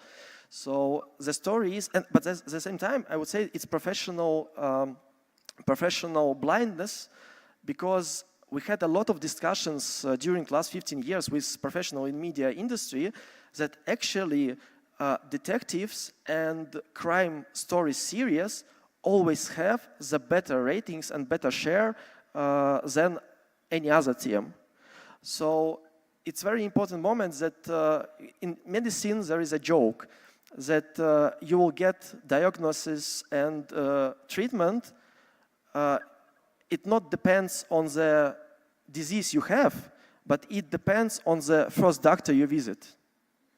So here is the same story. Our guys met 3 media professionals, and they were decided to be a media stars, and this is their treatment. Because we are more, even with Dana, we are passionate with chess, but we are still more professional in administration, in media, and so on, than in chess. So this is our treatment for our guys. But actually, I think that it would be impossible, still impossible, without results. So some of our guys are playing now, from my opinion, for 18, maybe 1900. So they increase the level for, I would say, 300 maybe points in during last 2 years. So it's kind of impressive even from the normal chess player point of view, in my point of view. So this how looks like in the championship days. Our two national men teams in Jelgava prison and in Riga Central Prison. And actually, these photos were taken just for social media. And as you see, again, no hidden faces. So when Dana said that please make some photos because we need to promote this project, yeah, actually, after the photo we made here, we lost next round. We were so emotional about getting these photos that forgot that the next round is starting. So we lost about few minutes, and in the result we lost to Malawi. But it was the only loss in the group. So we promote to semifinals, and everybody was very happy, and a lot of applauses. But yeah, it was kind of that story that again media is just breaking chess, and guys just forgot that they are sportsmen at that moment, and just were passionate about having a photo shoot for social media because we are stars. So this is my salary because I work for free, but actually not for free. And this is my salary, which is created by guys you saw on the picture before. By the way, two guys who are leaders of Latvian inmates team. One of them became a director of wooden factory in the prison. And the second guy became a director of internal shop of the prison. So the reason is they changed. They are guys who official can trust, and they understand several steps thinking forward. So they can control, and they made the career even being still in the prison. And this is my salary from the guys, handmade chessboard, and it perfectly fits Staunton chess. So I really enjoy now to move pieces at home, not on my computer, as all professionals are doing. And I'm as a correspondence chess player with 2500, so I do a lot of computer chess analysis. But still, last year, I much more just touch the pieces with my hands, and I really enjoy it on this board. So it's my salary, and really enjoyed it. So see you. Yeah, I know, and it's exactly perfect end. See you all on the 4th World Online Chess Championship, and good luck. Thank you.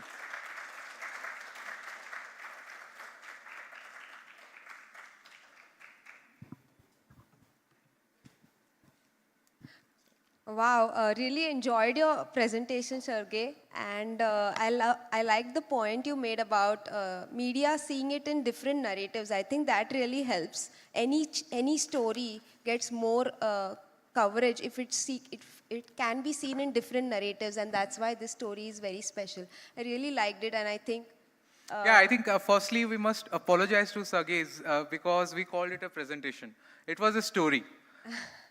All of us enjoyed a proper, suitable narrative of how change was being formed, and it all came up in the form of a story, very engaging, and I think we could not have a better way to part for lunch. Ladies and gentlemen, a huge round of applause. And let's call this the moment where we shall have a break for lunch. Absolutely. And let's assemble right on time. We have a very interesting panel discussion coming up at 2:30 p.m. We'll request all of us to assemble by 2:20 so that we start right on time and make the best of it.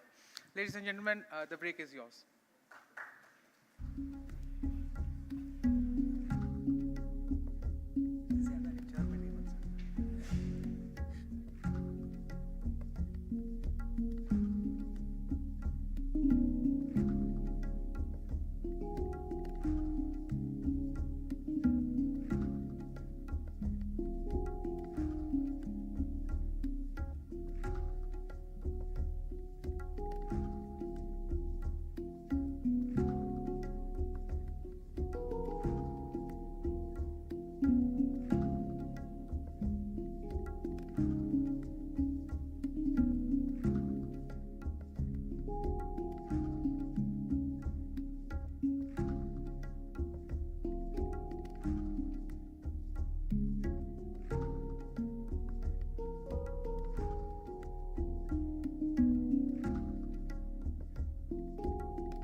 starting soon. Request everyone to please settle down. We'll be starting soon. I hope you all had a good lunch and are ready for the next sessions.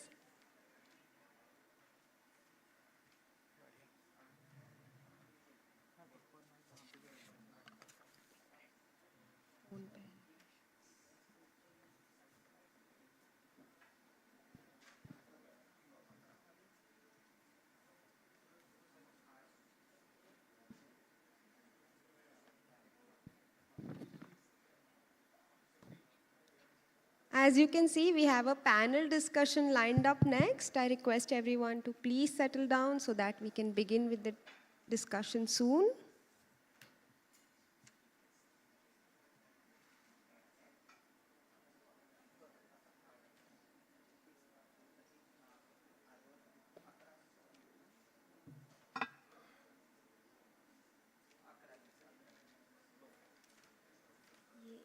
ये last question नेबोशा के लिए नहीं है, ये Vasil के लिए, ये नेबोशा के लिए। ओके, एक ये मैडम के लिए और एक नहीं, ये नेबोशा के लिए, सेकंड वाला वासिल के लिए। Second is for Wasil. Okay, David से प्रेजेंटेशन। हाँ, डेविड का प्रेजेंटेशन। सब लोग नहीं आए ना? देखो, देखे क्या? मैं पूछूं कि कोई है? I just want to check if all our panelists are present in the hall right now. David, are you here? David Achampong? Yes, hi. So Nebosha will be joining us online. Nakvi Qureshi ma'am is here. And Vasil, are you here with us at the moment? I think he's still having his lunch. So we will wait for him because he's a crucial part of the puzzle. So how the sessions so far were very interesting. I think everyone can take something away from what we've seen today. You know, there was a presentation on volunteer and how approachable they can be for the inmates and the benefits of volunteering by LASMA, which I found extremely useful. Yes. The sessions in the first half were really very catapulting and captivating at the same time. I think we are going to continue the same trend in the second half today. We have an interesting panel discussion to begin with and a wonderful session, rather a workshop to be taken by Andre as we close this day, and lots of interesting things and more importantly, engaging things to happen. We will start the moment Vasil joins us. Absolutely. We, in fact, had a presentation from him earlier. Vasil is the executive director of at International Foundation of Sport, Tourism and Youth in Georgia, and we had a great presentation from him about how Georgians chess is being taught in Georgian prisons. Over 50 facilities, both men and women, are being taught chess. And yeah, that was very cool as well. And we had a presentation by Nebosha Baralik as well, who joined us online. He's the chief arbiter of all the Chess for Freedom tournaments so far, and very experienced arbiter. We have got their perspectives already on a subject, and this is something from Chess for Freedom for all the adults. We are now moving on to how that could be a move for the juveniles. Absolutely. I think your mic is not... It's on. Yes, okay. Yes, I think that is something very... we are keen to hear about. Of course, in Parivartan as well, we have a program, Smile for Juvenile. And I remember I visited Dongri Juvenile Home as a part of it when we had first introduced it, you know, like during the 2023 Republic Day. Yes, and that was a very good experience. And I have also visited Qureshi ma'am's home, juvenile homes in Bhopal, for the girls as well as the boys home. That's brilliant. Yeah. I think all these experiences will culminate into a great session. Vasil has already joined us. Awesome. I think we can take it So forward. I think we can go ahead and start the session. First, let me begin by introducing the panel. The panel consists of Mr. David Achampong from Ghana, who is a chess coach. Yes, huge round of applause for David. David, He's the please come up and take the seat on the dais. That's where all our panelists will be there. Yes, I request all the panelists to sit on this side of the dais, please. So, yes, David is the founder of Mentors Chess Academy in Ghana and also chess in schools teacher. We also have Nebojša Baralik from Serbia joining us online. Can we have Nebojša on the screen? Can we have Nebojša on the screen, please? He hasn't joined in yet? Okay. Okay, We'll move on. We will move on. We also have Vasil Lipartyalini from Georgia. We just spoke about him. Vasil is the executive director of the International Foundation of Sport, Youth and Tourism in Georgia. Wow. So we have Vasil with us, and we have a representative from India, Miss Nakvi Jeha Qureshi, ma'am. She's the Joint Director of Women and Child Development Department, currently heading over 11,000 centers with more than 1 lakh beneficiaries so far. We welcome you, ma'am. Of course, her the boys' juvenile home also won the gold in the Chess for Youth 2000. I think a reason for another and louder clap would be, just like Yerwada, ma'am's juvenile center in Bhopal also brought us a gold. Yes. Ma'am, please, Ma'am, take the please center. take a seat in the center. Thank you.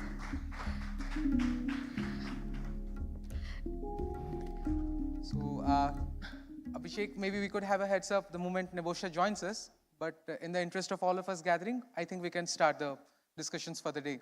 First, we have actually a video wonderful video presentation, which is a surprise. It is going to be premiered today. It is been created by FIDE for someone special over here. So let's have a look. I am David Achampon. I'm the founder of Mentors Chess Academy.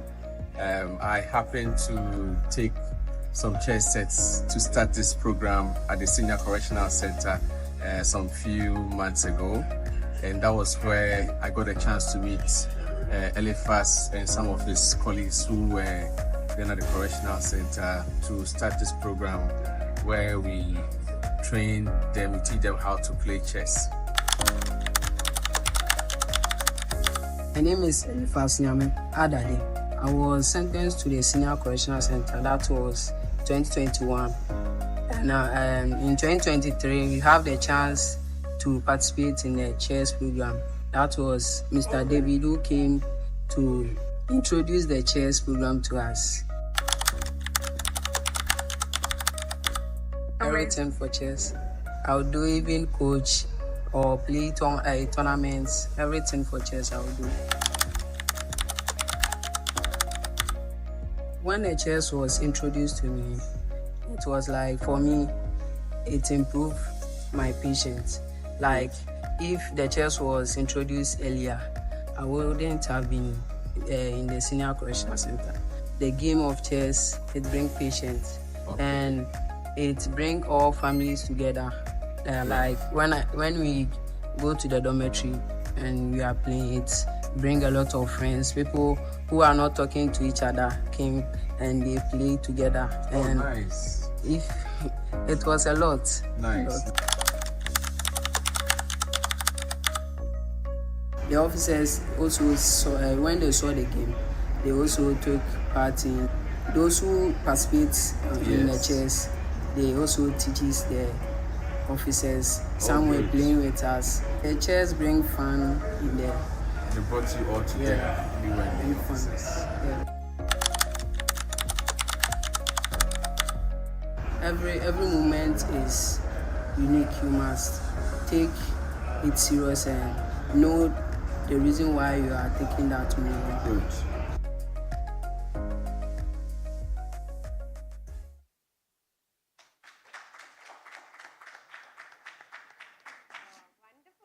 That was brilliant. And So sweet. Yeah. as we plan to continue, has Nebojša joined us? Please give us a cue when it does. I think David has something to show. He Yes, has we will prepared a continue the series of presentation. this video with a presentation from David. So let's begin with that, David, shall we? Sure, that's fine. Okay. Great. Yeah, sure. We can play the presentation.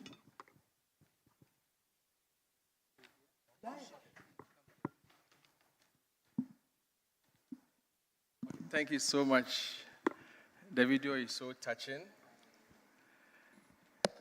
Than I even saw it being recorded the first time.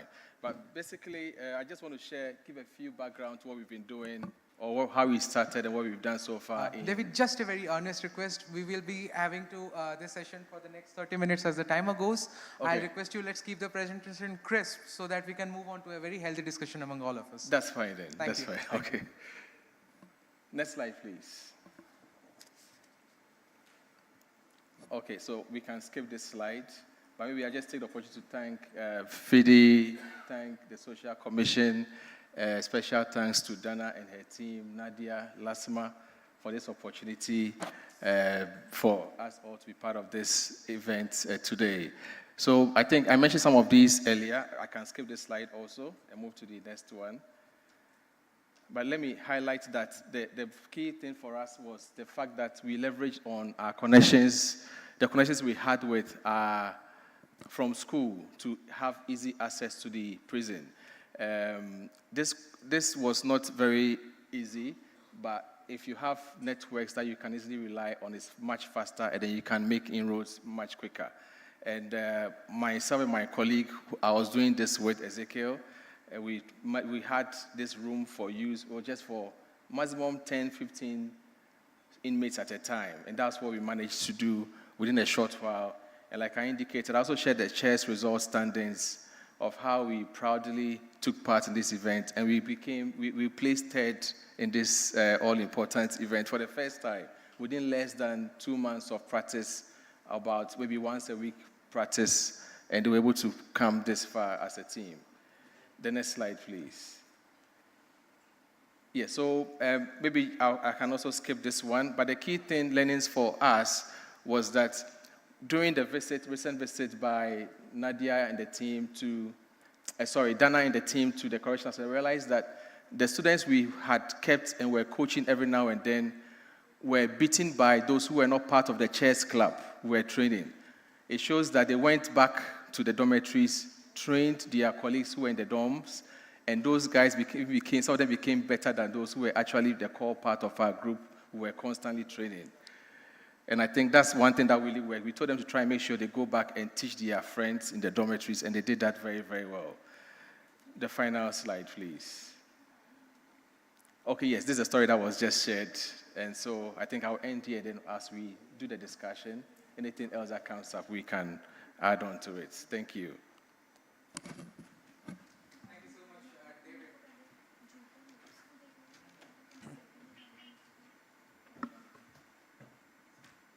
Now, I guess we will be starting from exactly David left off. We'll try to get some more understanding of the idea.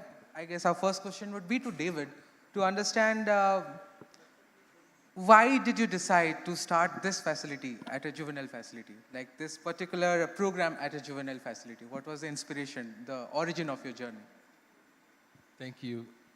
I think for me, over the years, I've been focused on junior chess. I usually train children in school, set up chess clubs. And so when it comes to Chess for Freedom, thinking of where to start off, the juvenile section was much more attractive to me than to look for to go to the seniors. And I think aside that, this has been on the plan for a while, but it was until Gift of Chess, we got chesses in Ghana. That's what really catapulted us to start this quickly at the juvenile center. Yes. And the response was massive right from the beginning? Yes, I would say from the beginning have some inhibitions coming up? It was okay. There were just a few times where when you go, because the communication have not gotten down well, some of them officers are not too enthused about it. They will tell the guys have gone to work, they've gone to do some weeding, or they are cleaning up the facility. And so they cannot be exempted from that chore, and so they can't come. You have to spend hours waiting for them to come before you can have a small 30-minute session with them. So that was mainly the main challenge. Some of them have not bought into the idea yet, and so that's what sometimes kept us a lot of time waiting before we can get a chance to see the inmates. Yeah.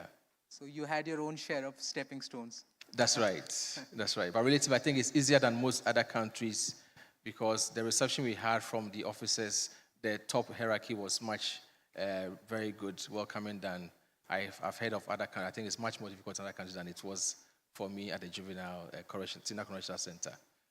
Thank you. Thank you. My question is to Qureshi ma'am as well as to Vasil, that there is a lesser amount of competition in the juvenile section right now, currently, like lesser amount of juvenile homes have been tapped, at least in India, when it comes to introducing chess than the open category. So do you think this is the right approach? Do you think chess should be introduced more in juvenile homes? Either of you can answer it. One by one can take the question. We'll have the perspectives from two different countries. Thank you for the question. Of course, they have less tournaments, less opportunity for now in like Georgian experience I see. But the help of this project, Chess for Freedom, and also the help of our government, that they decide to have more access, not just to sport, any other activities at the prison. Now we managed to increase the numbers of prisoners who are involved in chess now, and also we have all responsibility now to increase it or double it next few months. So we think this period of time we can use to manage some another tournaments. It's mainly online because if the prison is one penitentiary system, cannot to compare another penitentiary system physically. But we can do it with help of FIDE, with Chesscom, we can do it in online. So maybe next year we will do more tournaments for them, like local and also international. All right. Thank you. Over to you, Qureshi ma'am. Thank you. As I am divisional in charge, so I have more than 30 homes in my division only. And when we talk about the state, we have 50 plus homes. It is similar like these homes. Some are for children who are in need and care, and some are for the children who are conflict with laws, which we call juvenile home or observation home or facility center or correction center, etc. So what I feel that we should expand our program to all home, not only with chess, but any other activities which we think that can change the thought process of kids. As a government officers, we provide all the facility, indoor activities, outdoor activities, and homes, and food and clothes, everything, education. But I realize when we are with this program, Nai Disha Parivartan, lot of change in behavior of these kids.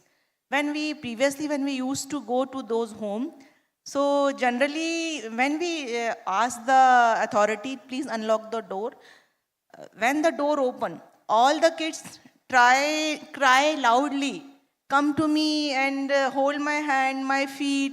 Ma'am हमको mummy के पास जाना है, पापा के पास जाना है, बस हमको यहाँ से ले जाओ, हमको यहाँ से ले जाओ. Even they say कि आपके बच्चों की कसम है अगर आपने हमको यहाँ से नहीं निकाला तो. But it is not my jurisdiction. It is under the Juvenile Justice Board. I only take care of the facility which government provide there. So I request the JJB please release them as soon as possible. But it is not possible. It is all the process decided by the government. But after this chess program, what I find, now when we go to their home, they don't cry. They want to learn, they want to play chess, and they want to make a strategy for their life. They think about their future. They want us to support for their career. So we are making a childcare program for every kids, what they want to become in the life, what they want to learn, what is their goal. So now they are changing, their mindset has changed, and now they want to think something which can make them a better citizen and a responsible citizen. It is a very good and positive change done by OIC in our home, and we request them to continue it with, along with life skill education program, as chess, like life is also a game, and we have to make strategy through life skill education to make them a responsible citizen. Thank you so much, ma'am. That's wonderful. Thank you very much. I think ma'am brought out a very important perspective for all of us, that whenever there's an adult person who, by darker circumstances, is an inmate in a prison, he has a sense of maturity and understanding of life, and then chess brings out the better out of him. With juvenile, that level of maturity has not yet set in. They are yet to think about a life ahead, and this thing coming very early in their career might be a setback, but now, owing to the narration that we get from ma'am, and I'm sure others will also resonate with it, such things are not a drawback anymore in deciding their life ahead, because this game is helping them think about their career, their future, and what they could be doing ahead. So I think this is one positive impact we see coming out of this. And similarly, in these lines, we'll be thinking, is this also the opinion that Vasil and David, you like observe in your facilities that you visit, and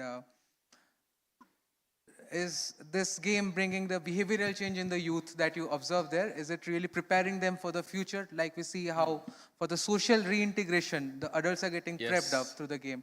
How do you see the juveniles taking this up?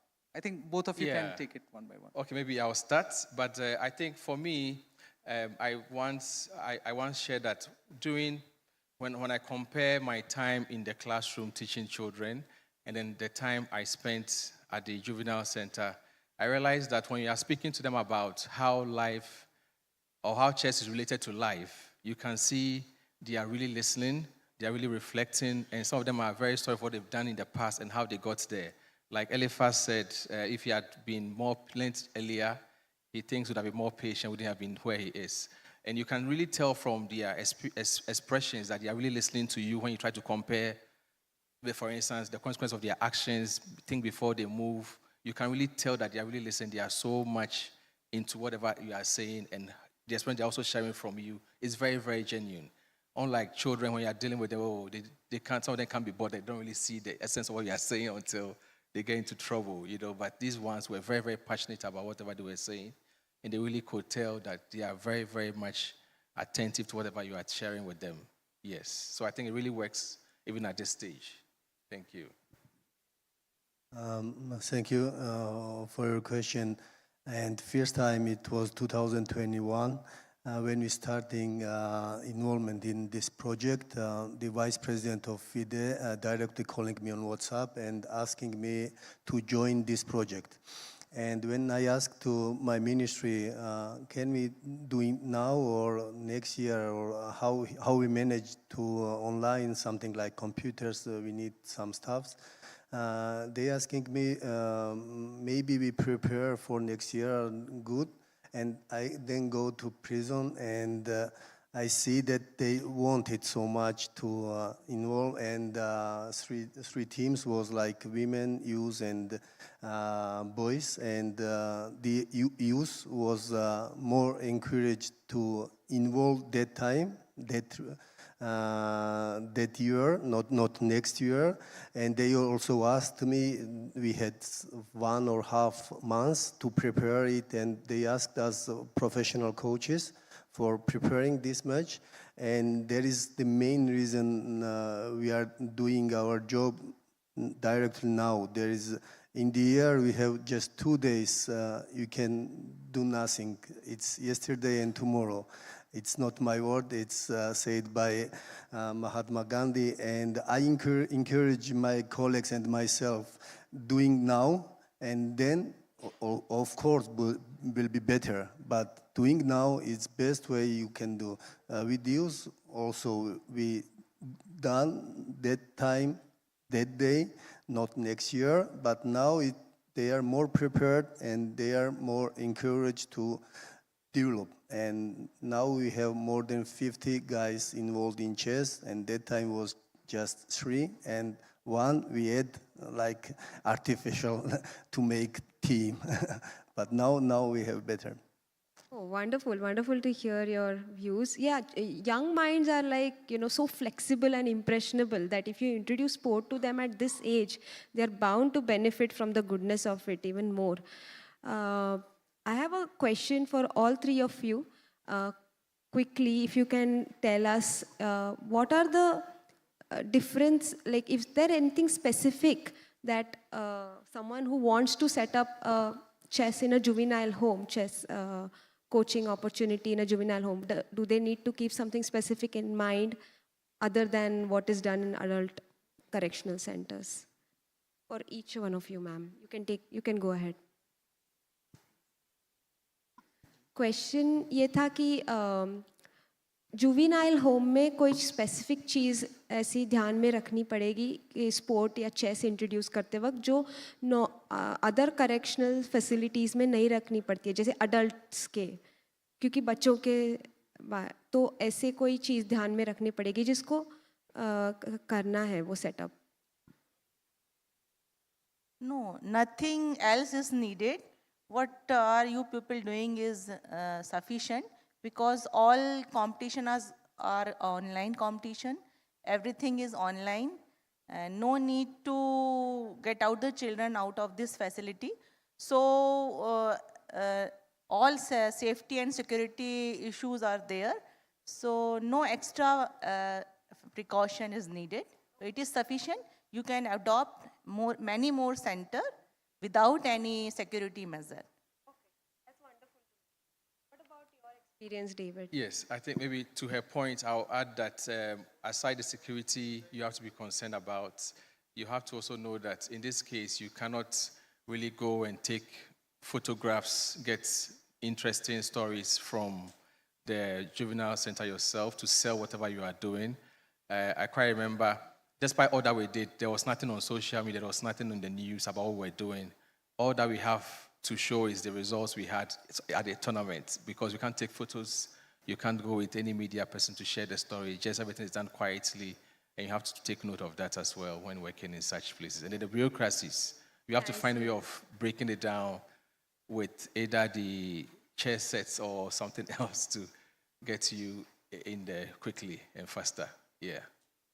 Yeah, I see your point. I remember in India also, because it's children, we have to protect their identity, and so we cannot release it in their photos in media. We have to, their identity needs to be protected. So that's one difference I see. Yes. But otherwise, of course, there are also many benefits, so yeah, both sides. What about you, Vasil? What do you think? We have some in news, I see my friend involved in chess. I wanted to, this psychology is working in our experience, but also they get, by government, they decide who is involved in such activities also in chess. They get more benefits from the penitentiary system, and that's a very good motivator for them. And they are now increasing the numbers, also help with this. They have some additional benefits, but also the tournaments. When we start the tournament, it's 20% more guys are involved than after, because they want to involve and play tournament, and they getting more. So if we get more tournaments, we get more encourage use. Yeah, great point. Actually, I remember visiting the Bhopal Juvenile Home for boys, as I visited the girls' home as well. In the boys' home, one thing that struck me was how quickly they learned, what I was trying to teach them, and it was not just the game. you know, they were learning the lessons from the game very quickly. Like in one session, one boy told me, yeah, I know, this is a mistake, but I will get another chance. I know that. It's like life only, Didi. And they, like Didi means elder sister in Hindi. So they were like, it's like life only, Didi. You know, he's telling me. And I'm like, yes. So their brains are very fluid and they absorb very fast through sport. That was my takeaway. Any question? I had a question on which I had a very basic curiosity. When we talk about the youth, there are many kinds of games and sports options available all around them. There's football, maybe there's volley, there are outdoor games, there are other forms of indoor games and everything. Now we understand as adults that if they play chess, their understanding of life and decision making, a clearer perspective, all of these things will build up in them. But what does the child think that you have observed? What makes them really pick among all these options, this is a game that I'm going to focus on to learn in my life? What has been your experiences? What do you think, according to all three of you rather, that what makes a child choose chess, a juvenile choose chess amidst 100 other options?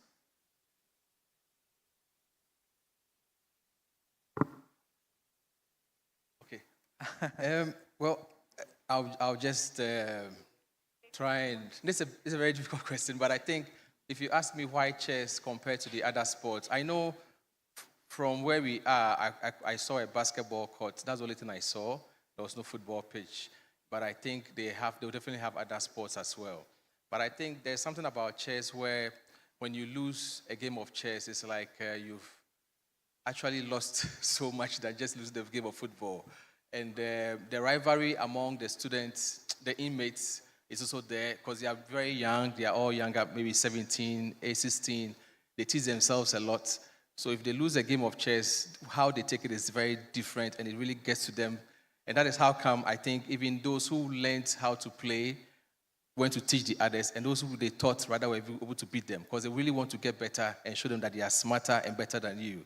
And so that level of competition makes them want to own the game, because in the game of chess, you're on your own. You can't blame the referee. You cannot blame your goalkeeper for missing the ball or something. But this one, it has to do with you yourself and how you control your own army in the game of chess. So I think that is what makes it catch on faster than the other sports, I think. Yes. Good. Thank you. Ma'am, what is your perspective on this? What I realize that this game is very important for those kids. It is just like their life. It is resemble with their life. Because those kids who come our home correction facilities, they live in a very vulnerable condition for crime. They face challenges every day for food, for home, for clothes. They live in a very unhuman and unhygienic condition. So they have to face challenge every day for everything. They have to struggle for the life for every day. So like chess, they have to think, they have to make a strategy for everything, and they have to come forward. So same like chess, they have to go ahead in their life. So chess is a game, it is a lesson, it is a learning for them to how to prepare for their better life. So it is related to their life directly. So I think chess is different than other game. It is very impactful for their future and for their career. Thank you. Basil, what's your take on this? Yes, I can add something. It my thought that in sport we have no losers. One is winner, and second is the more experienced. But chess is not like far from like sport. It's not typical one. In chess, we have just winners. No losers, no experience, there are just winners. And also when they choose at the prisons, my experience, it's like you can choose any kind of sport, but chess also. Chess and any kind of sport. Chess must play everyone. And who want to involve, they can involve even 3 kind of sports like basketball, football, but chess also. Chess is main dish.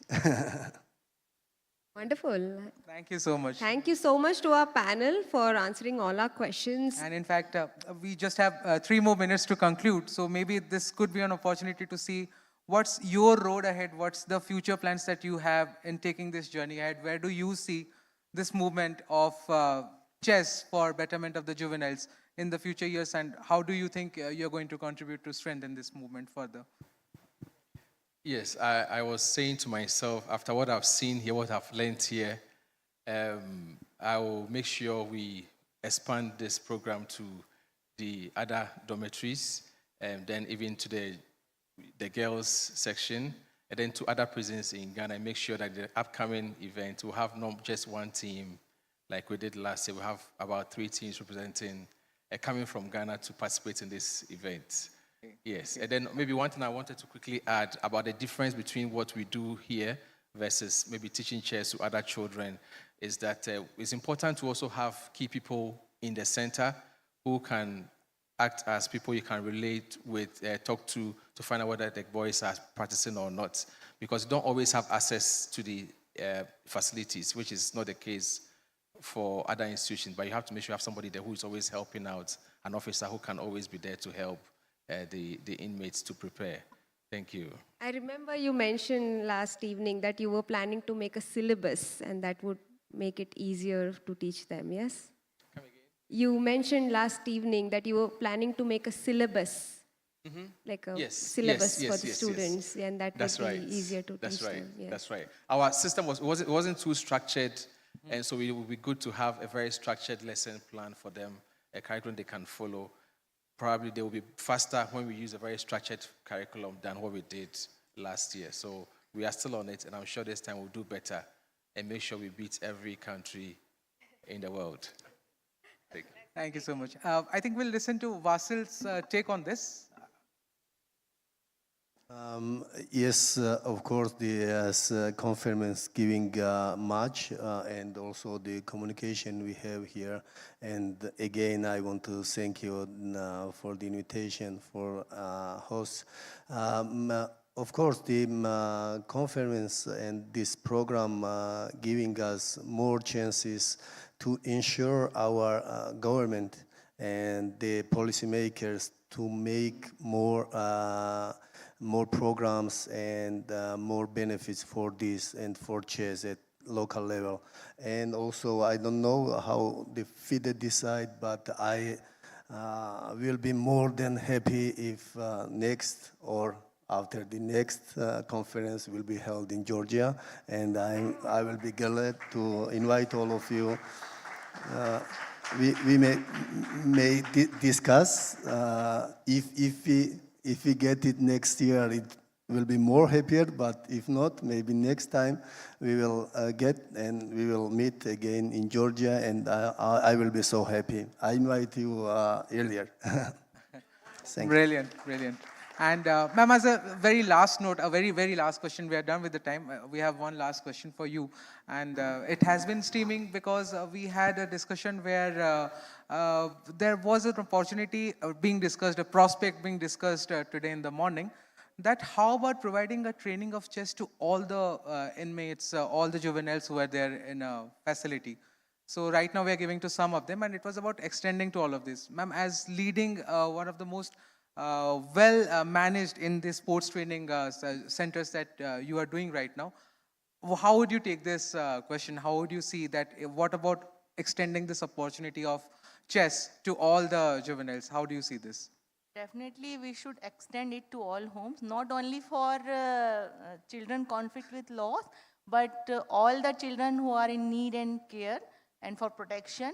We have other home also, and still some home for adults and girls and women who are come from vulnerable background and suffering from violence and other. So I request you to extend this program to that home also. We call it Swadhar Grah or Swam Siddha, and many names are there. So no extra support you needed from our side.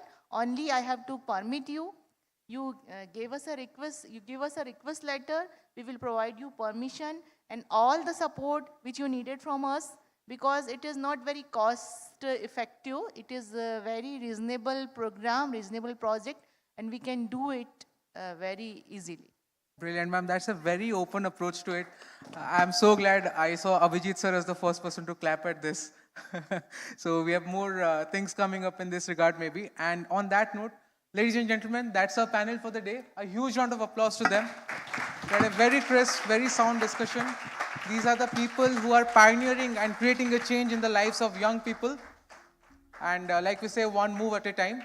Thank you so much for joining us. You have been a great sport, and thank you for taking our questions. Thank you so much. Now we will quickly reassemble the stage because we have some time.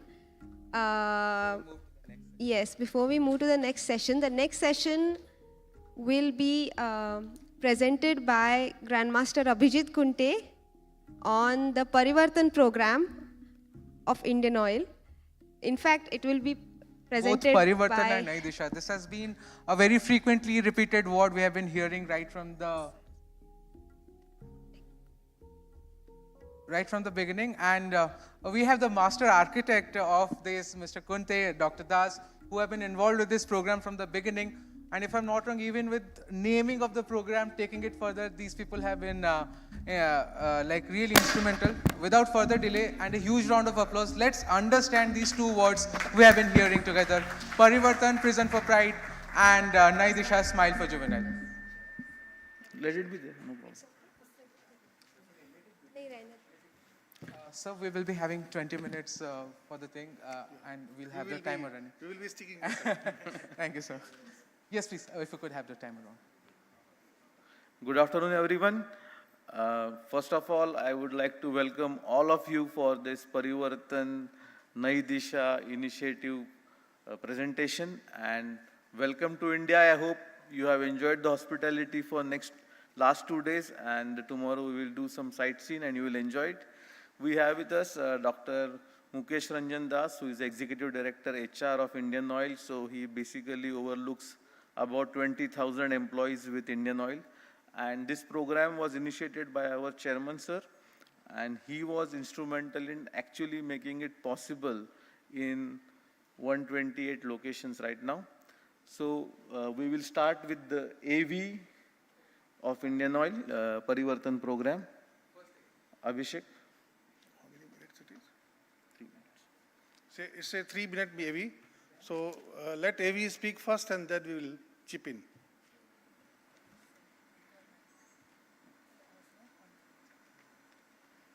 We can have the AV. Indian Oil, India's leading integrated oil company, has a formidable presence across the globe. With a legacy of over 6 decades, Indian Oil is at the forefront of the energy sector, committed to fueling India's growth. At Indian Oil, our commitment to growth and innovation goes beyond the energy sector. We believe in the power of positive transformation, a belief that drives our initiatives.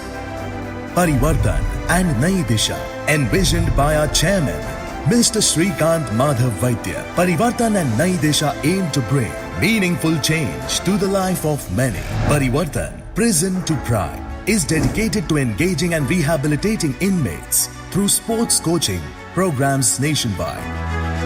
Launched on 15th August 2021, this initiative has reached over 6,300 inmates across 128 prisons in 29 states and union territories, offering coaching in basketball, badminton, chess, volleyball, tennis, table tennis, kabaddi, and kho-kho. Guiding these journeys of transformation are our esteemed coaches, leading with their expertise and passion.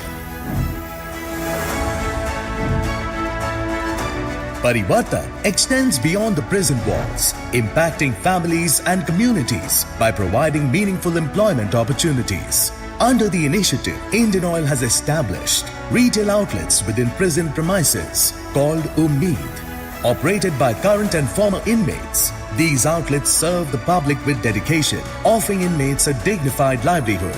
Naidisha, Smile for Juvenile, focuses on rehabilitating and empowering juvenile inmates. providing them with the necessary tools and opportunities to build a better future. By coaching them in various sports, we hope to channelize their energies constructively, instilling discipline, resilience, and self-confidence. These programs have garnered global accolades.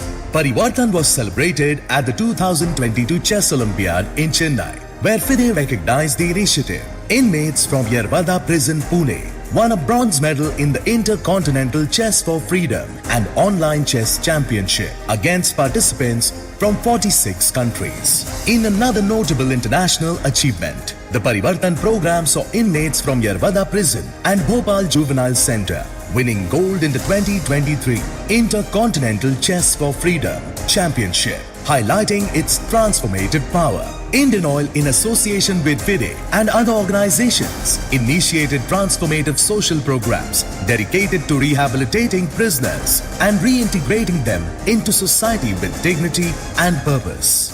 These initiatives have received the Sports Star ACES Chairperson Award 2023 for Sports for Social Good and the prestigious Asia Pacific Stevie Awards for Thought Leadership. They were further acknowledged by the World Chess Federation, FIDE, at the Chess for Freedom Conference held in Chicago. Parivartan and Nai Disha have reached out to the most disadvantaged and vulnerable sections of the society, prison inmates, and add joy and health to their lives by inducting them into sports. Indian Oil, fostering partnership for driving transformation through sports in India.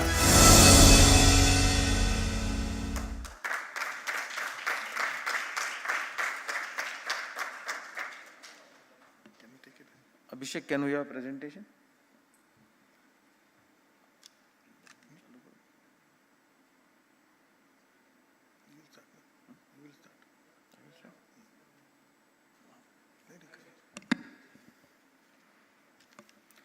So the whole program started with our chairman sir visiting Hyderabad.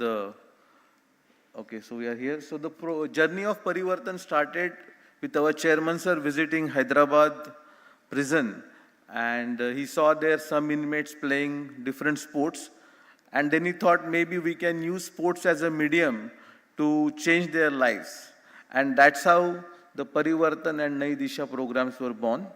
Next slide. So something about the company. Indian Oil is currently ranked 94th in Fortune 500 ranking, and we are here since 1995. The profit of Indian Oil is $4.75 billion, so we make around $84,000 per minute. We distribute 2.7 million LPG cylinders. Our market share is 42.44%. We have a 60,000 plus touch points, and we cater to around 12 billion of our customers, so which approximately is 1.5 times of the global population. Our expenditure on CSR is about $216 million. So that's why the programs like this and many more can be undertaken. And we fuel about 3 flights every 2 minutes. So by the time I think I'm giving this presentation, maybe 2 flights have already gone. So that's how about Indian Oil, and that's a rich organization which is helping us to fulfill our core value, nation first and care. The vision. The vision of our chairman, sir, the Indian Oil has been a leading number of social stewardship programs across the country. Parivartan aims to build confidence and improve the well-being of prison inmates through sports. So that's the vision, what we are going forward, and we are very happy that this World Championship, which both the teams won, has made sure that the prisoners who are coming out of jails are coming with some pride and not with a stigma. Next slide. I think this is the first slide which we made together for the Parivartan program and the full concept of what is Parivartan is going to do. So the A category, if you see, this is the current situation where the prison inmates are there and they are very upset and unhappy. And we want to get it to the B group, where prison inmates are skilled, trained with the intervention through sports from Indian Oil and make them a proud Indian citizen. So that was the full aim and objective of this program, which has been shown here. Next slide. Well, so we had the rollout, and I think David had some questions about curriculum. So this is what is the curriculum which we try to follow in our 1-month program, where they are taught the basics of chess and then basically the checkmate. So slowly there is a growth in their learning, and we make sure that by the end of 1-month program, they are able to play chess, which they can participate in a tournament. And after that, they can keep practicing at the local level, and during the tournament, they are trained more. Next. So the Parivartan program started on 15th August 2021 with 4 states, 5 prison and 156 inmates. And after the phase 1, phase 2, phase 3, phase 4, phase 5, phase 6 and phase 7, we have completed 7 phases in last 2.5 years. Almost we'll complete 3 years now. And we have reached 83 prisons with around 4,000 inmates. Just a minute. I'll add, there is no state in India where we have not reached. So that is the reach of this program. And union territories also. The phase 8 is already ready, and hopefully we will come out with it in the next month. The impact of Parivartan after the winning the bronze medal in the 2022 tournament, we thought that maybe we can also go to the juveniles, and we started exploring these possibilities thanks to the Bhopal Observation Home. I think they were the first few who helped us in training the juveniles. And the first phase was started on 26 January 2023, and with 3 states. And now we have completed 4 steps with 45 juveniles and around 2,200 plus juveniles, boys and girls. So these are the few clips. We had privilege that our chairman, Shri Shrikant Madhav Vaidyaji, was awarded with a Friend of FIDE award on 14 February. Can you go back one slide? Yeah, on 14 February 2024, when we had the torch relay program for Chess Olympiad, and Arkady Dvorkovich, Dana, world champion Vishwanathan Anand, and world's strongest woman player Judith Pulgar were there in Indian Oil office, and it was a great privilege to have them with us. This is what I think the recognition of Parivartan for all of us, and we are thankful for FIDE for recognizing Indian Oil and our chairman, sir. These are the few clips. I think you all have visited the prison yesterday, so these are the clips of different prisons. And the impact of the event was, we won the two world championships, one for the Bhopal juvenile and one was from the Pune prison, Yeravada prison. Out of 3, 2 world championships were won by the Parivartan and Naidisha program. These are the few clips of celebration now. You can see that everyone is celebrating, and the point which Ketan Khaire made yesterday, that the change was not only among the inmates, but it was also for the teachers and also for the prison officials. I think that's a very big learning for all of us. I think this is the recognition which we have already seen. We'll move fast. These are some quotes from our coaches who mentioned that it has been a life learning experiences for them while they are teaching the inmates and the experience they had. Next. Well, this is a gist, 6,332 Beneficiaries 128 prison, 28 states, 11 phases, 10 games, 4 regions, 2 programs, 1 spirit. Thank you. Thank you very much. Thank you. Huh? Service. Okay. So it is not about only coaching. It is also for providing them opportunity for further engagement. What to do after they are released from jail. So we have created 52 such retail outlets where they are engaged. We call them hope arrows. So because we have created hope for them, so it is not about only coaching them in sports, but also engaging and providing them. These are our Umid arrows. Umid arrows means hope arrows. So 52 such retail outlets are operating in India where prison inmates are engaged. And they are earning their livelihood with their head held high. And that is the, icing on the cake, I'll say. Now with this, since time is left out, is very less, let me give an account of all of you are engaged in a wonderful job. Let me tell you how. Let me tell you that I belong to this country, and a matter of pride that chess was born here. And the chess which was born and chess which is created by Chess for Freedom is absolutely different. There has been a sea change. See, when chess was born in India, it was played by kings, ministers, royals, and it was for skilling them for the war strategy. How to place pawns, ministers, and I will say horses, huh? Knights. Now it was all about winning skill, for defeating somebody, for captivating somebody. Now this house is talking about how to liberate. It's a sea change. I must clap for all of you that now chess, which was used for captivating, is now evolved as chess for liberating, chess for freedom.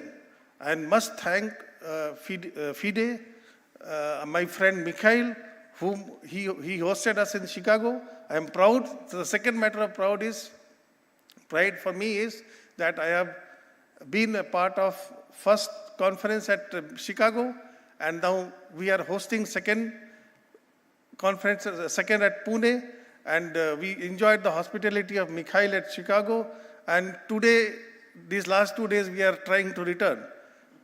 So that is something absolutely. But let all of us be proud that how we have jointly evolved chess as chess for captivating to chess for liberating. That is wonderful evolution that has taken place. Now, another part is little philosophical because I work for spirituality also. The day we start getting more happiness from giving, that is joy of giving. All of us are into that business now. With respect to joy of receiving. So I was, in the morning I was telling Andre, jog is more than jor. So G-O-G is joy of giving and J-O-R is joy of receiving. See, most of us enjoy joy of receiving for most of the time. The day we start enjoying more the joy of receiving, let me tell you, all of us become a better human being. And all present in this conference are into the business of joy of giving. So Chess for Freedom stands for joy of giving. So let us enjoy more, let us give more and enjoy it. That is what we all are doing here. Now, the other time, when I was talking to the delegate from Kenya, I had a wonderful takeaway. When I asked her, how do we sustain these studies, the coaching or the mentoring to the inmates? So one of the key things what all of us can take from this conference is those who are taught, the person like Stephen, who was taught by Susan, all such people should be engaged as a coach. And I am making an announcement from this dais that Yerwada prison inmate Satish now will be engaged by us for further coaching. So that is how, if we really want to propagate chess for freedom, two things are required. One is increased number of volunteers, and increased number of sponsors. Let us jointly work to increase both so that now that we are targeting 64, we will target not less than 190 countries. Jointly, so more volunteers and more sponsors. And while Mikhail had apprehensions about reaching 64, let us, all of us, give a try that we easily reach 75. Mikhail, I have reached 29 states in last 2.5 years. So we, all of us can reach. Let me first speak in Hindi and then I will translate into English. कौन कहता है आसमान में छेद नहीं हो सकता यारो, एक पत्थर तो दिल से उछालो यारो. That means, who says sky is not pregnable? Who says sky is not pregnable? Try slinging a stone. Try slinging a stone. Thank you. Where will the time?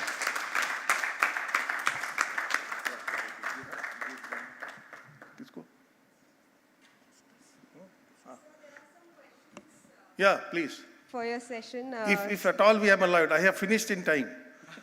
So if Yes. at all you permit time, then only I'll get into question. I'll ask you, yeah. If Andre and Mikhail allows.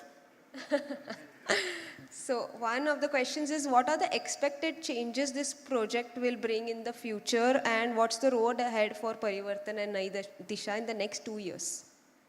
See, let me tell you, we are targeting 80 prisons or juvenile centers this year. 20 is already lined up.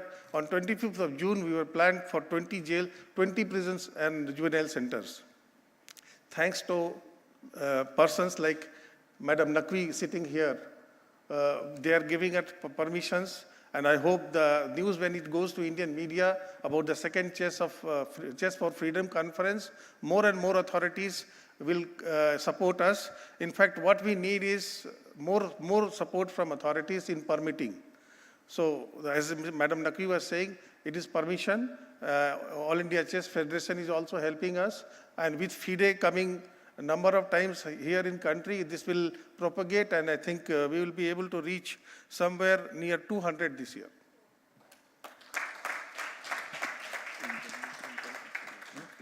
So just one more minute. Andre wants to say something, so I would request Andre to come up on the stage and share his thoughts. Yes, I have the great pleasure to give to our both very important people from India Oil a present from our FIDE 100 celebration in Switzerland.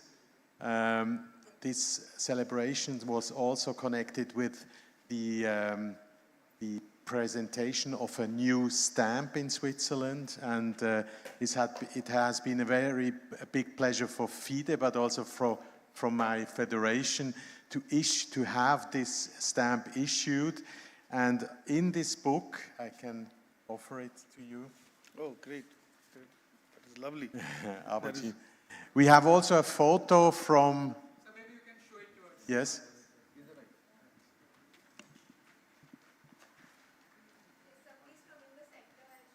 We have a photo from, I think, the oldest chess player in the world and the youngest. It's a girl, youngest chess player.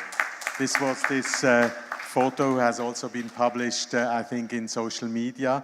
And with this FIDE 100, I would also remind you that we are organizing a world record, a Guinness World Record, on July 20th in not in a location, all over the world. It will be online and in specific over-the-board events.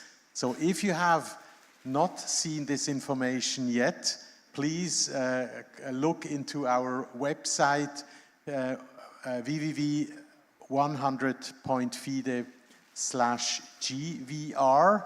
We can help you afterwards to find this website. There you have the opportunity to organize an over-the-board event or tell your members, hey, participate to this world record. It's all included in these FIDE 100 celebrations, and it was a great pleasure to give you this present to you. And in fact, we had great discussions on different aspects of volunteering, giving, etc. So thank you very much.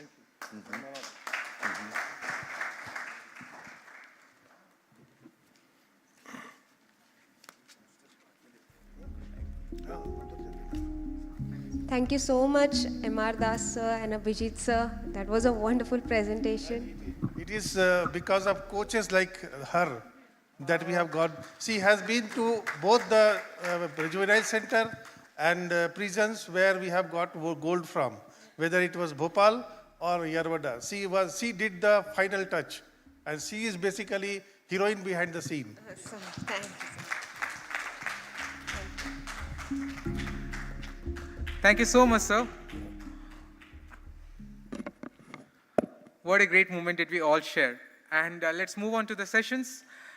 Next, we have Mr. Boris Braun from Germany, who will discuss tailoring training strategies for inmate learners in his presentation, Chess Reinvented. Boris is a FIDE Education Commission member. He has been a chess coach and a school teacher for 33 years in Hamburg, Germany. He has been running training courses for teachers and trainers since 2001, motivator, learning facilitator, digital learning coach as a class teacher of a 6th grade. Please give a warm welcome to Boris. Boris, the stage is all yours.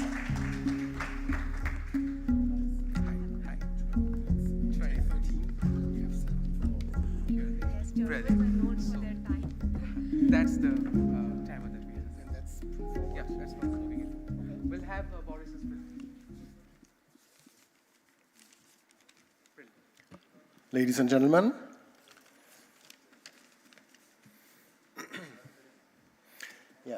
Chess Reinvented, Tailoring Training Strategies for Inmate Learners. It's my topic. And I brought you something with me from Hamburg. I can hold it into the camera, that I got from a resident a fortnight ago. It's a newspaper clipping that he cut out from a daily newspaper and brought it with him to the lesson, to my chess lesson. It's about a tournament that's just been played in Malmö, and with a commentary of Arjun's game against Juvenjun. And then he asked me if I could show him the Greenfield Indian. But this is very complicated for me even. But this is a nice symbol what chess means for him now. So this piece of paper is a symbol that he's now a chess player. A chess player, just like Stephen explained it to us. Yeah? And the correctional facility in Bilwerder, where I'm doing my chess lessons, has 750 residents, and 10 of them are now chess players. We meet once a week exactly at 3:30 p.m., which is round about now, for 90 minutes, in a small common room in house number 4.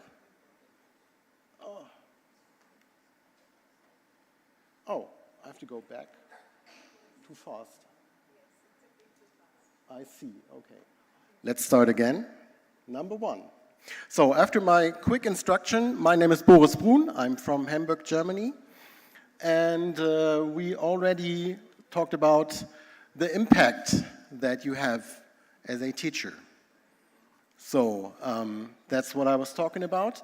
And I want to present you results from the very, very young and very soft plant of chess in prisons in Hamburg. I want to discuss with you, and I want to learn and get feedback as a lifelong learner as well. I already learned that I will not say inmates, I will say residents. 10 of the residents are now chess players. So I will skip some of the information that we already got from other participants, because why should I face different challenges? They are absolutely the same.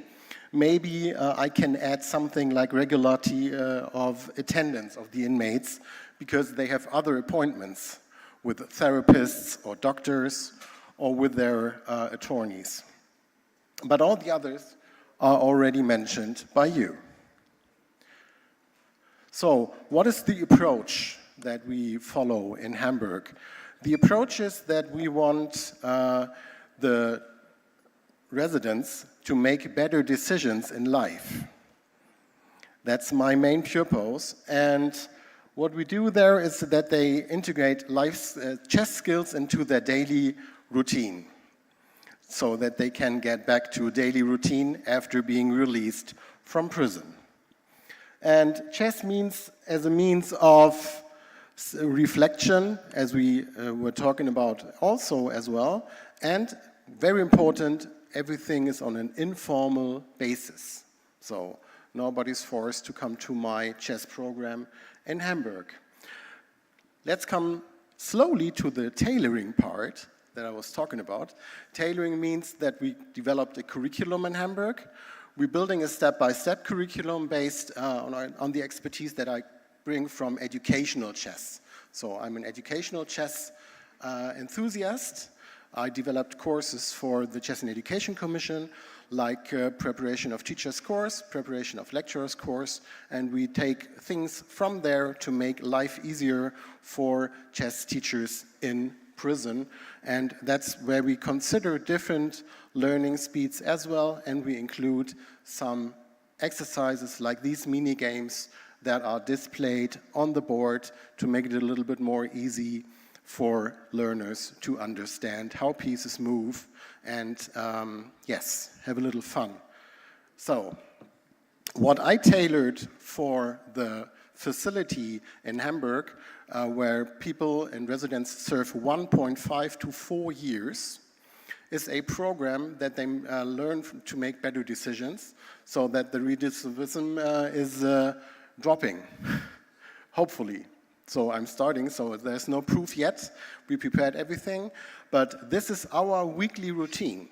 As you can see, when they enter the group room and the classroom, let's say classroom, I'm a teacher, I'm sorry, then they want to play first, initial free play with all the pieces, and this takes around about 1 hour, and then we have some voluntary exercises. And there is one voluntary exercise displayed on the board as well. As you can see, we have 4 pieces there, a dark king and 3 light pieces. And the exercise is that you should create a mate on the empty chessboard somehow. And there is a differentiation as well included when I ask you if it's only possible to checkmate the king on the edges. Or is it possible to create a mate in the middle of the board? So it's like Carl Portman creating chess puzzles for inmates.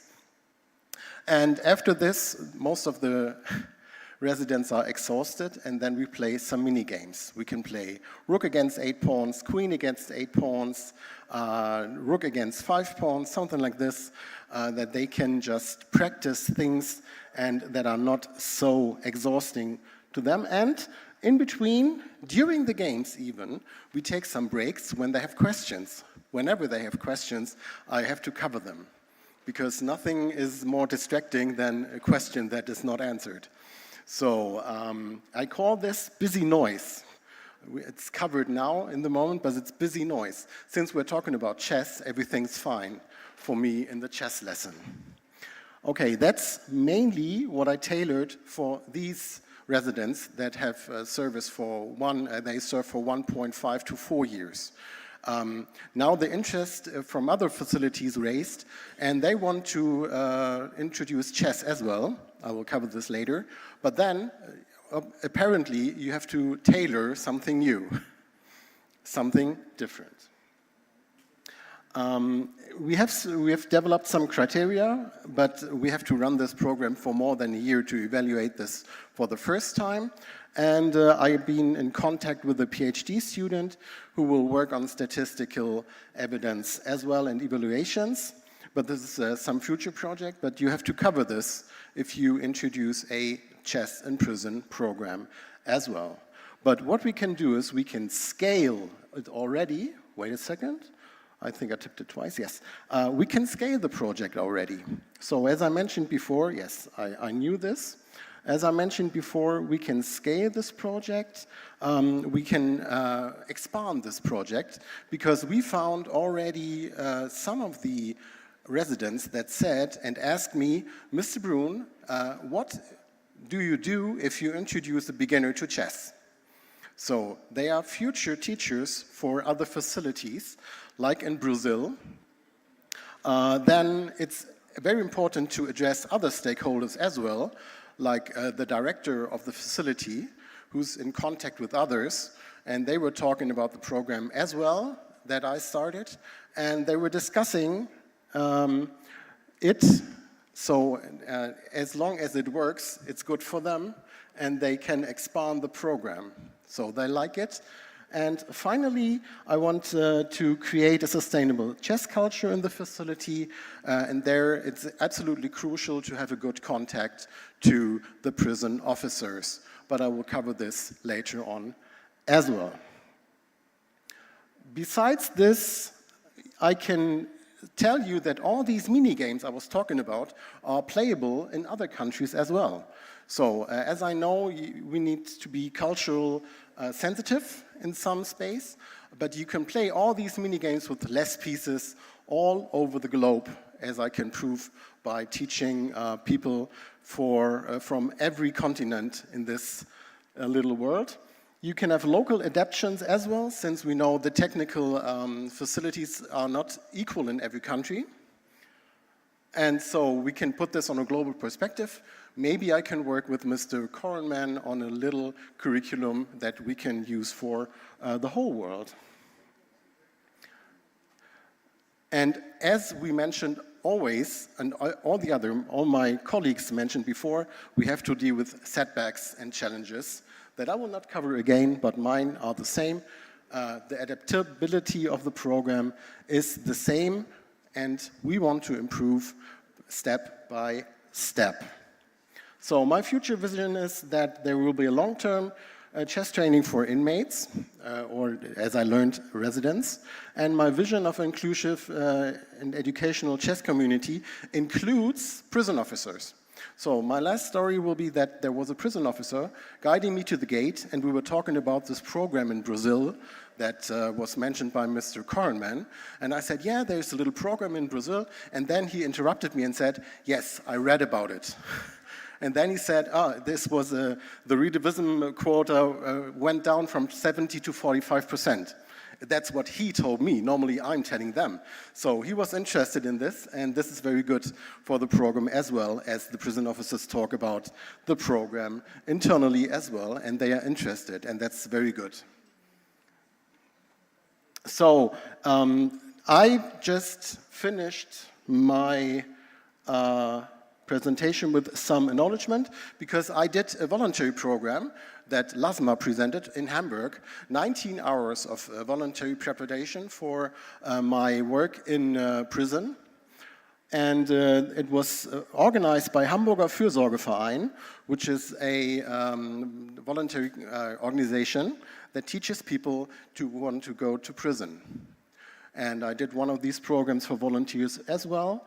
I invite you now to discuss with me and network, and I will just finish my speech with a little quote from Mr. Carl Portman that was already mentioned.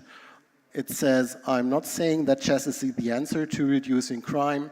Of course it isn't, but I'm saying that it might play a significant role. Thank you very much. Wow. Wonderful. Wonderful session, Boris. I mean, it was very, very interesting to watch all your programs. And I have a question from my end. I understand it as a chess player, but many people may not. So that's why I want you to elaborate it, that how does the mini position help in understanding the bigger aspect of the game? Mm-hmm. Okay. Is it working? Yes. It's didactical reduction. As a teacher, you know this, because playing with 32 pieces is much more complicated to play with 2 or 8 from the same kind. So you know all the possibilities you have with the rooks when you play only with the rooks, because there's no distraction. You don't have to decide which piece to move. The same with the pawns. So all these mini games are helping all our residents to have a better understanding on what the abilities of the pieces are. This is globally the same.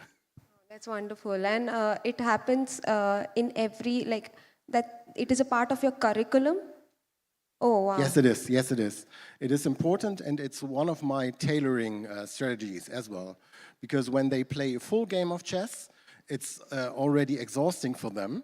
And it's not so exhausting to play a mini game because it's fast, but you have to think as well, and you learn things from the chessboard without explaining. You know, you're learning by doing, and last but not least, it's very fast, so it's quick. It's not 1 hour spending on a little mini game. Yeah, and the aims are very clear in advance. It's like the chess puzzles of Mr. Portman, only one level above. Wonderful. I think it's a wonderful way to introduce chess, and I really like your methods very much. That was a great takeaway for all. We had one question which had actually come from one of our audiences. It was basically asking if we have like a network of chess trainers who are going and visiting the residents and teaching them. So this method being relatively newer than the usual chess game that people know, how could the trainers in the different parts of the world learn about the mini games, and what could be the sources for that? As I said, it's clever to take the ones that are useful for you and your target group. Yeah? So if you have some time spare or you have some time gap, it's better to have a mini game. And you can ask me, I'm an inventor of mini games as well, right. And I know most of them. And it depends on your target group, really. Some of the residents struggle with different pieces for different reasons, but I can't predict which one. But there is for every piece a very useful mini game that makes it easier for them to learn how to play with these pieces. Brilliant. I think, thank you so much, Boris. That was really nice, crisp and pacey presentation, and what a concept about the mini games. I love the word busy noise as well, the way you took up the questions. Ladies and gentlemen, Mr. Boris Brun for you.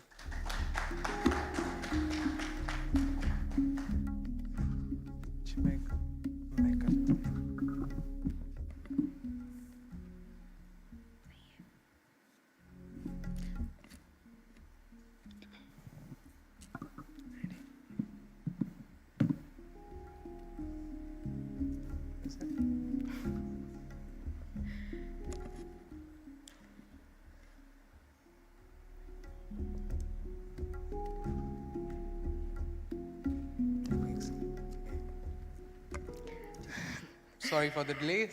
We'll be moving for the next session.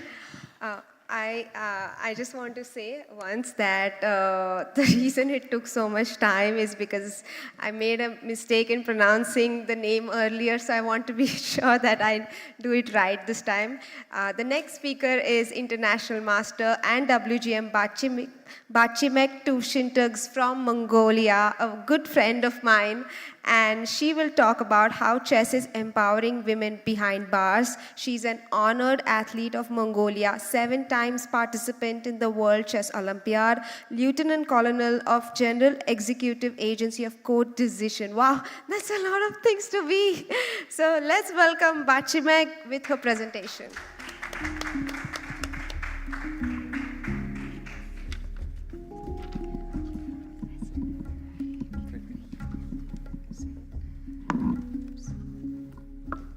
So we'll stick with the same forum, ma'am. 20 minutes for the presentation. Right. Got it. Mine might be a little bit short, but all right. All right. Good afternoon, everyone. Namaste. It's such a privilege to be here. I'm so grateful and so happy to be in India for the very first time. And as a professional chess player and a girl who grew up watching Bollywood movies, and a person who really enjoys Indian food, it's kind of hard to imagine that I've never been to India before. So Thank you, FIDE. Thank you, Indian organizers, and thank you, Mikhail, for inviting me for this wonderful conference. So my name is Batri Mektushentuks, an international grandmaster, master and woman grandmaster of chess.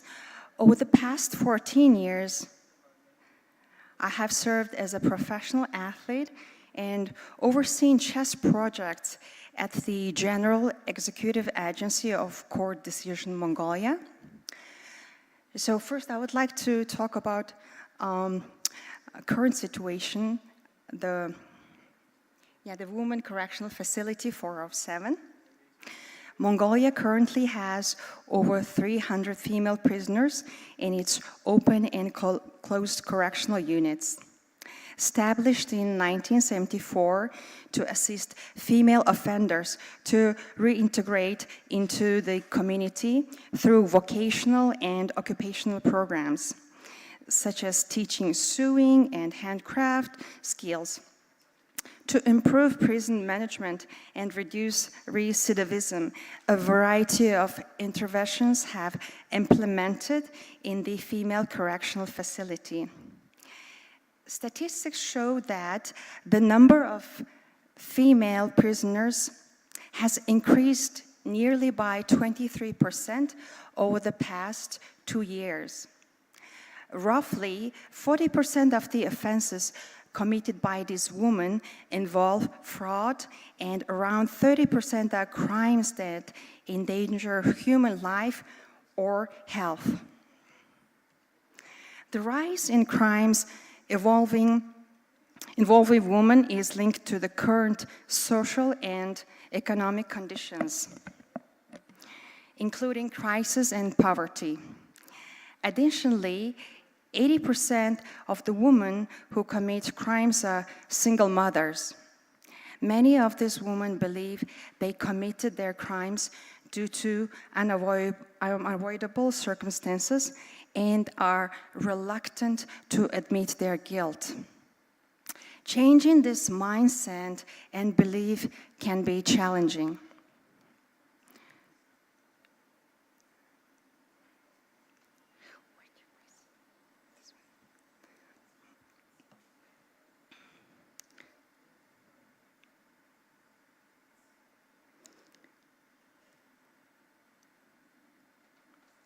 Along with vocational and occupational programs, we are shifting to the practice of positive criminology.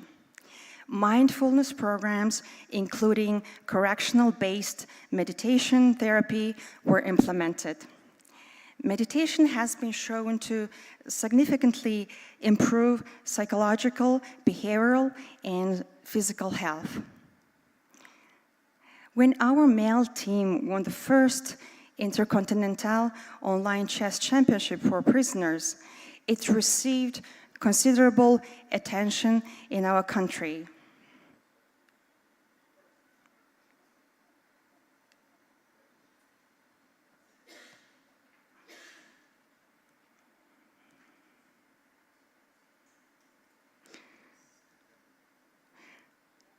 Motivated by this success, we decided to train our female team for the second edition of the tournament in 2022. Compared to our male inmates, the interest and familiarity with chess among female inmates were relatively lower. So we selected participants based on their prior experience levels. Winning the tournament proved to be one of the most uplifting and unexpected experiences for them. It brought immense joy, happiness, motivation, and a renewed sense of self-worth. Most importantly, it instilled hope for a better future, empowering them to envision new possibilities.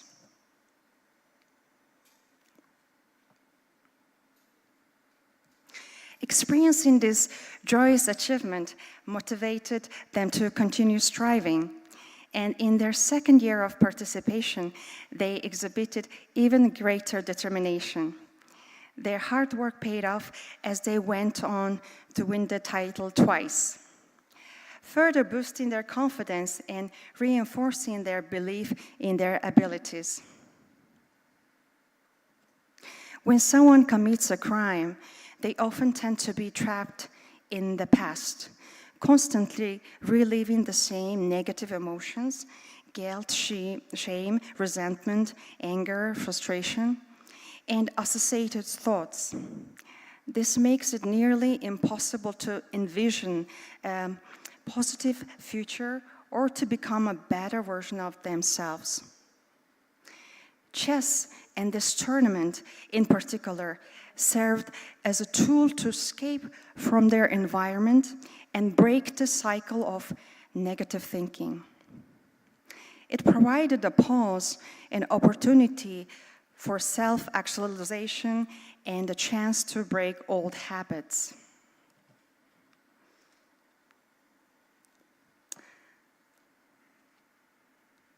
For the very first time in many years, participants felt worthy, believed in their ability to achieve something, and saw the possibility of creating a brighter future. During our last meeting in summer, I conveyed to our ladies that they should view their time in prison as an opportunity to pause and work on their inner selves, emphasizing that it's all about perception. Now from our team, 3 members were released within the last year and are now living and working with purpose. Our ladies have asked me to share with you how chess training and participation in this tournament have transformed their lives. Here are the positive changes the social workers and they themselves have observed. Shift in perception and mindset, recognition of inner strength, improved organizational skills, positive relationship with prison staff and fellow inmates, started planning their days and future aspirations, increased motivation for self-improvements, developed greater patience, enhanced ability to envision brighter future, increased positivity and focus on the good side of things. Consideration of consequences before making decisions, sense of responsibility and regret.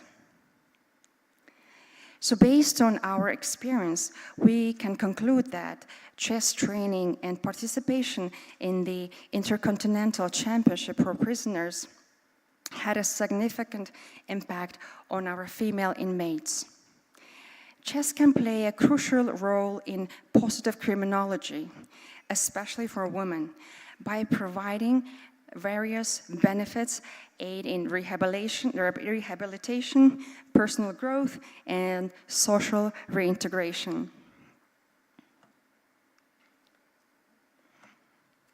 To further develop the chess program, specifically in the female correctional unit, we are facing certain challenges.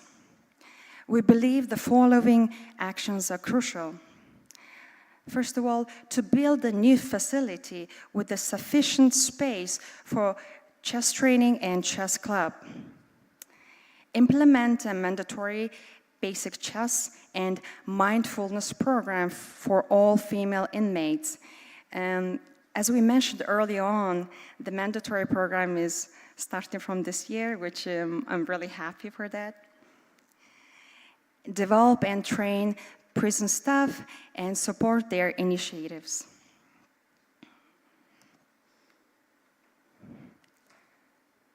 Having worked closely with inmates for the past 3 years, I've experienced immense joy and happiness, and I've come to understand the importance of serving others. As previously you were saying that when you give, you receive. I have also felt this joy of giving and receiving back as well. I have also witnessed that the power of meditation. By combining chess and meditation, we believe we can foster real positive change. And India is a country of spirituality and meditation, and with this help and support of our Indian colleague, I think this plan would be very much possible in the near future. And I would like to express my deepest gratitude to our authorities who's making this possible, who have supported the intellectual sport of chess for many years, to FIDE, to Cook County Sheriff's Office for initiating this wonderful project and tournament, and to the Indian organizers for hosting this wonderful conference. At the end of my presentation, I would like to showcase a teaser trailer of the documentary film called Chess Behind Bars, directed by Swiss director Ivo Zen and Kaleo Labelle. Chess Behind Bars explores life in prisons and raises the question, if prisoners were given a second chance, what crucial skill should they possess for successful reintegration?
Wow, thank you, Mongo. Thank you, Bachimek. It was a great presentation. Thank you. And a lot of us did not know about this documentary as well. So thank you for showing us some glimpses of it. It's great that this is happening. And I have a couple of questions for you.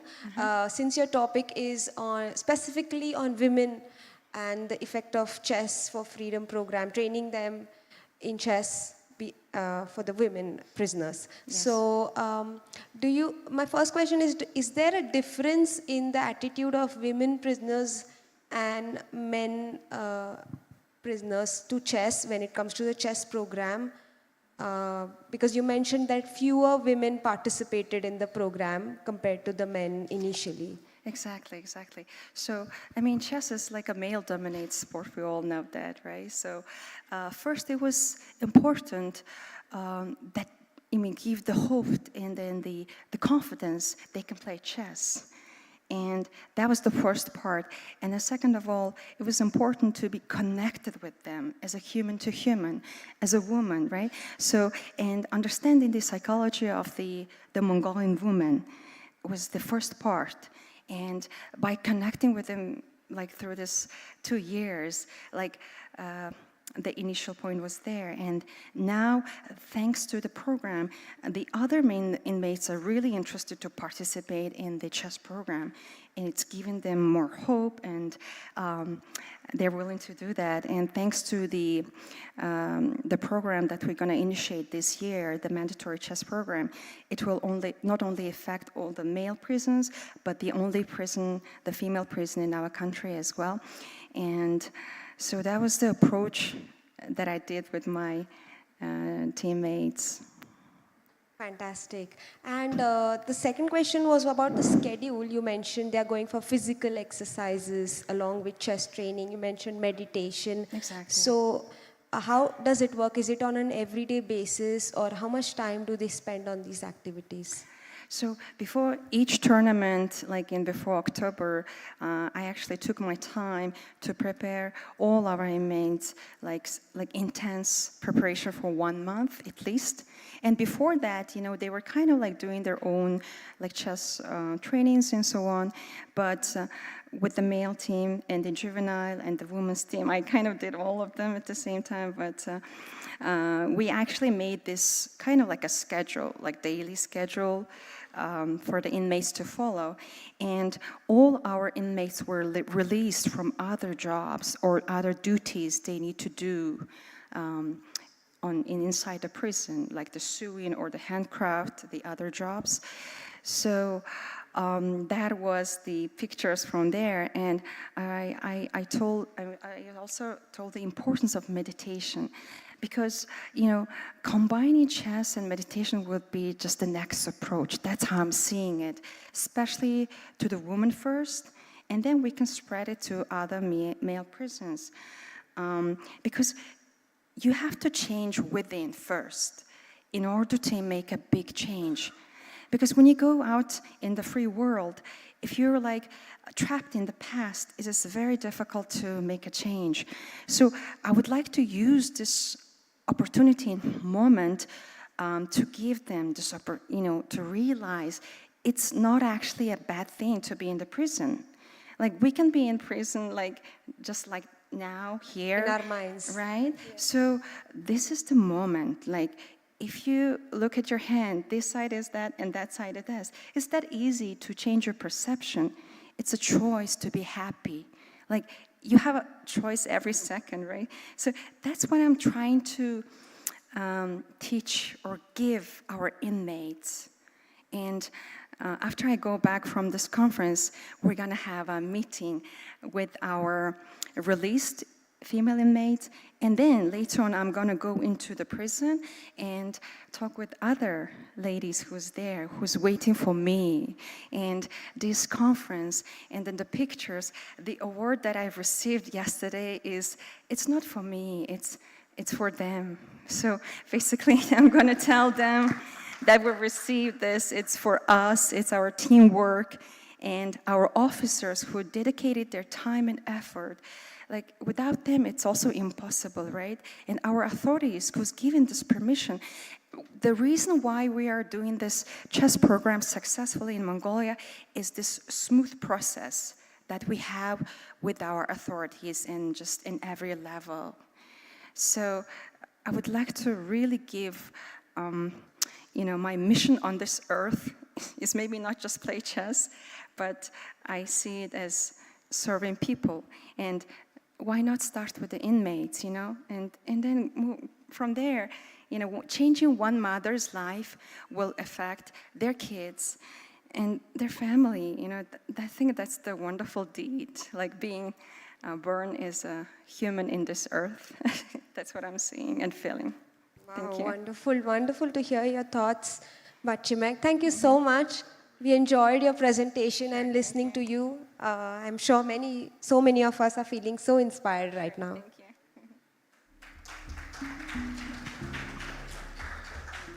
Ladies and gentlemen, that was Madam Bachimek Toshintag for us. And now we'll move on to the last session of the day. And it's a break from the usual trend of the sessions that we have had. This is going to be a workshop that will be led on Let's Shape the Future of the Chess for Freedom. And it will be taken by Sir Andre Vauclin, FIDE Social Commission Chair, President of the Swiss Chess Federation, a person who has been instrumental in promoting chess as a tool for social good and rehabilitation, and someone who has given a brilliant talk to us today morning.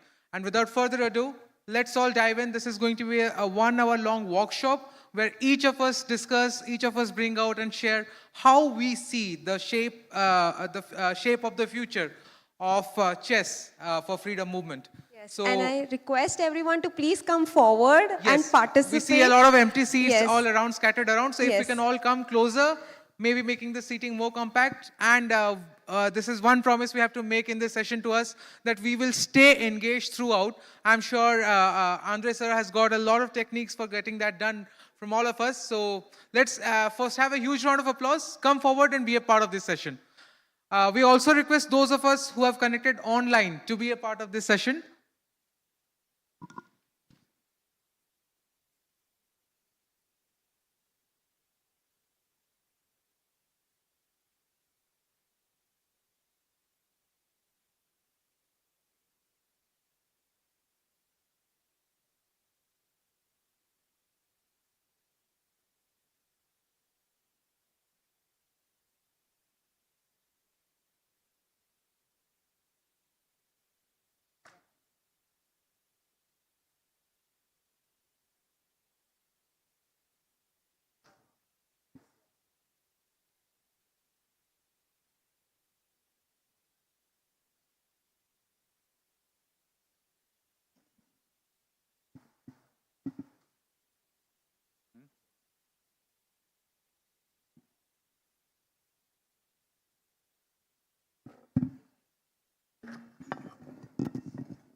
Okay, shall I?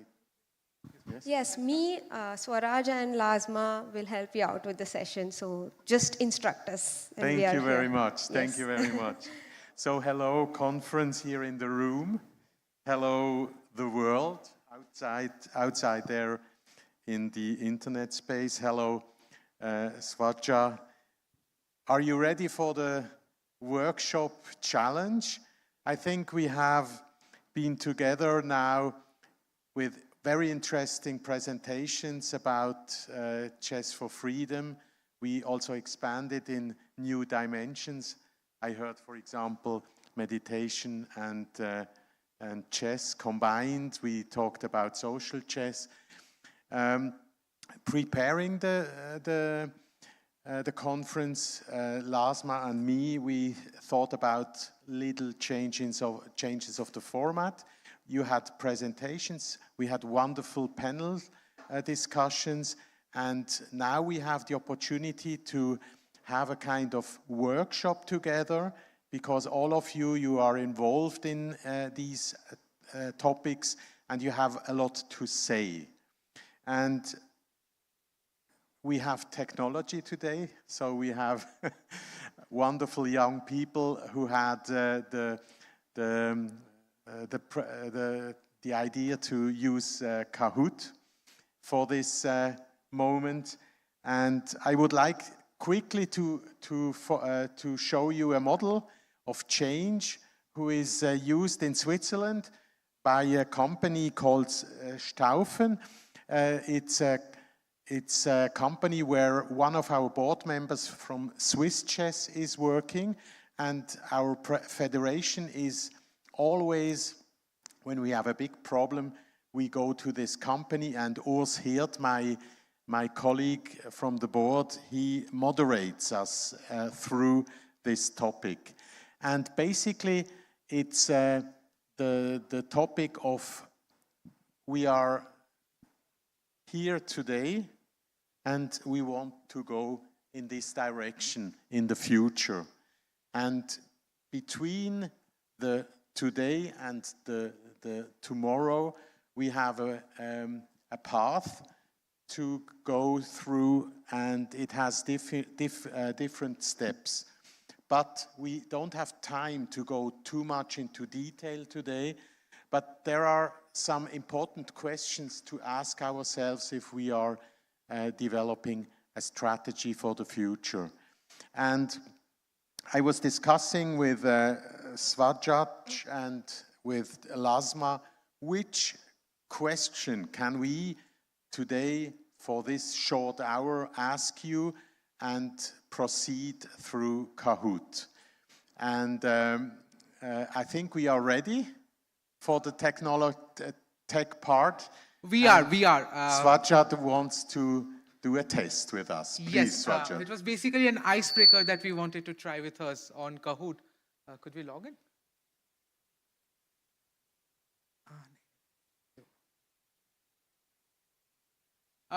Just by a show of hands, how many of us are familiar with the platform of Kahoot?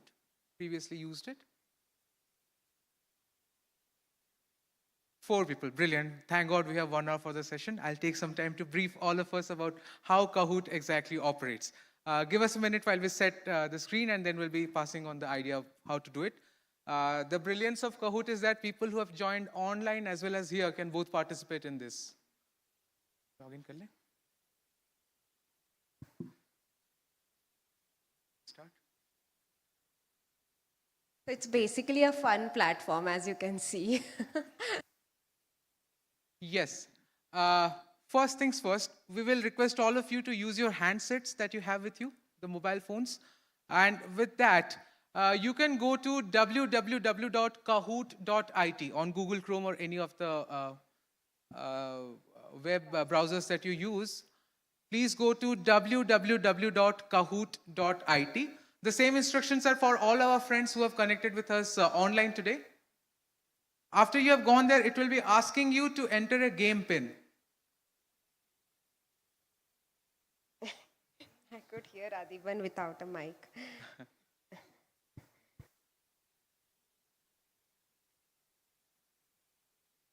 Oh, brilliant. People are joining in. Boris has joined in. So you enter the game pin, which is on the screen, 3816015. After that, yes, you enter a nickname for you.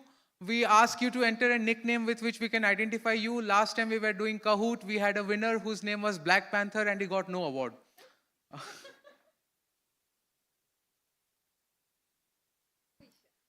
Next to Isha.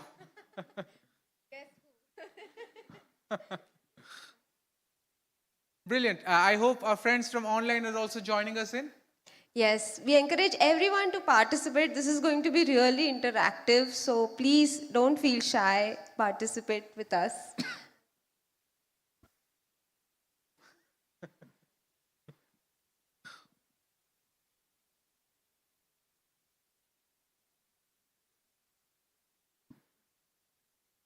Kar lo.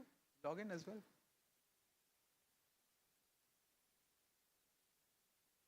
Any issues with logging in? Yes, anyone has any issues logging in, we can help. Game pin, sir, screen pe jo dikh raha hai, 3816015. You have to enter the game pin, not the QR code.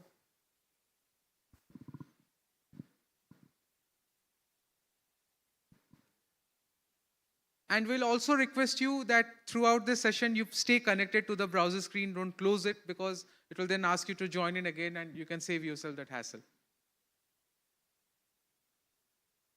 Are we all in?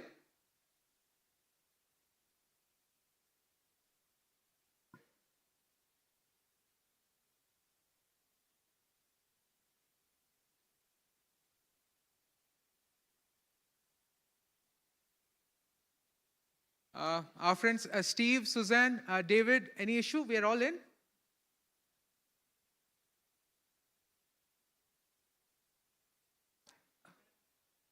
Oh, brilliant. Okay, okay. Oh, you have joined in? Brilliant. Boris is one of the first ones to join in. Yes, of course. Oh, actually, you had the app installed already. Yeah, of course. Okay.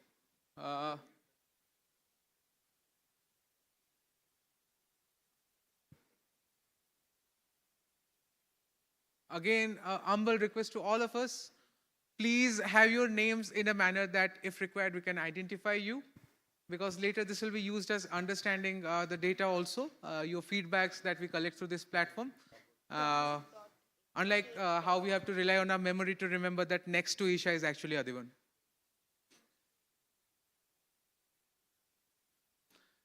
Okay. So for our online friends, once again, you have to go to the website www.kahoot.it, and then you will be asked to enter a game pin, which is 3816015. You can see it on the screen. Enter it and enter a nickname that all of us can identify you with. Please don't put your personal home nicknames that we won't be able to identify.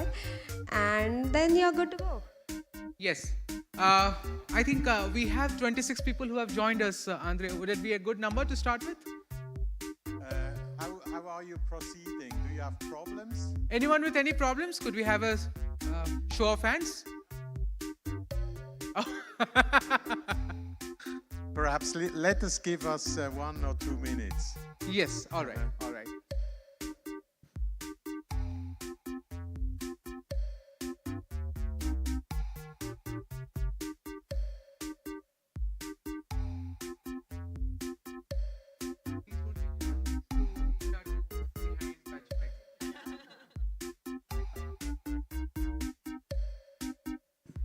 हाँ जी, हाँ जी.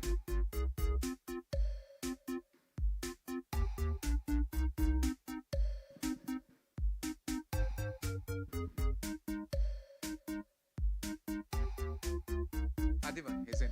Brilliant.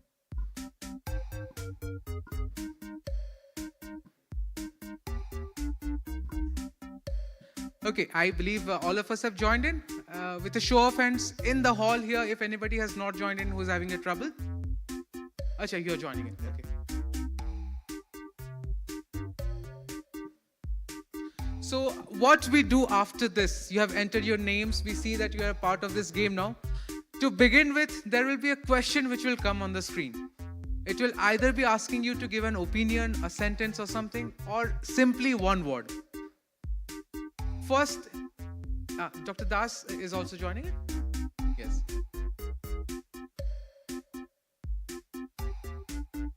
We are doing this for the sake of an icebreaker that we'll be having in the beginning. A question will come prompting you to give maybe an answer in a single word. And with that, we'll see how connected we are with what is happening. And we'll move on with the session. And in between, we'll keep on using this platform. You can just stay on that screen. The question will come there. And then you can reply here. Yes, you need to choose an avatar. You're done. Yeah. Yes, we are waiting for everybody to join in.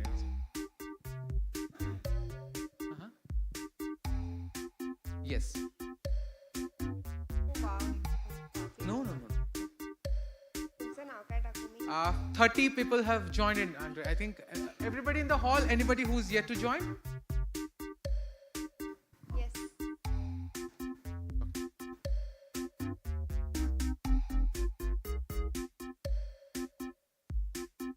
Okay. Brilliant. I think. Shall we start? Yes, yes. I'm really curious what now will be on the screen. Yes. There will be a question which will pop up on the screen. You can read the question. Do not worry, the same question will also be visible on your phones, on the devices that you have connected. Read the question. It might ask you maybe to give an answer in a single word. Please drop in the words, the answer that you feel is resonating with you, and we shall see on the screen how you feel. So should we start? Could I have a yes? Brilliant.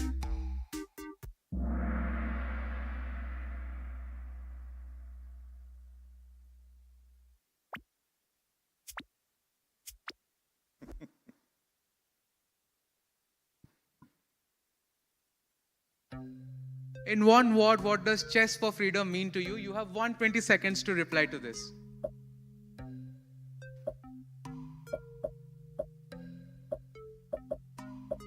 Ten answers. 15 answers. 20. 22 answers.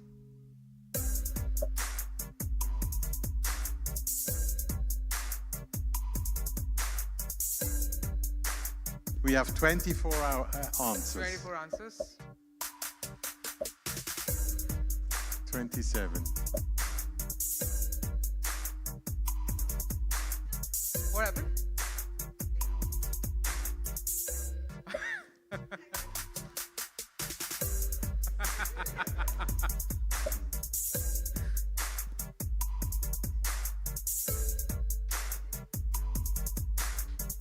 Come on, the people who are yet to give the answers, less than a minute more to go.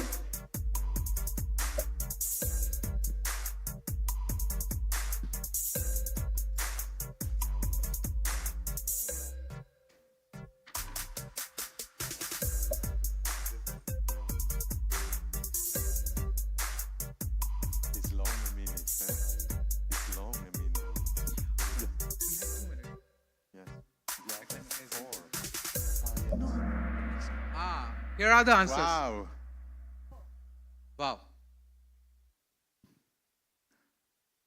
Oh, brilliant. Give yourself a huge round of applause. I think the way this thing has come up.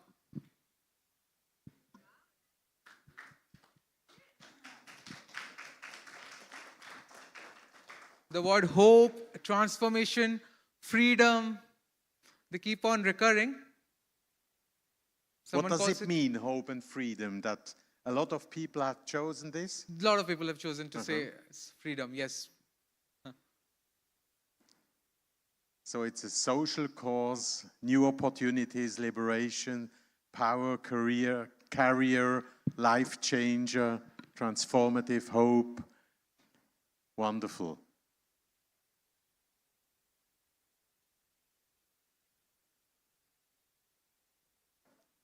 Can we also arrange it in differently, or is it? This is the format that it shows. Wonderful. Thank you very much. Thank you. So this would be the pattern in which in between we'll be taking your opinions, we'll be registering your views and showing it there. The questions after this would be open-ended, rather asking your opinion on something, your take on a certain perspective. In like 200 characters, in very short words, you have to answer whatever you feel. After you type your answer, it will be asking you to choose one important word that you want to highlight in the answer. And once you submit, we'll have the reports there. For the questions after this. So do you want us to go with that right away? Yes. All right. We can continue. Are we set for the next question? Friends in the back? All right, perfect. Next one, please. Let's keep the, and this one will give you 4 minutes to have a look at the question and answer. What could we together do to make chess for freedom and social chess generally even more unique in the world? What are your suggestions? In 200 characters, bring in your answers. You have 4 minutes, 220 seconds rather, to drop in your answers. Take a minute to think and then to scribble.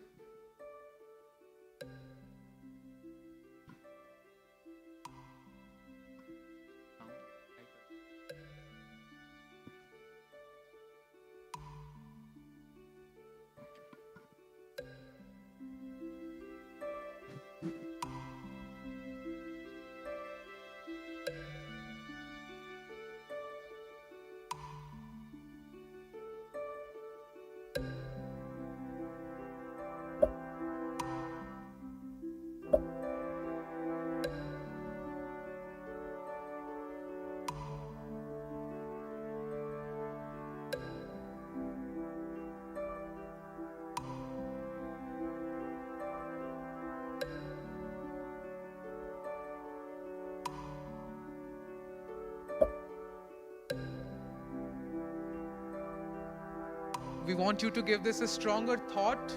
This is something which will help Andre sir take his discussion further. Please use the time you have with you to give an answer which you truly, truly believe and you think we can do it together.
So after you're typing the answer, it will be asking you to choose one most important word that you have in your answer. Once you select that, your entry is submitted.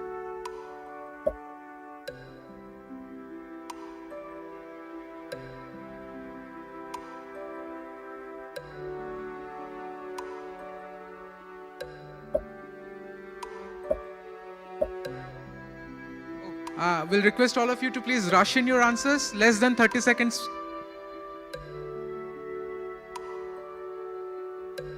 We want each and every voice and opinion to be heard in this.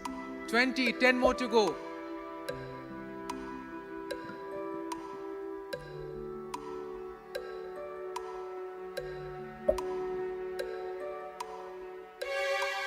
Come on, come on, come on. 24, we are closing. And 23 answers we have had with us. Okay, at least we got a hang of it. So should we show the answers? Wait, I would like to say, you thought 4 minutes, the whole population of this conference. Yes, the total population who had joined us was close to 32. And now we get results 25. From the 25. futures. Yeah, 25 answers about the future of chess for freedom, ideas we can afterwards work on. I'm really curious to see what has been written. Show the answers. Oh, we'll need to scroll down to see all of them. Wow. What do you think? Shall we read them out? Yes. Yes. So exponential effect in example 1 + 1 is not 2 but 11. So our program is getting exponential, a wonderful idea. We can train volunteers and give career opportunity to them. And give them career opportunities to them. This has already been done in India. This is a wonderful idea. Spread awareness, build hope in inmates, in correctional centers, award for recognition to the players with the focus on awareness. Then combined online events. This is a wonderful idea on the national but also on the global level. If we could have Chess for Freedom team in Olympiad. Wow. This is a new idea. Perhaps you know that we will have this year a refugee team, male, female, and junior in Budapest. So this is a completely new idea we have to think about, Michael. Huh? Then involve maximum volunteers and chess coaches in Chess for Freedom program with the help of prison authorities to make this program a better program and incentivize the people connected with him. This topic of volunteers has been raised before and also through Mr.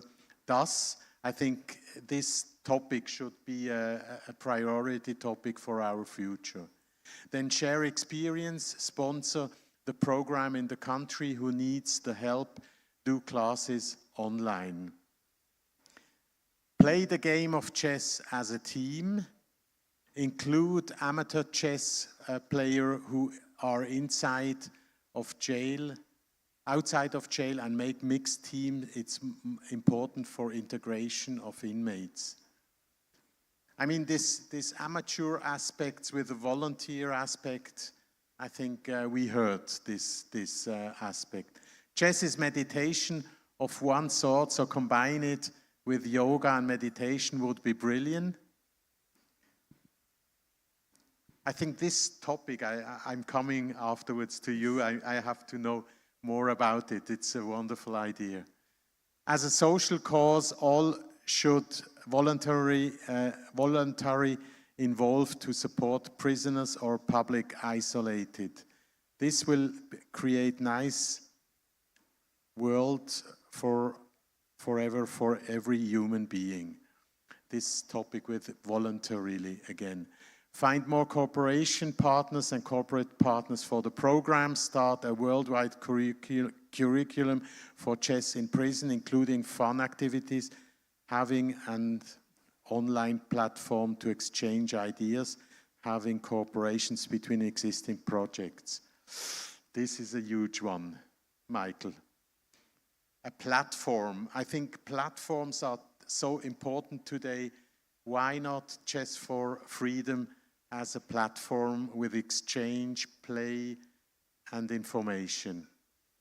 More personal interaction with the inmates and understanding what they might need. We can connect re-socialized techniques by sharing experience over all around the world in one place to make it more effective and world to be a better place. It's quite similar to the one before. Have certified courses in the prison, alternate schools, orphanage, and collaborate with university for the course certificate to have a whiteage. So there are two aspects here, that we have certified courses, but we should also collaborate with universities.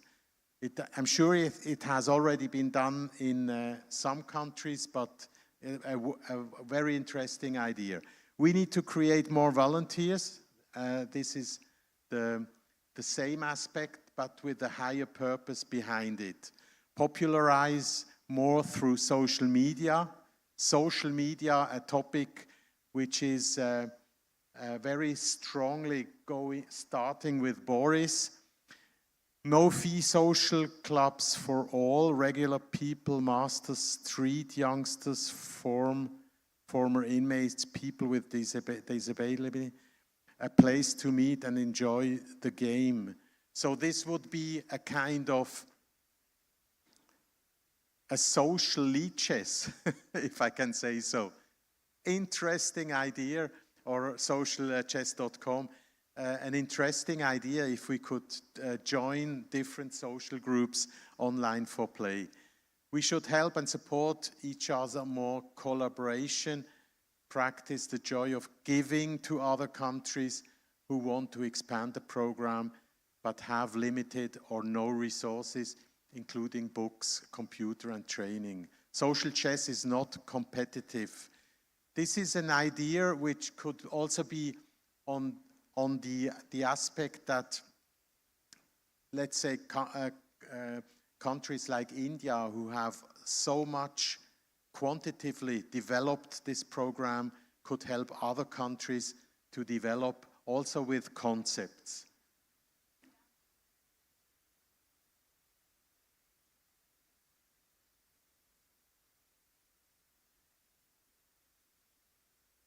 Yes.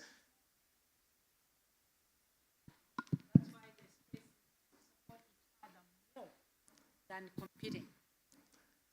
I was just trying to finalize the statement where it says social chess is not competitive, rather is a social program. So yes, so it's adding up.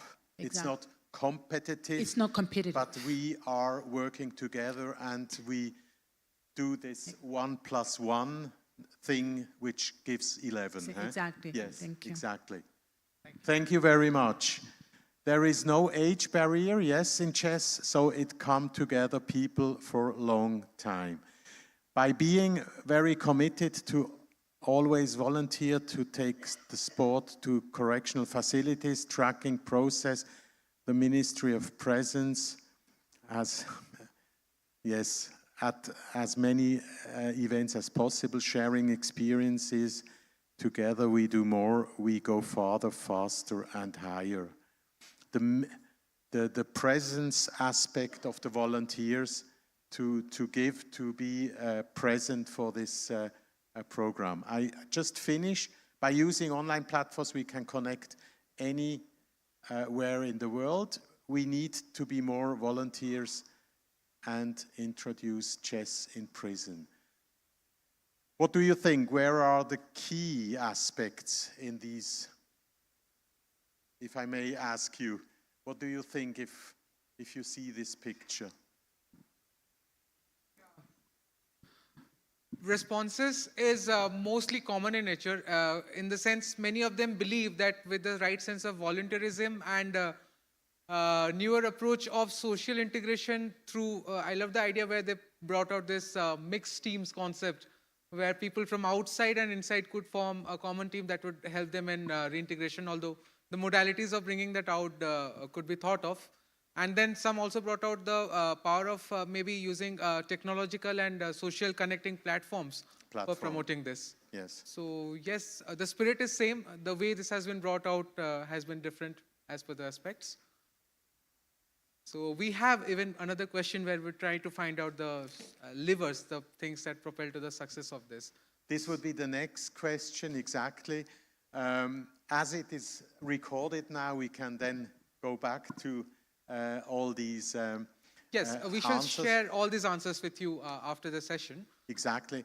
Yes. And thank you very much for this first idea. Where should the priorities from here to the future to be? And we have thought about the next question, who is also very interesting, to focus on these aspects who could bring us further in the process. So through the first question, we identified what we could do to make things more unique. And second, we'll be trying to figure out what are the things that you think are going to add up to the success, the things that will propel the success of the things that we are proposing. We'll have the next question. Before we go there, if any of us by any chance has logged out of the platform, you can still once again go to kahoot.it, enter the game pin, follow the same process, and you're back. So you'll have 4 minutes. Use the best of it to give in your ideas. Can we have the question? All right.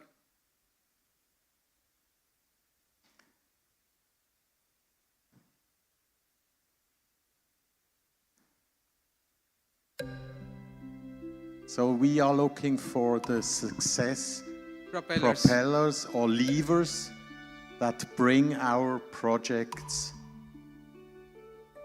exponentially in the future. You can feel you can just write a single word, explain something, but be clear in bringing out your point. We thought we would give you enough space to either propose one word or maybe expand on it based on how you're convenient. To give an example, to have Yes. companies like India Oil who are so dedicated to our work. Yes, the role of corporations could be elevated is just an example to speak for that matter.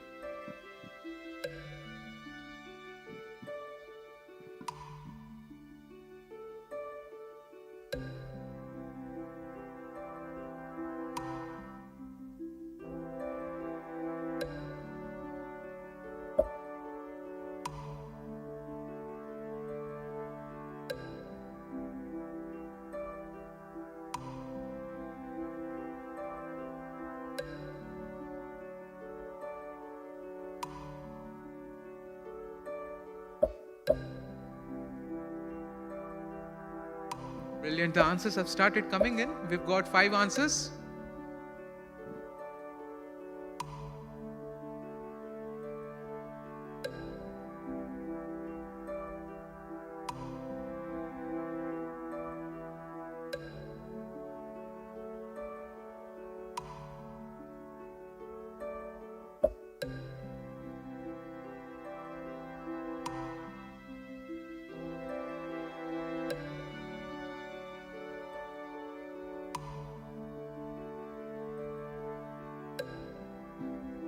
This is your community, this is your game. Give it a great thought and submit in your answers. That is only going to add value to the propositions and the strategy that FIDE is going to have in the days ahead. Let's own up the mission.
"20 seconds more, 16 answers yet. Guys, will request you to please hurry up. We'd love to listen from each and every one from you in this regard. 5 more seconds, come on guys.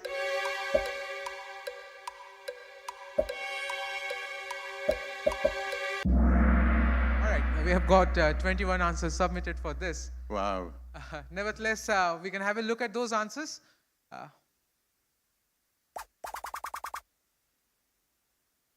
Oh, great. I'll take this moment to go through the answers. Andre sir, Mikhail sir can also comment on the same. So it was about volunteering, internet connectivity, sponsorship, and consistency. Someone has identified 4 pillars that could work as success propellers for Chess for Freedom. Collaboration and communication is another identified factor.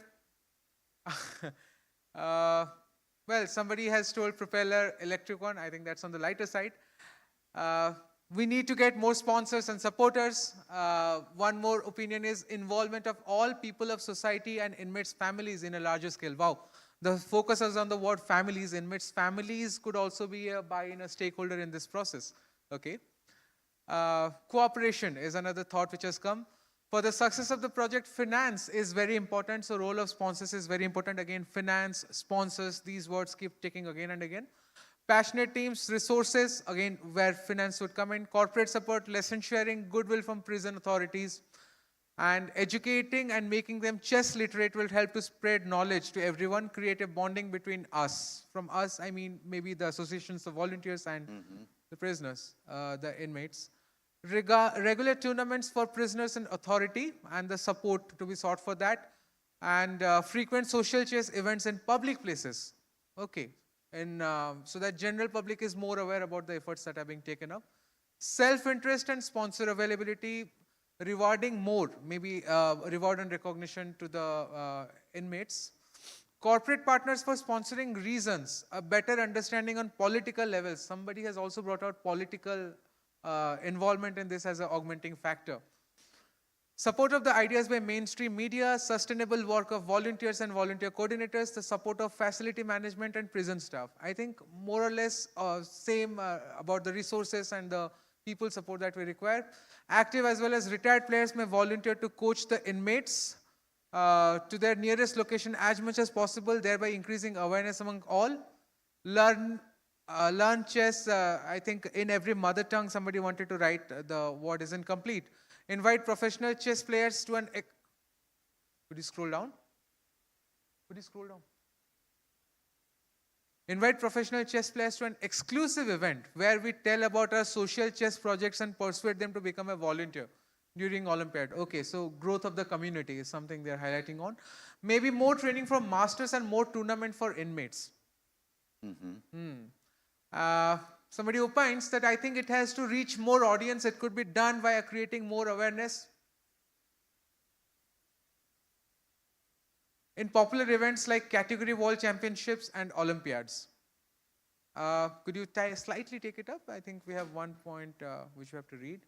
Passion of volunteers, number of volunteers, sponsoring participation, increasing our opportunity, correct communication with officials about projects, correct communication with society outside the walls to change narratives, involvement of companies through their CSR funds in chess for freedom that will boost the activities link social chess or chess for freedom. Corporates coming forward with a CSR venture and including this as a part of that. Attitude of everyone involves smooth bureaucratic process, involve famous players to become a part of it as promoters and brand ambassadors like UN does. Approaching sponsors, companies, curriculum, identifying the right people for the job.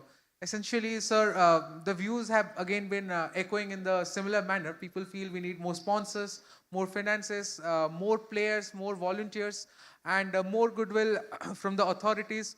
The political partnering is something which has been highlighted here. Maybe this bureau, maybe building policies and all could even be easier with political goodwill coming up from this. And one mention was also of having games where it could be carried out in public places and people would be more aware about such things happening. Of course, again, the modalities of that need to be figured. And there was also a mention of bringing in the family of the prisoners as a stakeholder in the process as well. So that sums up the opinions from all. Yeah. Andre? Yes? Can I make a comment? Of course, I just wanted to ask Michael because... I have a question, and especially the previous question was when majority of the group said we need more volunteers. So I want to play a little scenario and address it to respective officials from Kenya. Let's say Kenya has not yet started the project, and a volunteer showing up at the prison. Say, hey, I'm a volunteer, John Smith. I want to start chess in your facility. What's the reaction from the prison administration will be before you make the national decision? Ordinarily, in Kenya, for example, we have structures and mode of operations, so and a procedure of doing things. So the officer will tell the person to write to the Commissioner General. So once the letter... That's the answer. Thank you. Yes. The volunteers are wonderful, but we need to have governmental support. We need more governments and governmental supports like a level of states, Kenya, Mexico as an example, who made the decision on the top level, we would like to support chess program and the facilities. Then we're going trying to find volunteers. If volunteers will come, knock the door to the prison and say, hey, I want to bring a chess program to your correctional facility, I'm a prison administrator, I say, what the hell is going on here? I don't have a permission to start chess program. I don't know what to do. Volunteers are a wonderful force. The program cannot be without the volunteers, but we need to have support from the national, state, local government who said, we would like to have it. I would definitely add it. Now, this question was, many put sponsorship. Yeah, well, sure, we have Indian Oil, which is thank you for being such a wonderful sponsor. And that is absolutely correct. This was my point from the previous one, nobody mentioned sponsorship. Now, in this one, majority said we need some sponsorships. Of course we do. Of course we do. But it ideally, it can be three-way cooperation. The prison administration, the chess community, and the business. Do we have example of this? I think this is why we're here today. Thank you. There are big hindrances, of course, in this project, but what I read here is we should expand awareness in society, we should use technology, we should connect via social media, not only in our bubble, but also outside. And I think all these aspects are connected with a little bit marketing of this project. We have a wonderful project. We are efficient. Everything functions also with a championship. But perhaps we have now to sell it to the world. Oui. It's okay. No, we will clear It's it. okay. Don't worry. Yeah, okay. Yeah. Yeah, yeah. Are you okay? No problem. No problem. It's okay. We will. Yeah, yeah, yeah, yeah.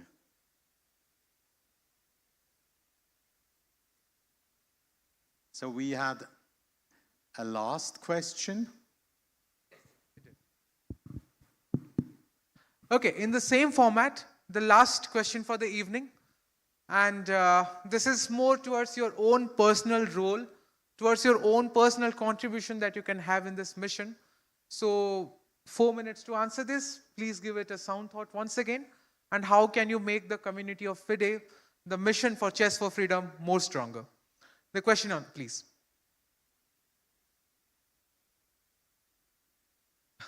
It's Andre's term, calling it the little tsunami. So please write how you can make the little tsunami a large one. What are your contributions in making this future of chess for freedom and social chess stronger? This time we'll request an answer from all of us. This would be the last question. Please let your voice reach us.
ask if anybody has anything else to contribute for your sessions.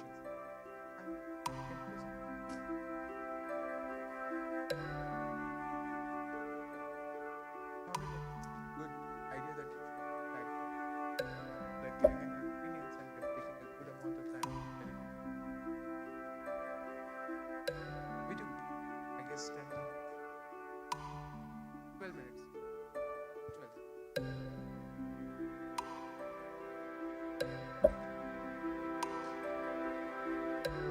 Guys, 50 seconds more and 15 more answers to go.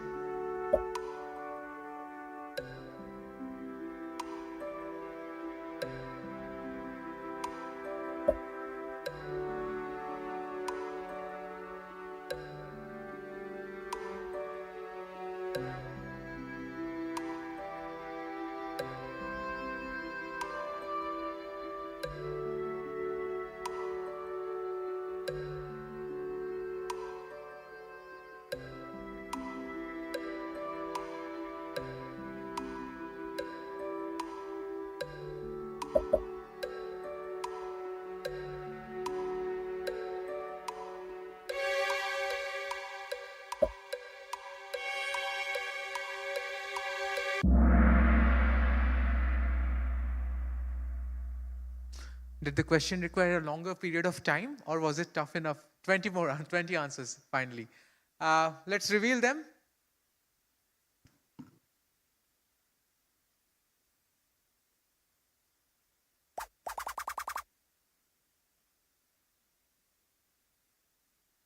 Soumya ma'am, you want to take on this? Yes. For the personal contributions? We just need to see what are the... Such good energy these answers have. The first one is I can volunteer once in a month for Chess for Freedom program in Pune. That's wonderful. Second answer is also I can contribute as a volunteer. Third one is conduct chess events in slum areas. Yes, this is a fantastic idea. In fact, we have a program called Slum Soccer in India, which is very successful. So we can start something like chess in slums. By passing a policy decision to roll out chess in all our correctional facilities, all of them, and make follow-up to ensure compliance. Yeah, this is, of course, this was discussed during our... yes. This was also discussed during our panel discussions, and yes, if it can happen, if the bureaucracy can be smoothened out, and if we have enough finances in place, this can happen. Spreading awareness to all around me to support and sponsor such great initiatives. Nice. Of course. I think the expansion of this is all of us have got our own friend circle, and all of you are contributing as volunteers to chess. To begin with, does your own circle know that you are doing such a great job? Yeah. Are they interested to learn the game from you and maybe contribute to the process? If not in the prison, maybe in the society around them. So this could be the role of awareness that we have. And yeah, if we can even just casually mention it to our friends that we attended a conference like this, they would be curious and wanting to know more. So that is a good start. Then there's a suggestion by taking some time out for it. Even if my schedule is busy, we can contribute maximum society by... this is my answer. We can contribute maximum to society by using our strengths. So I can do it by using my chess skills and my empathy. Okay. And so yeah, I genuinely feel that whenever we want to contribute to society, we can do it best by doing it in the field that we are good at. So we should definitely use our strengths. Educate and make them chess literate will help them to spread knowledge to everyone. Yes. This was Sir's answer for which got repeated, sir? Rajendra sir? Okay. By staying committed to the mission and most importantly, utilize the learnings and experience from here as a catalyst to expand. Exactly, that's the whole point of this conference, that we want to improve the quality, the quantity. Correct. And spread it everywhere, so that's wonderful. I can do an everyday, what? This is a joke, obviously, right? I can do everyday routine forgetting global tsunami. Oh, What? somebody has expanded the little tsunami is telling he will take the mission across the globe. Brilliant, Oh, brilliant wonderful. perspective. Wow, what commitment. I have a big experience in media and marketing industry, so I hope I can be useful in all kinds of communication direction of the project. Linking That it to the would word be awareness. Brilliant. That would be very interesting to know who this is. Can we know whose answer it was? Yes, I guessed it was you. So he is quite near to the team. He's already on the job. Yes. Always being available and willing to help those, and the available word has been. Away from the... Oh, sorry. Always being available and willing to help those who have not started the program to start it up, and will always share experiences, make chess sets accessible in many prisons, mobilize resources for as many chess sets. Again, not very difficult to guess who it is. Yeah, that's a wonderful thought with the word Susan, yeah. available being highlighted. By Susan, yes. By volunteering and learning more things, which helps in beneficiary to prisoners and juvenile homes. Fantastic. If all could speak to at least one prison that has not participated yet, then on the next tournament, we could reach our goal of 64 countries. I will reach out to 5 at least. Oh, brilliant. Oh. Brilliant. That's some strong level of personal commitment being shown here. Superb. Do you want to take the next one, Swaraj? Yeah, sure. The pointers keep repeating, encouraging and supporting those willing to participate in the activities of chess in all aspects. Anybody who wants to be a part of chess, so they're getting the help of it. Please follow the social media accounts that we created on Facebook, Social Commission on Instagram, and in LinkedIn, FIDE Social Commission, and share your posts. Thank you. We'll take a screenshot of that maybe, and we can use that. Smart for it. It's definitely.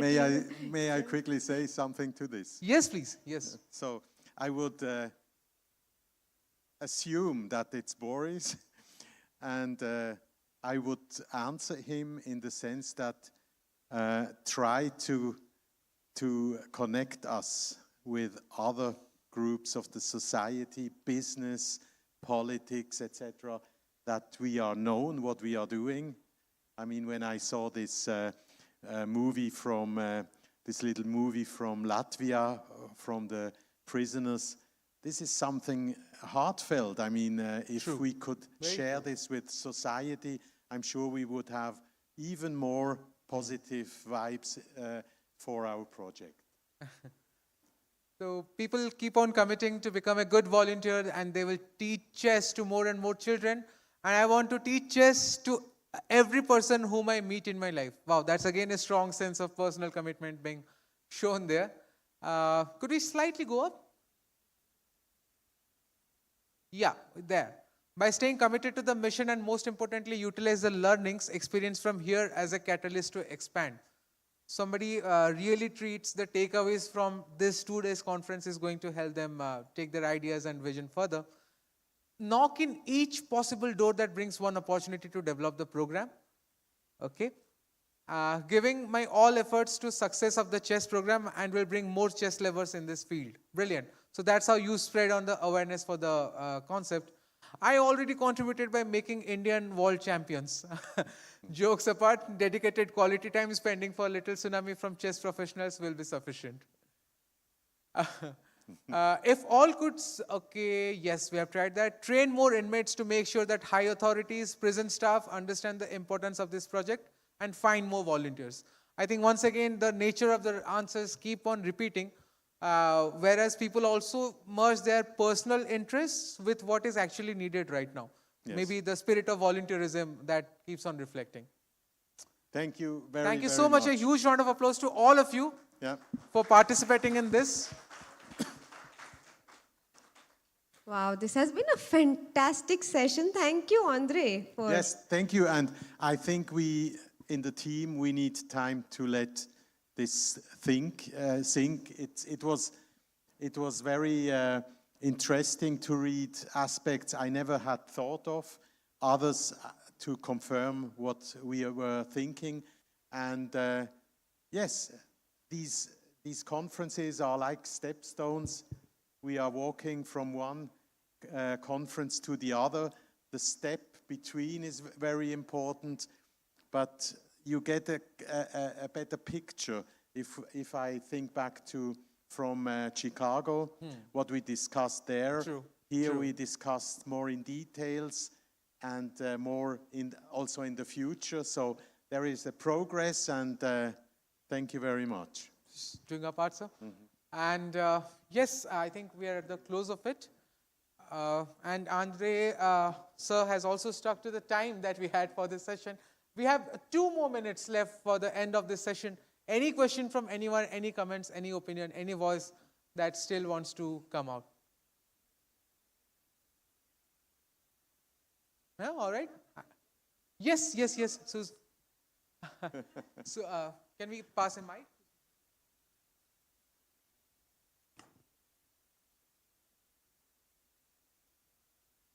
A little voice from me. I think these are my last remarks. I think the 2 days have been amazing. I think there's been a lot of learning.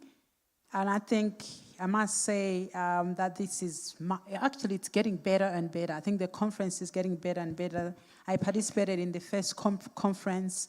I thought it was the best, but I think it's getting better and better. And I would like to thank you, the chairman for Social Commission and your team, Mikhail, who always puts his big effort in this, and the whole team for putting this together. And of course, the organizers, as well as the sponsors, Indian Oil. Some of us wouldn't have been here if it wasn't for their support, and MCA for hosting us. And thank you, and the MCs, Master of Ceremonies, you've been amazing.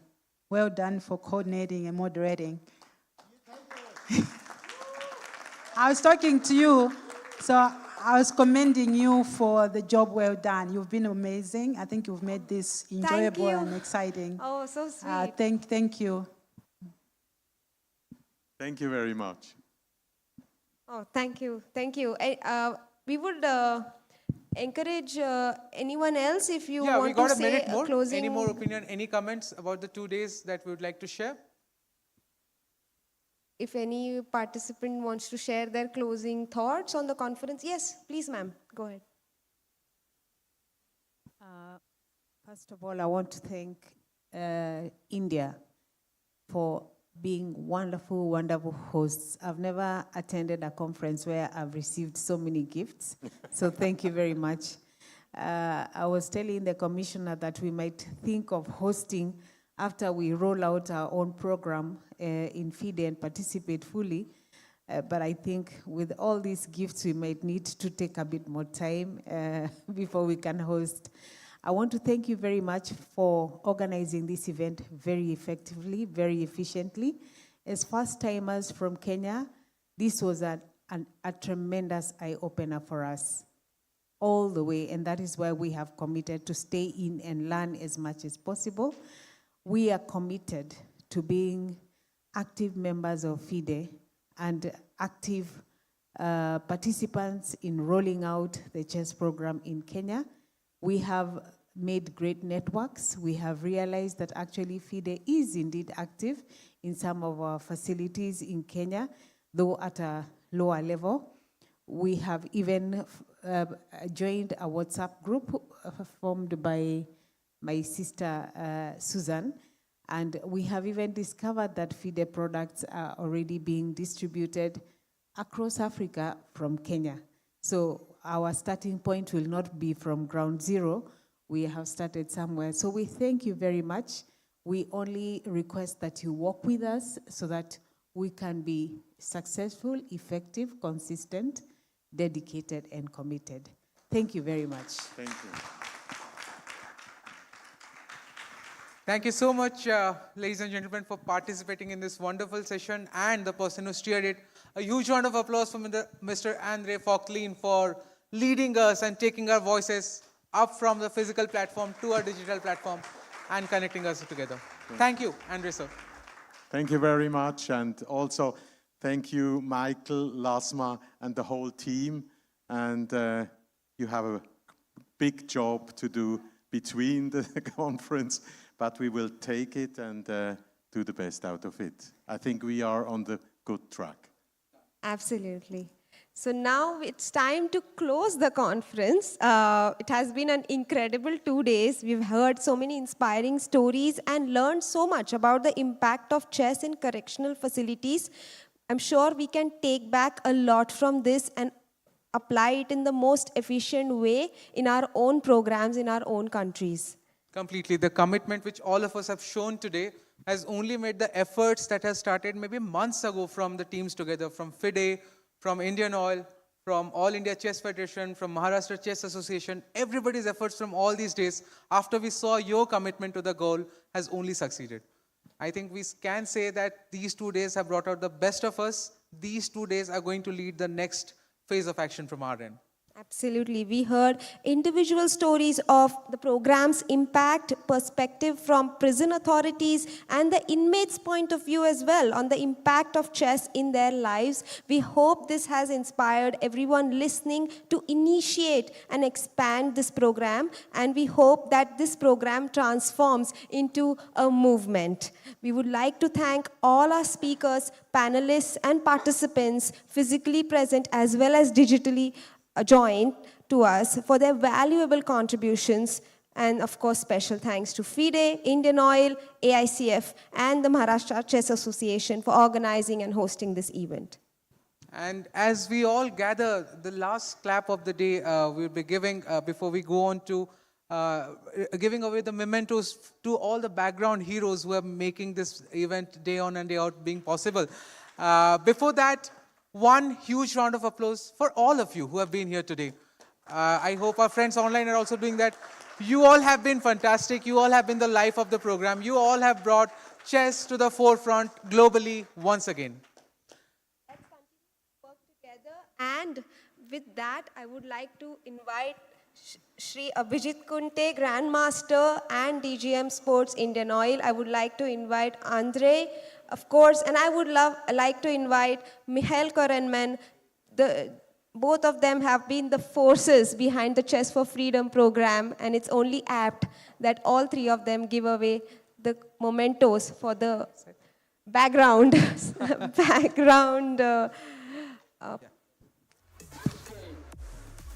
So, good evening, everyone. I think you all are going to miss India and miss Pune and miss all of us together discussing about, I think, the subject which is very close to our heart, Chess for Freedom. I think what Das sir told, which was very interesting, that now we have to think about joy of giving. I think it was one of the great takeaway for me. We all enjoyed, and I think it was all possible because of the efforts of the team. You can see this whole setup, but there was a lot of planning done to make it very seamless. So I would like to felicitate the team members who have contributed to make this conference successful.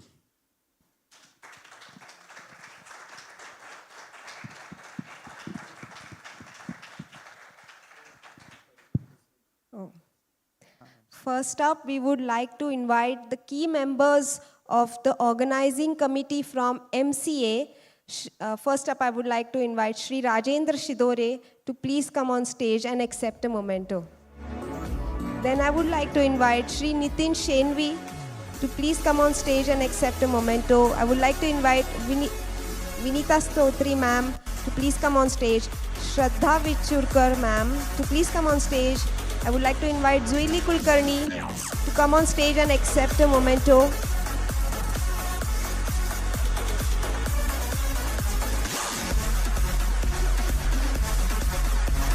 This is the team that has worked effortlessly to make this conference a success.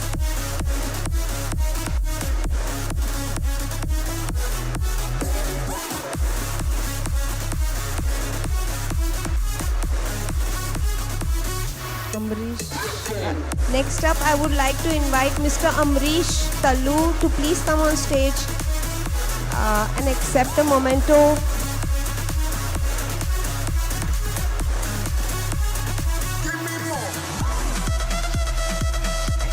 I invite Deepthi Shidore to please come on stage and accept a memento.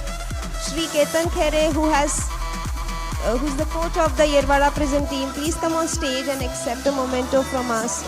Would like to invite Shri Pavan Katkade, who was the arbiter for the Yerwada Prisons team in all the tournaments. Please come on stage and accept a memento from us. And I would like to invite Shri Rohit Tembe, Shri Atharva Gorbole and Shri Amit Kench to please come on stage and accept a memento. Thank you for all your efforts. This conference has been amazing. It's a good time to remind all of us that when yesterday all of us were on the dais, this was the team clapping for us loud out there. Let's return them the favor. Let's show them we can clap how loud.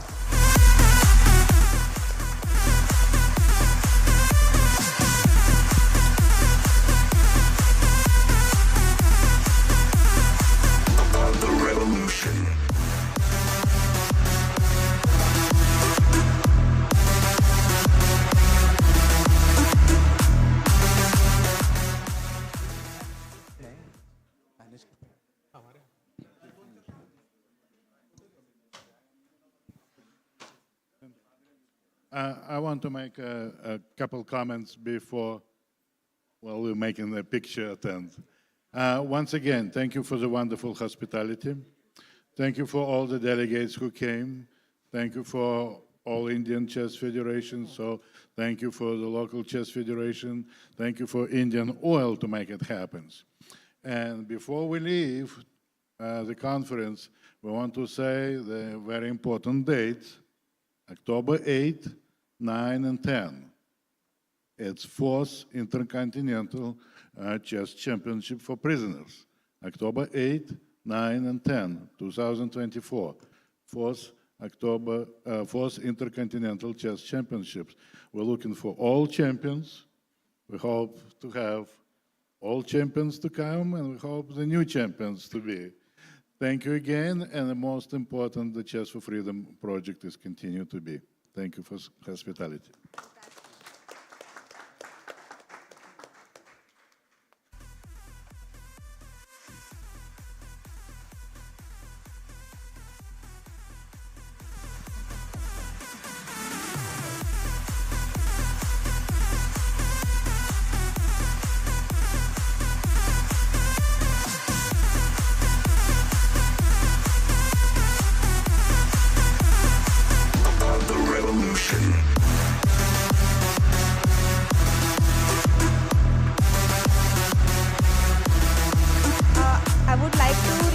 All the MC officials to please take their seats and yes, they all are FIDE arbiters, international arbiters, some of them national arbiters, some of them are chess coaches. Thank you so much for your contribution. Next up, I would like to invite our Indian Oil team. So first up, We'll begin with the list of people. Their contribution is immense and the names in no specific order. But let's keep the claps coming. We'll begin with Mr. Mandar Phadke.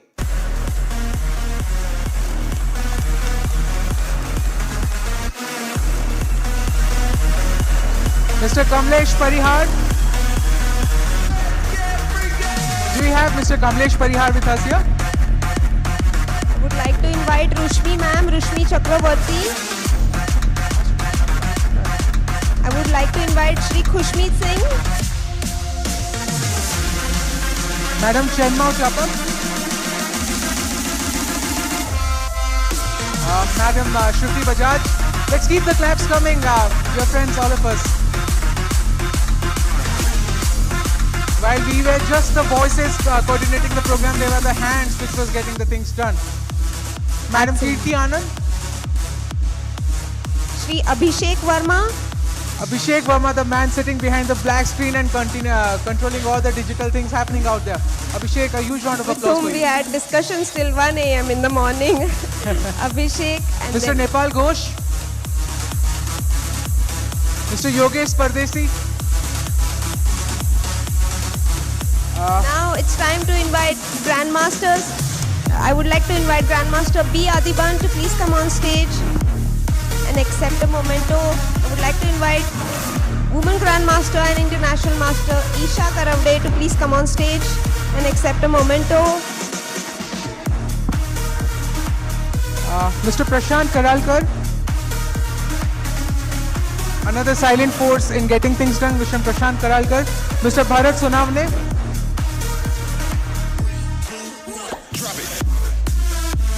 Would like to invite Shri Vineet Pal to please come on stage and accept a memento.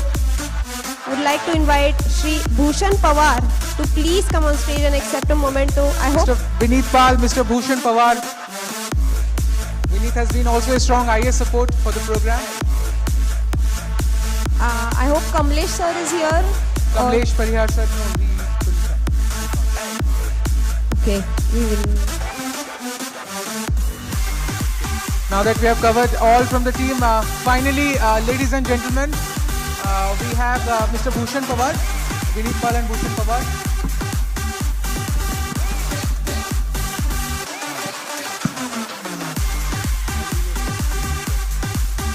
And last but not the least, yours truly, it has been such a pleasure. We will take our names. Women Grandmaster Soumya Swaminathan.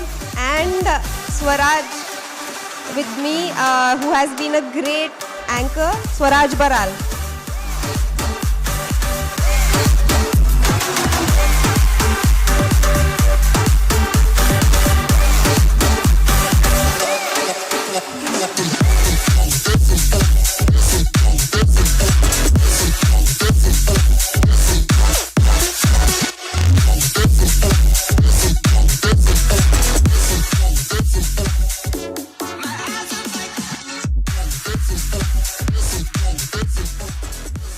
Like I was sharing, the man who matters the most is always the man who comes the last. Amidst the last big round of cheer, Mr. Abhijit Kunte.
Stop the music cue for a minute, please, all of us.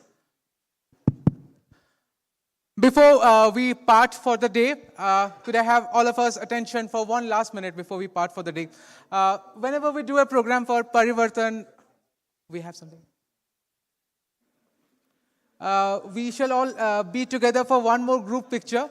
And before we come forward, whenever we conduct a program for Parivartan or Nai Disha in India, we get together and all of us say the word out that change is the spirit and India is the limit. Today, change, we were discussing that with Mr. Andre as well, and he pointed out that we have already reached a global forum right now. And change, the word change is now just chess, and India has become globe. So after me, can all of us repeat it as loud as we can, this thing, so that we all agree that we are resonating with the voice. I'll ask all of us to repeat this with us. First thing, chess is the spirit. Chess is the spirit. Globe is the limit. Globe is the limit. Claps to all of you.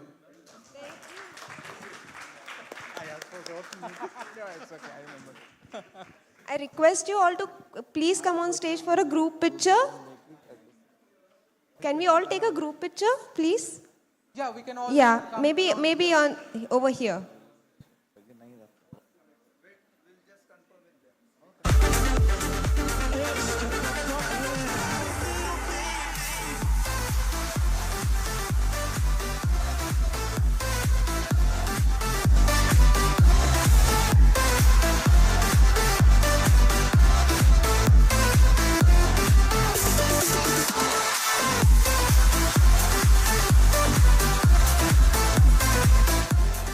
Okay, it's fine. Yeah. Yeah, I think we will all.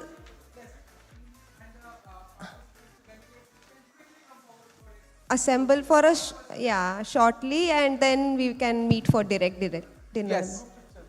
Group picture, all of us, all of us.